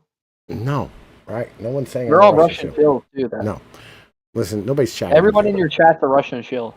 Listen, okay. Anyway, right? So You're listen. all Russian shills. Hey, you know what, Pnoid? I've actually, I've You're heard Russian enough. skills. I've heard enough, and Russia you is know our what? greatest ally. I think that you do sound like a Russian shill, Pnoid. I've decided. You know what? Yes. I think that Mr. Google lays out a good And a point. Marxist. And a Pnoid, Marxist. you might be a Russian shill, and you might be a Marxist. Yo, Gerald Chief is finally like got off the drugs. That's right. No, I'm sobering up a little bit, and it's fucking clicking, bro. Yeah, he's like he's going for an enlightenment period it right clicking? now. He's like realizing that he's going It's to become a clicking. libertarian again. Yeah, so it's clicking. Does it make sense? You know what I mean? Like, you know, to Mhm. fucking like be enemies with a country with that much natural resources. Dude, like, what if You're you right, just you're right. stopped? What if you just stopped being such a goddamn fucking Marxist all the time, right? You're Like, right. there are alternative ways to view the world, bro. Lol. Well, what's the other way to view it? Well, there's Hey, like you're many Russian ways, shill. honestly. What are the other ways? Well, you You're could Russian view it shill. through like a Marxist view, or an existentialist view, or an epistemological view. There's all sorts of ways. I'm looking at The this as a nature God view? geopolitical view, right? So, like, you have a country whose population is collapsing, right? You're Russian shill. Hang on, wait. Yeah, this is Russian shillery. Yeah, You have a country Hillary Clinton. whose population is collapsing. You know what? I right? think you're Russia's greatest ally. Right. You know what I mean? I don't understand, like, why we're not friendly with them and why we aren't, like, you know what I mean, like, fucking developing them as a country so we can sit here and, you know what I mean, like, utilize them and their resources to, like, rebuild our shit. I'm sorry, I don't really want to listen Are to you like propaganda Tom, are you from like a Russian literally shill. Tom, are you like literally like a hyper globalist Russian shill? Like seriously? I can't, why would I be a hyper globalist Russian shill? Well, that's what it sounds like. Listen, I don't understand why we're friends with Britain and we're not friends with Russia. It doesn't make any fucking sense. Well, you tell me when you figure that out. All right. I mean, like, there's tons of countries that we're friends with that, like, you know, that makes, like, for Oh instance, my being friends with God. Saudi Arabia was, like, a really good idea when That's we ran out of oil, right? In the 1970s, when we ran out of oil, right? It was Russia really is the good. United It was really good to be ally. friends with Saudi Arabia, right? You know what I mean? Like, that was a really good thing back in the 1970s when we ran out of oil like, because, like, we needed those Or like resources. particular resources that you want from Russia, like just like you got to shill a little Skibidi harder. toilet. Gibbity toilet. Yeah, like let's hear some more shilling. I mean, why is this Russian shilling? It's Russia. You're a shill, bro. You're a Russian shill. Hyper Yeah, globalist Russian shill. you're a fucking Russian You're a shill, bro. Russian libertarian, bro. You're like unironically like one of these like Marxist tankies who are like, yo, bro, we need to just become allies with the Russians, dog. They're our greatest ally. We just need to become Marxists with the Russians. Fucking like straight up mega Marxist over there. Like, dude, fucking Pnoid believes straight up that like You can't believe that you're helping like you're helping the meme. Like you can't believe that you're like debunking the meme right now. Pnoid straight up believes that like it's a good idea to like make human lives better. Like that's that is communism. That is like literally straight up communism. It is. Yeah, it's fucking gay as shit. Yeah, I hate that. I agree. This is why we need to revert back to monkey when suffering was at its highest. I mean, with those radioactive bananas, fuck yeah. Like, how about this? I'll help you out. How about this? Like, where How do you about get this? the courage to do this shit, General Chief? Like, where do you get the courage to think you can start throwing hands? Like, tell me, does somebody like whisper in your ear that you can throw hands? Does somebody like, look, Chief, you're not at the bottom of the totem pole. You ain't everybody's bitch, General Chief. You got some strength in you, General Chief. Is that what Yo, like, Mr. Google, Mr. Google, wait. all of my Mr. strength Google. from my God. Wait, hang on, wait, Mr. Google, what should we do? Wait, Mr. Google, what should we do to like, like get our like supplies in nickel and fucking molybdenum and motherfucking neon and shit? So these are all resources that Russia has that you think are like hyper important, right? I mean, like they are. Like you like, you know, like if you want chips and you want like all like this shit. What part of Russia is this in? Huh? Like which part of Russia is it in? I think like Lower Siberia, some shit like that. Should we just annex it? Should we just like go in there and like go to war and take it? Well, yeah, why not? Like it's probably preferable to, being like a bunch of retards who are like allying themselves with an enemy and allowing them to affect their culture. Why? Wait. Why are we enemies? Why are they our enemy though? What's the reason? Well, because currently the deep state said that they are. So they currently are like acting against like the American empire. I think that's like fairly objective, is it not? What the fuck is the American empire? When did we become pro-American empire? I'm sure. I'm sure if Russia wanted to join up with the United States under the American empire, they would have. I mean, they asked to join NATO multiple times.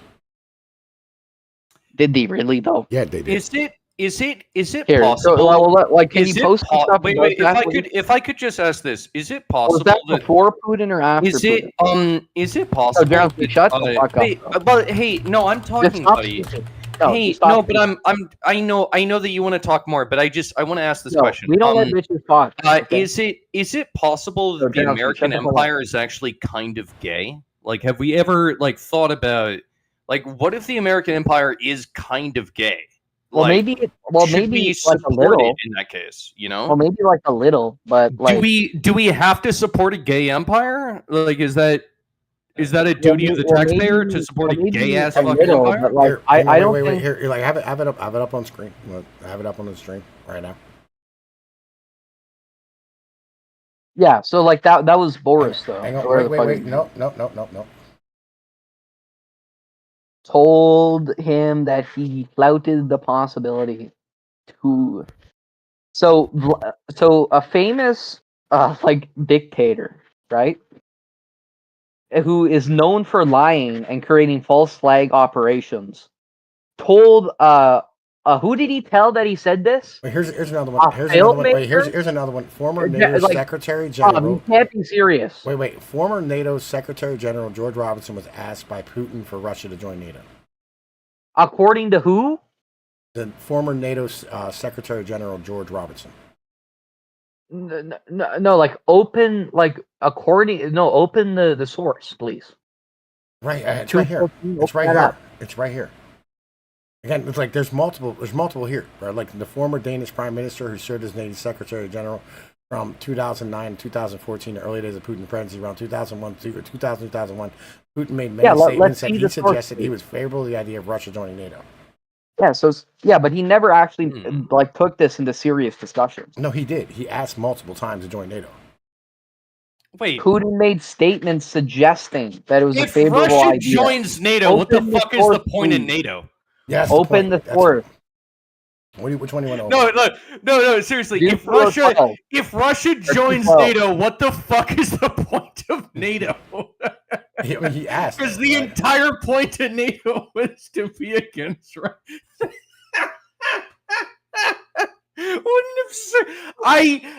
You know what? I wish that Russia would have joined NATO because that is the ultimate clown. You really aren't helping like the Russian chill allegations. Tom is really not helping the Russian chill allegations. I gotta be honest. Joining NATO. Gosh, like it's a serious thing. Yeah, look. In 1994, Is that not humorous? Listen, that was listen, prior to Putin, though. In 1994, Russia officially signed up to the NATO Partnership for Peace, a program aimed at building trust between NATO and other European, former Soviet countries. President Bill Clinton described it in January 1994 Yeah, but that was as a track that Boris. will lead to NATO. Hang on, wait. Hang on, we're gonna go down through. Right, all right. So there has been a lot of tension between them. Once Russia can show it's upholding democracy and human rights and seriously considers membership, said Rasmussen, the former Danish Prime Minister, served NATO Secretary in 2009, 2014. In the meantime, we tried to build strong cooperation with modern. He cites 2012 Russia-NATO Council development of this 1997 act, which serves as a mechanism for cooperation, consensus building, and joint decision making. We do share common interests. We cooperated on counterterrorism in Afghanistan, counter narcotics, and counter piracy. The Russian shell allegations. But Russia has repeatedly made a request that NATO has rejected to refuse to accept new members in its backyard or neighboring countries. When it came clear NATO and Russia had angry actions over the future to post turn to a security challenge for the Kremlin, according, it was a crucial turning point, he says. Learned that Russia started to become more anti-Western as the years went on. When nostalgia for the Soviet Union became more apparent, in 2005, Putin said the break at Soviet Union was the greatest geopolitical jaunt. In 2000, NATO promised Georgia and Ukraine, and then Tom, this is the one from Oliver Stone. Right, hang on a minute, bro. It's not even the one that we fucking wanted. I don't know why we clicked on 212. Okay, hang on. So here. This is the one we wanted. Ex-NATO head says Putin wanted to join alliance early on in his rule. George Robinson recalls Russian president did not want to wait in line with countries that don't matter. Vladimir Putin wanted Russia to join NATO, but not want his country to have to go through the usual application process and stand in line. A lot of countries that don't matter, according to former Secretary General of Transatlantic Alliance. George Robinson, a former Labor Defense Secretary who led NATO between 1999 and 2003, said Putin made it clear at the first minute he wanted Russia to be part of Western Europe. He wanted to be part of that secure, stable, prosperous West that Russia was out of at the time. A labor peer recalled an early meeting with Putin, who became Russian president in 2000. Putin said, when are you going to invite us to join NATO? And Robinson said, well, we don't invite people to join NATO. They apply to join NATO. He said, well, we're not standing in line with a lot of countries that don't matter. Yeah, the count chimes with that. With what Putin told the late David Frost in BBC interview shortly after he was first inaugurated as a Russian president more than 21 years ago. Putin told Frost he would not rule out joining NATO, and if when Russia's views are taken into account, as those of an equal partner. I mean, can we be sure that this isn't him just like pulling intelligence operations? Like, can we be sure that this is just not like him shilling? I mean, realistically, like, look at this Robinson guy, is it not fair that, like, you know, if both Russia and Uganda are in line to apply to NATO, like, why the fuck is Russia standing behind Uganda? Like, come on, like, you guys are not helping the Russian shill allegations. I'm gonna be honest, dude. I don't give a fuck. You're a Russian shill. Okay, great. So just pull up. This is like really funny, but like just pull up that guy's name. Who? The guy who said that Putin asked to join NATO. 213. Let me look up his name one more time. George Robinson. Okay, look up George Robinson and then put Russian shill next to his name. Did you already do it? Yeah, then put Russian shill.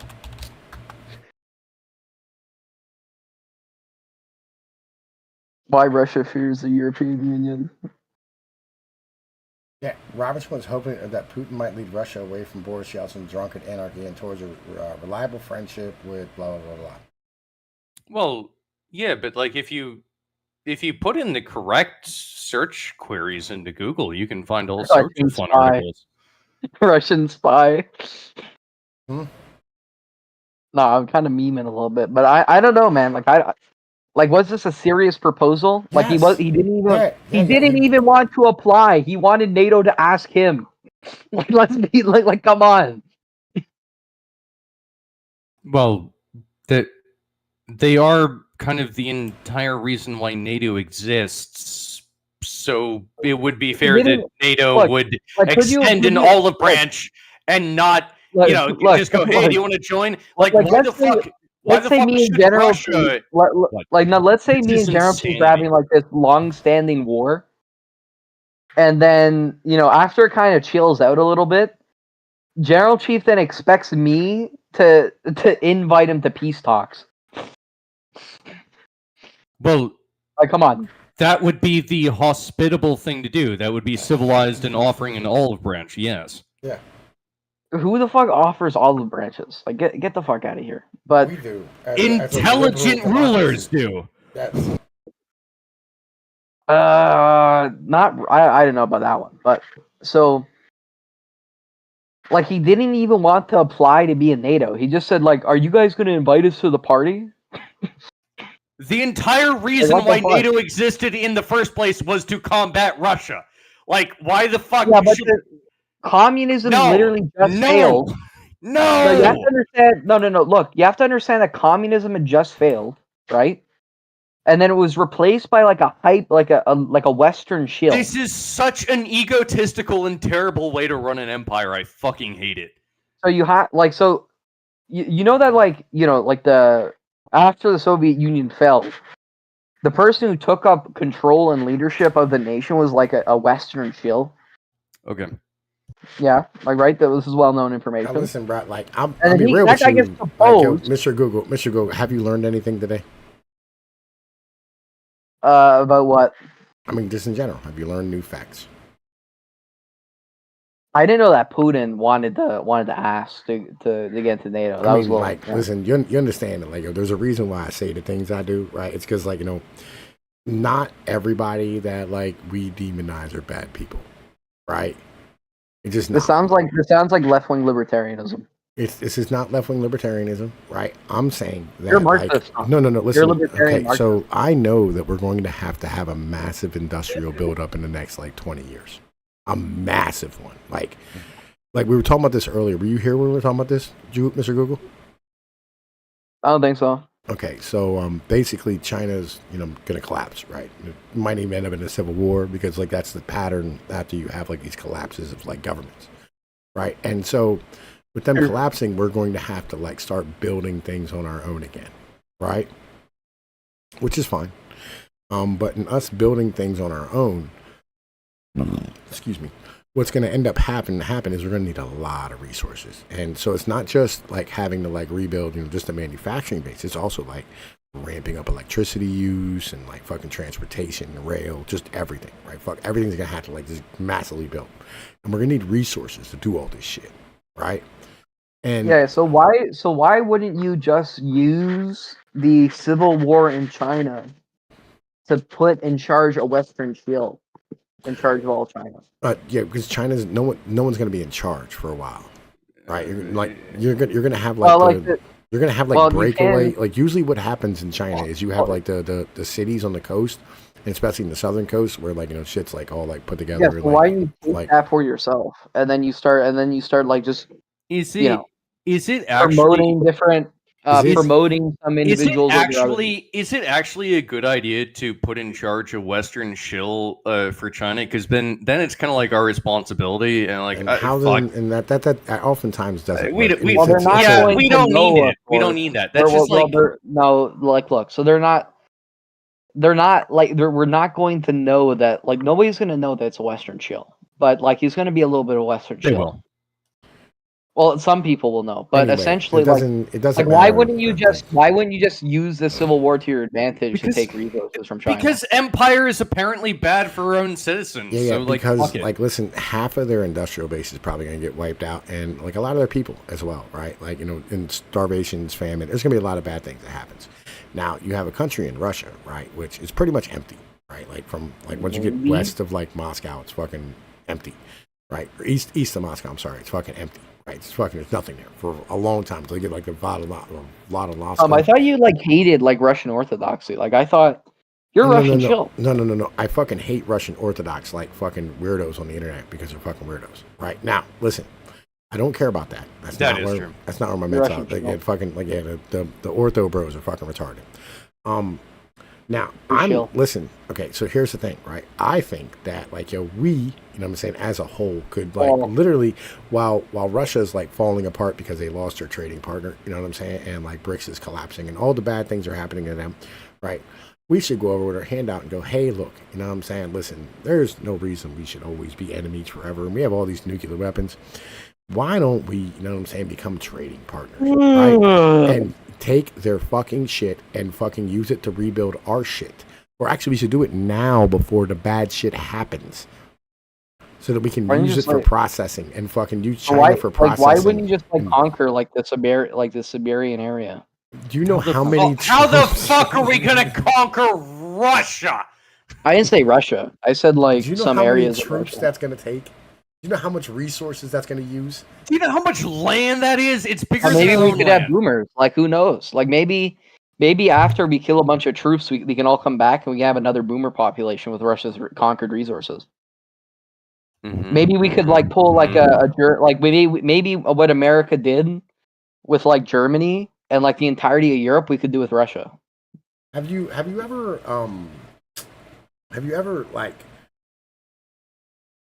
actually like see this is the problem. You've never operated in the real world. See, listen, so it's 100% better, right? If a country or if people not a country, like fuck that shit. It's much better when like you need somebody to do something, right? Or you need something done, right? To not have to do it yourself, right? And so if we go up against them, what they're gonna do is they're gonna do what Russia always does, which is use their human wave tactics, right? And they're going to end up standing here, killing like half their fucking population. There's not gonna be anybody left to like run the machine. And then we're gonna look like the bad guys. And on top of that, wait. And on top of that, while we're going through a population collapse at the same time, while we're going, think the human wave tactics would work. No. Okay. Yeah, that's what they do. That's how Russia fights. That's how it's fighting right now. That's how it always fights. I don't think it would work. It doesn't work. It doesn't work. It never works. But that's what they do. I don't think that Russia is particularly interested in war because, like many Eastern many just European nations, they're also facing a demographic collapse. I don't think that they really want to be sending a whole bunch of their dudes who can inseminate chicks out into war. I think that at this point, stop talking. I know that you want me to stop talking, but that's only because I disagree with you. What I'm telling you, man, is I need to ask you a question. This is very question. Yeah, I know. Just let me finish my Can you statement, answer and the then you can question, say please? your statement. Man, you I love want to know interrupting where do you people, get don't the courage You fucking to love open your mouth? interrupting people, don't you? No. Where do you get the courage to open your mouth, General Chief? I gain all courage from my own God. But nature God tells you to open your mouth. Nature God gives me the courage to open my mouth. Fuck yeah. Are you but no, I mean I actually think this is crazy. Russia would be willing to make friends with the West if we only gave them a fair deal. I really do think that. I mean, I think that's fair. Yeah. You really think so? Yeah. Okay, I don't know about that one, but I mean, when has Russia... like they're kind of going to war with NATO right now, aren't they? Yeah, because like they want a warm water port and free access to it. Well, yeah. So unless we give that to them, they're not going to make an alliance. Why would we not give that to them? It's dumb. Like, again, we could get everything we want. Right. Power projection? Wait a minute. Yeah. We could get everything we want as a whole, right? Just everything we want by giving them a sliver of land from a country we don't care about. So what if they on the other side of the world?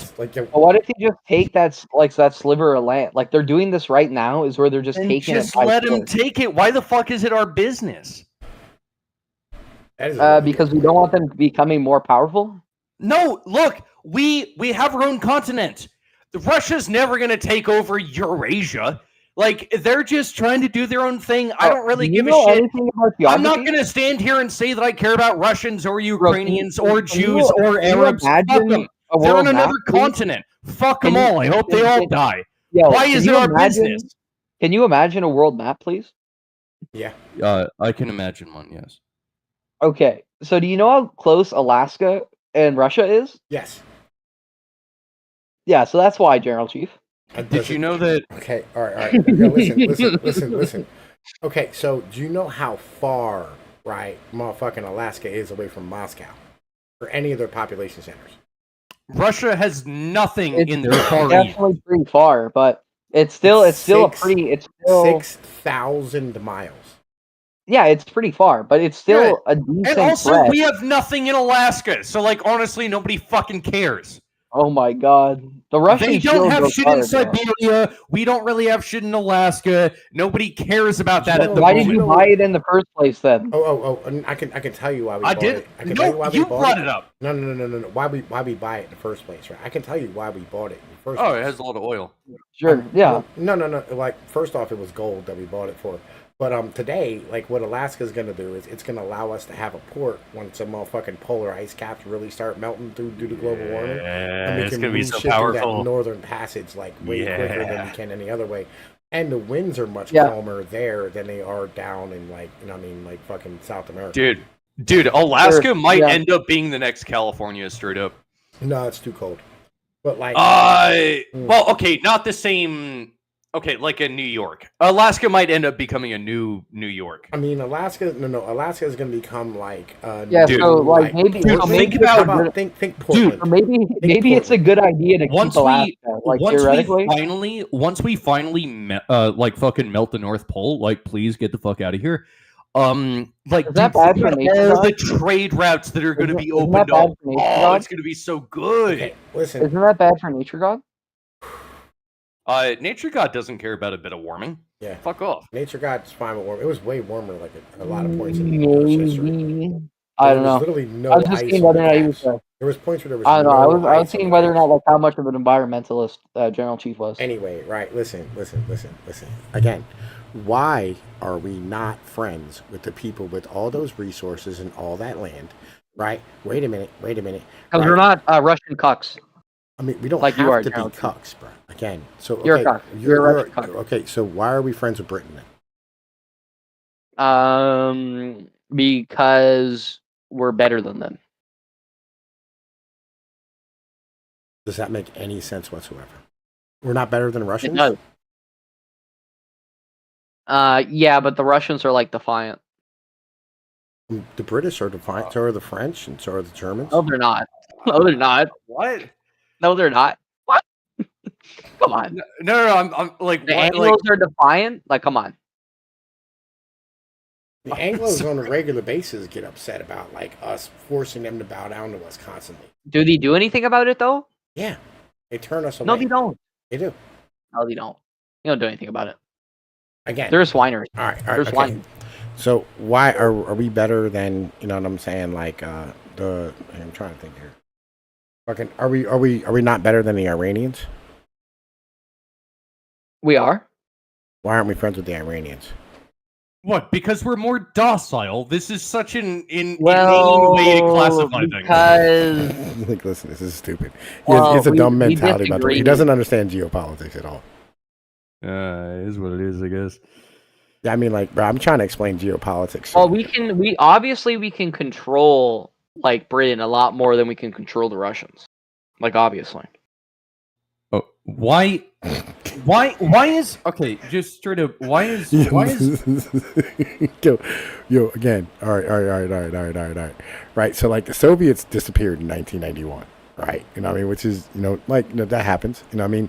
And they formed a new Well, government. a lot of communists say that a lot of like Russians in general are like very pro-Marxist.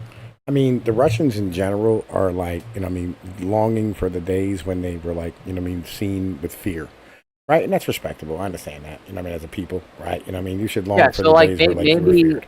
maybe they're Okay. not like very pro-Western, like culturally. Okay, they are Western culturally, but what they're No, not, they're not. is They're what Eastern they're not. Europeans. Eastern Wait, Europeans are not Western. what are Eastern Europeans? Eastern Europeans are Asians. they're Eastern Western?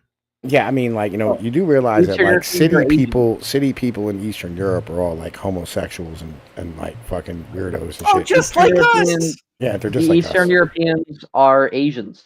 Have you ever talked to somebody from Prague? Dude, a Russian is not a fucking Moscow vodka drinking Russian is not a fucking So- Asian. Okay, that's so- no.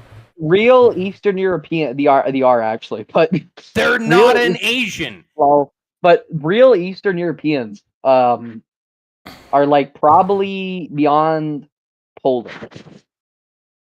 Like probably.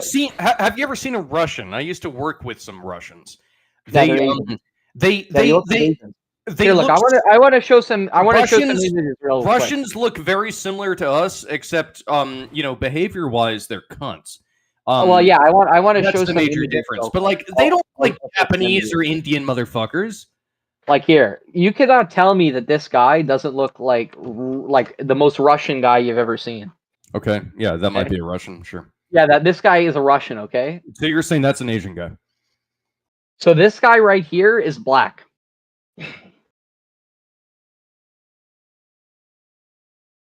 Oh, okay. See, like, you see this image right here? Like, look. You can't tell me that doesn't look like a Russian. You can't. Okay. That looks like a Slav, like a purebred Slav. Sure. And all they did to this guy was make a black man's face white. Okay. I'm 100% sure that if you were to paint every Russian on the planet's face black, they'd look like a Somalian. Okay.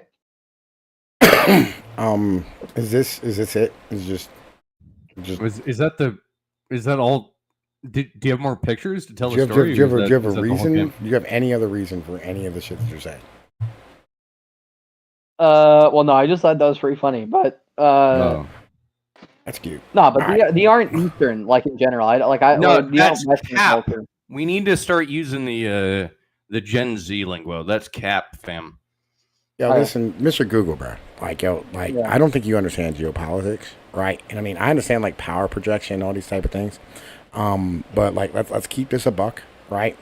We would be better off, right, as a whole, with a large geopolitical partner, right? I'm gonna be honest with you, Tom. Like that paper that I just read, right, that you sent yesterday. Yeah. That was like some of the most like poorly researched and retarded historical commentary I've heard in the past year. Oh, you know what? I actually haven't read it. Maybe we can bring it up. Yeah, I can bring it up right now. Right. No, you sent it to me, didn't you? No, I'm bringing it up. I'm looking at it right now, bro. Like, listen, it's right here. All right. So, okay. Sometimes you come to ideas through instinctual feeling rather than logic. Have you ever felt something that was off with someone or felt things just didn't seem right? We as human animals have senses for a reason. The senses told your ancestors when there was a predator near them, when a fellow tribe member meant to do them harm. We all feel as though our world and our understanding of it doesn't feel quite right to us. There's a reason for this. The fundamental understanding we have been taught about how the world works does not match the reality of what we see. Let's discuss a real and actual history that matches what really happened over the past 300 years. Okay. So this is a population graph, right, over the past 100,000 years. Yeah, we determined that earlier in the convention. That's This is basically the same exact graph that I had earlier up. You know what I mean? It's a fucking stupid graph. Wait, so when does this get stupid, Mr. Google? Like at what point? This is a do you remember? population graph over the past 100,000 years. There are some discrepancies that our understanding of history does not explain. If it was just democracy and liberalism that led us to this point, why didn't ancient Greece or Roman Republic have massive population spikes? They had rights and freedoms. They had bureaucracies and cities. If you read men like Socrates or Plato, you will find genius in their writing and ideas. Men today still use their methods for argumentation. Our media encodes their messages in our entertainment. This means they were as smart as we are today. So why did they not have a massive population? Okay, so pause it, the truth is, we found something that changed everything. Hang on, wait. Since we as humans like to pat ourselves in the back and think we alone are the reasons why things happen, the truth is not. It is not us who are the reason for our massive amount of growth. We are not special. We are not ordained by God to be better than all of our ancestors. It's simply coal and oil that caused our massive growth. We, like every other species on this planet, ran into a favorable set of circumstances and grew our numbers until we were unsustainable. Once coal was discovered and Watt came up with the steam engine, it allowed for us to transport our goods over longer distances without the need for wind or animal power. This meant that human beings could reliably transport foodstuffs to a river system to an ocean in the parts without the need for sailors. This meant that governments could centralize trade systems within the larger landmass. This meant that they could run railways through an entire continent and move grain in the cities to support larger populations. This allowed for an unprecedented operation at scale never before seen. I should probably explain that farming has never been an operation that was done to make money. Food is a necessity for any civilization. This is a crazy concept for liberal-minded people who think humans are some ethereal creature. Throughout history, all civilizations subsidize farming operations because farming is not a profitable business. This is why slavery, serfdom, and sharecropping and modern farm leasing are all associated with agriculture. The farmer is at the mercy of the weather, insects, blights, and river systems. Farmers have always had good years and bad years. There's a reason why in the olden days there were nobles who owned the land and serfs who actually worked it. The only way to make money from farming is to own the land and collect rent on it while somebody else works the land. And there's a graph, right? Farming today for most farmers is just a hobby. The modern farmer is the most productive human who has ever lived, and with all those modern fertilizers, pesticides, fungicides, combines, genetically modified seeds, and modern GPS guided farm equipment, they're still not making money.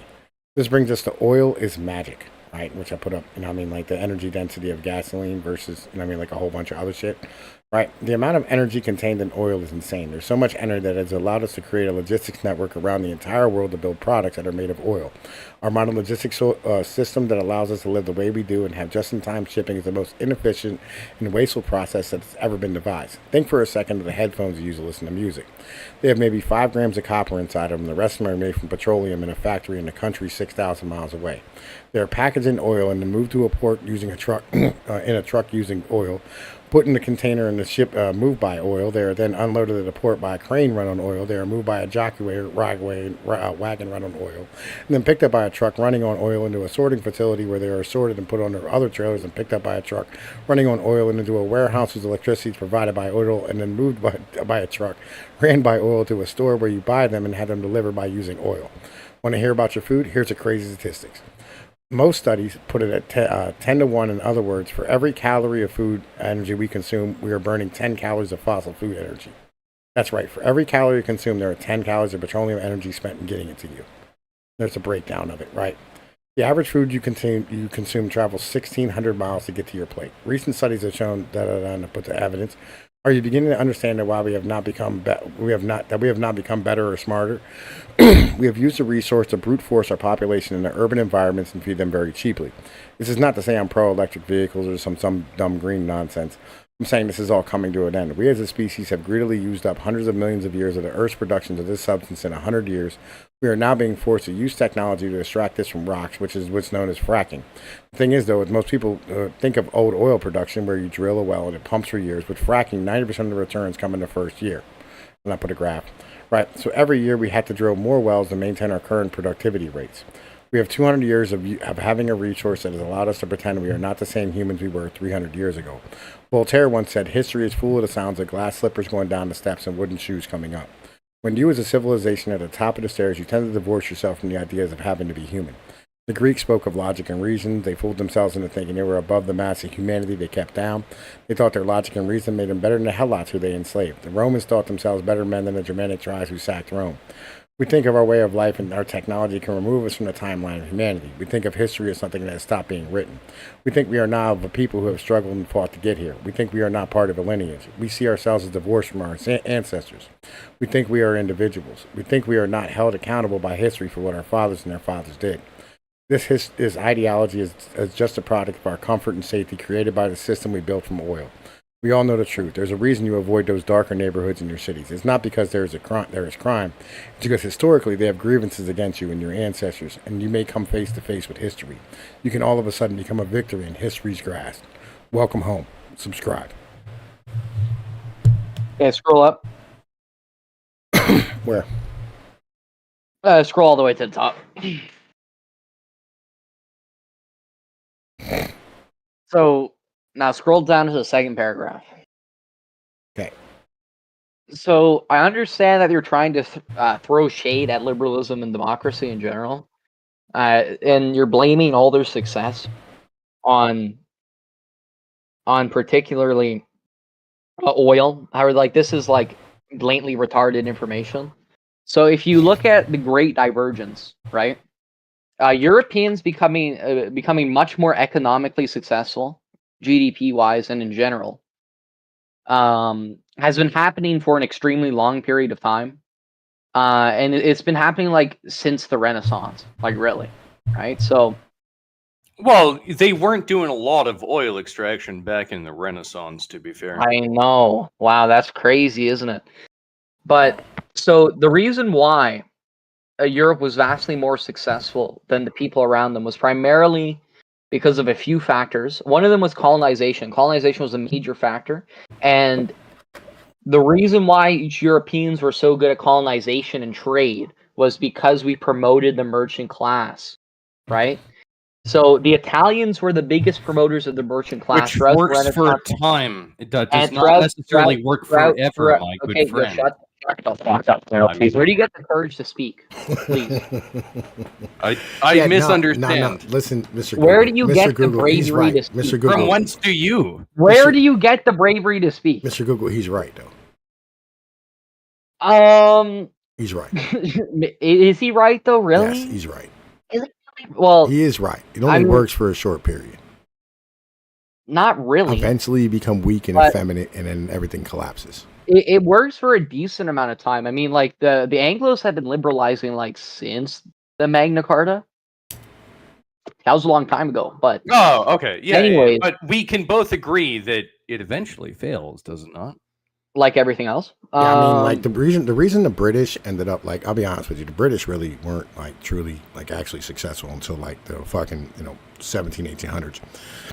Right, as a whole. Wait, and now because no. like, If you look at my graph, and the reason why is quiet. I'm talking though. Right, my graph debunks everything reason, you're saying. Wait. The reason why is right as a whole is because like they were like the center of trade.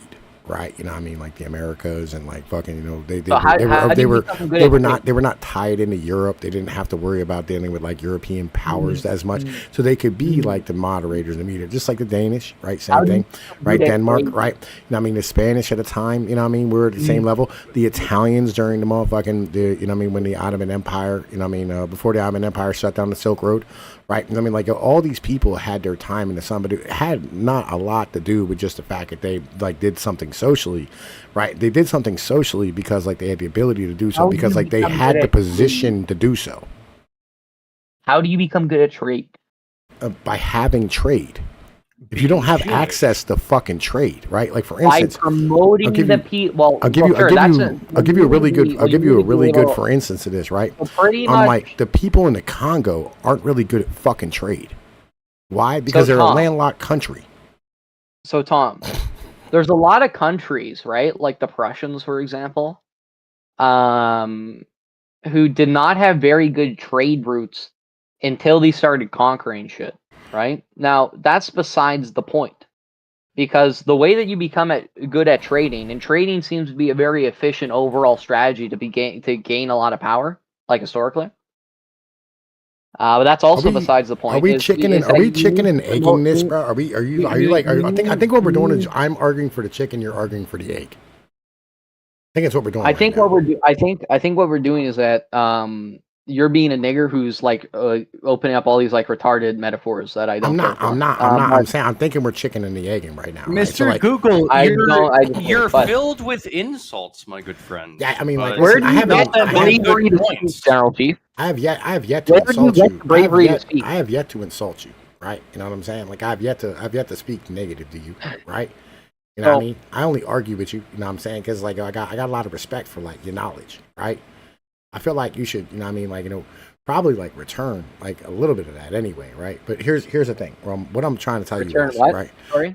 A little bit of that, right? So like I'm doing, return what? The respect back and forth, right? So like what I'm telling you is that like so the Prussians became good at trade after war, right? And so like they went to war, right? You know what I mean? And then they had trade, right? They weren't good at trade before the war. Right, and like the reason why they became good at war is because like they were surrounded by like fucking people who were savages, right? Who would just ravage them. And they became good at war because they had to, right? And this is the thing, right? So like the world doesn't do things like people don't do things for no reason. I agree, but so they became good at You get what I'm saying? The Prussians became good at war because because they were forced to adopt a militarist perspective. Yes. Because that's how their country formed in the first place. Yes. Now, so the point is that typically the most powerful nations either got a lot of trade somehow, or they started trading. And the way that you maximize trading efficiency is by promoting the class that trades. Right. Okay, again, listen, yeah, but if you're not like on a trade route, you're not controlling a trade route, right? You're not going to be fucking like a master of trade. I agree. So, like, yo, this is what I'm saying. So, like, again, yeah, but like, yo, so once you're done with your time in the sun, once you're done with your time in the sun of being on that trade route or mastering that trade route or owning it, it's over with. right? You're not going to be. It doesn't matter. Like then your shit's going to collapse because like your merchants now just like are fucking all wild and doing all types of ill shit. So I mean, like the Italians. Well, I mean, like actually, when you really think about I mean, it, the Europeans in general, like the Italians the thing is recovering. is that when it comes when it comes to like the whole like process by which like this whole thing like really occurs, you know, like the whole thing. General Chief. Well, the whole thing. The whole thing. No, don't let me speak. I was just mimicking Mystery Google because he likes to interrupt people, and I thought it would be funny to do so. How are you this brave, General Chief? because it's funny. Like that. Right. Anyway, right. You got a lot of cojones, General Chief. Yeah, well, you know, the thing is, Mr. Google, if you really think about it, go ahead. All right, Mr. Google. So, like, here's the thing, right? Here's what I'm saying, right? So, like, you have like all this shit, right? As a whole, right? You had these things where you could, you know what I mean, have, you know what I mean, like a fucking a nation in a country of people. You have a nation in a country of people, right? You know what I mean? And like you end up like this is not relevant to what I was getting at. Wait. You have a nation in a country of people who end up being like really good at trade and all this type of shit, right? And when you do so, right, you know what I mean, like you promote your merchants, you know what I'm saying, all these type of things. And then all of a sudden, like you get taken out of that route, right? You know what I mean? Like that stops being a thing. Right, and then all of a sudden you have these merchants doing like all this ill shit, and like all this, they turn inward, right, and they start like trying to like take advantage of your fucking country, and like you know just everything gets all fucked up. Imagine though if you had like a population of people, right, you know what I mean, who like instead of, you know what I mean, like having all these merchants turned inward and fuck them up, they had like some type of durable system that stopped them from fucking doing so. What I was talking about. Yes, it is. No, it's not. It is. So the claim here, right? Okay. Is that like liberalism? Shifting. It's not goalpost shifting. This is not relevant to what I was talking about. So the claim that I was making from the start is that if you have access to a trade route, then promoting the people who trade is going to make your economy more efficient. Okay? All right. I'm with you. It's true everywhere.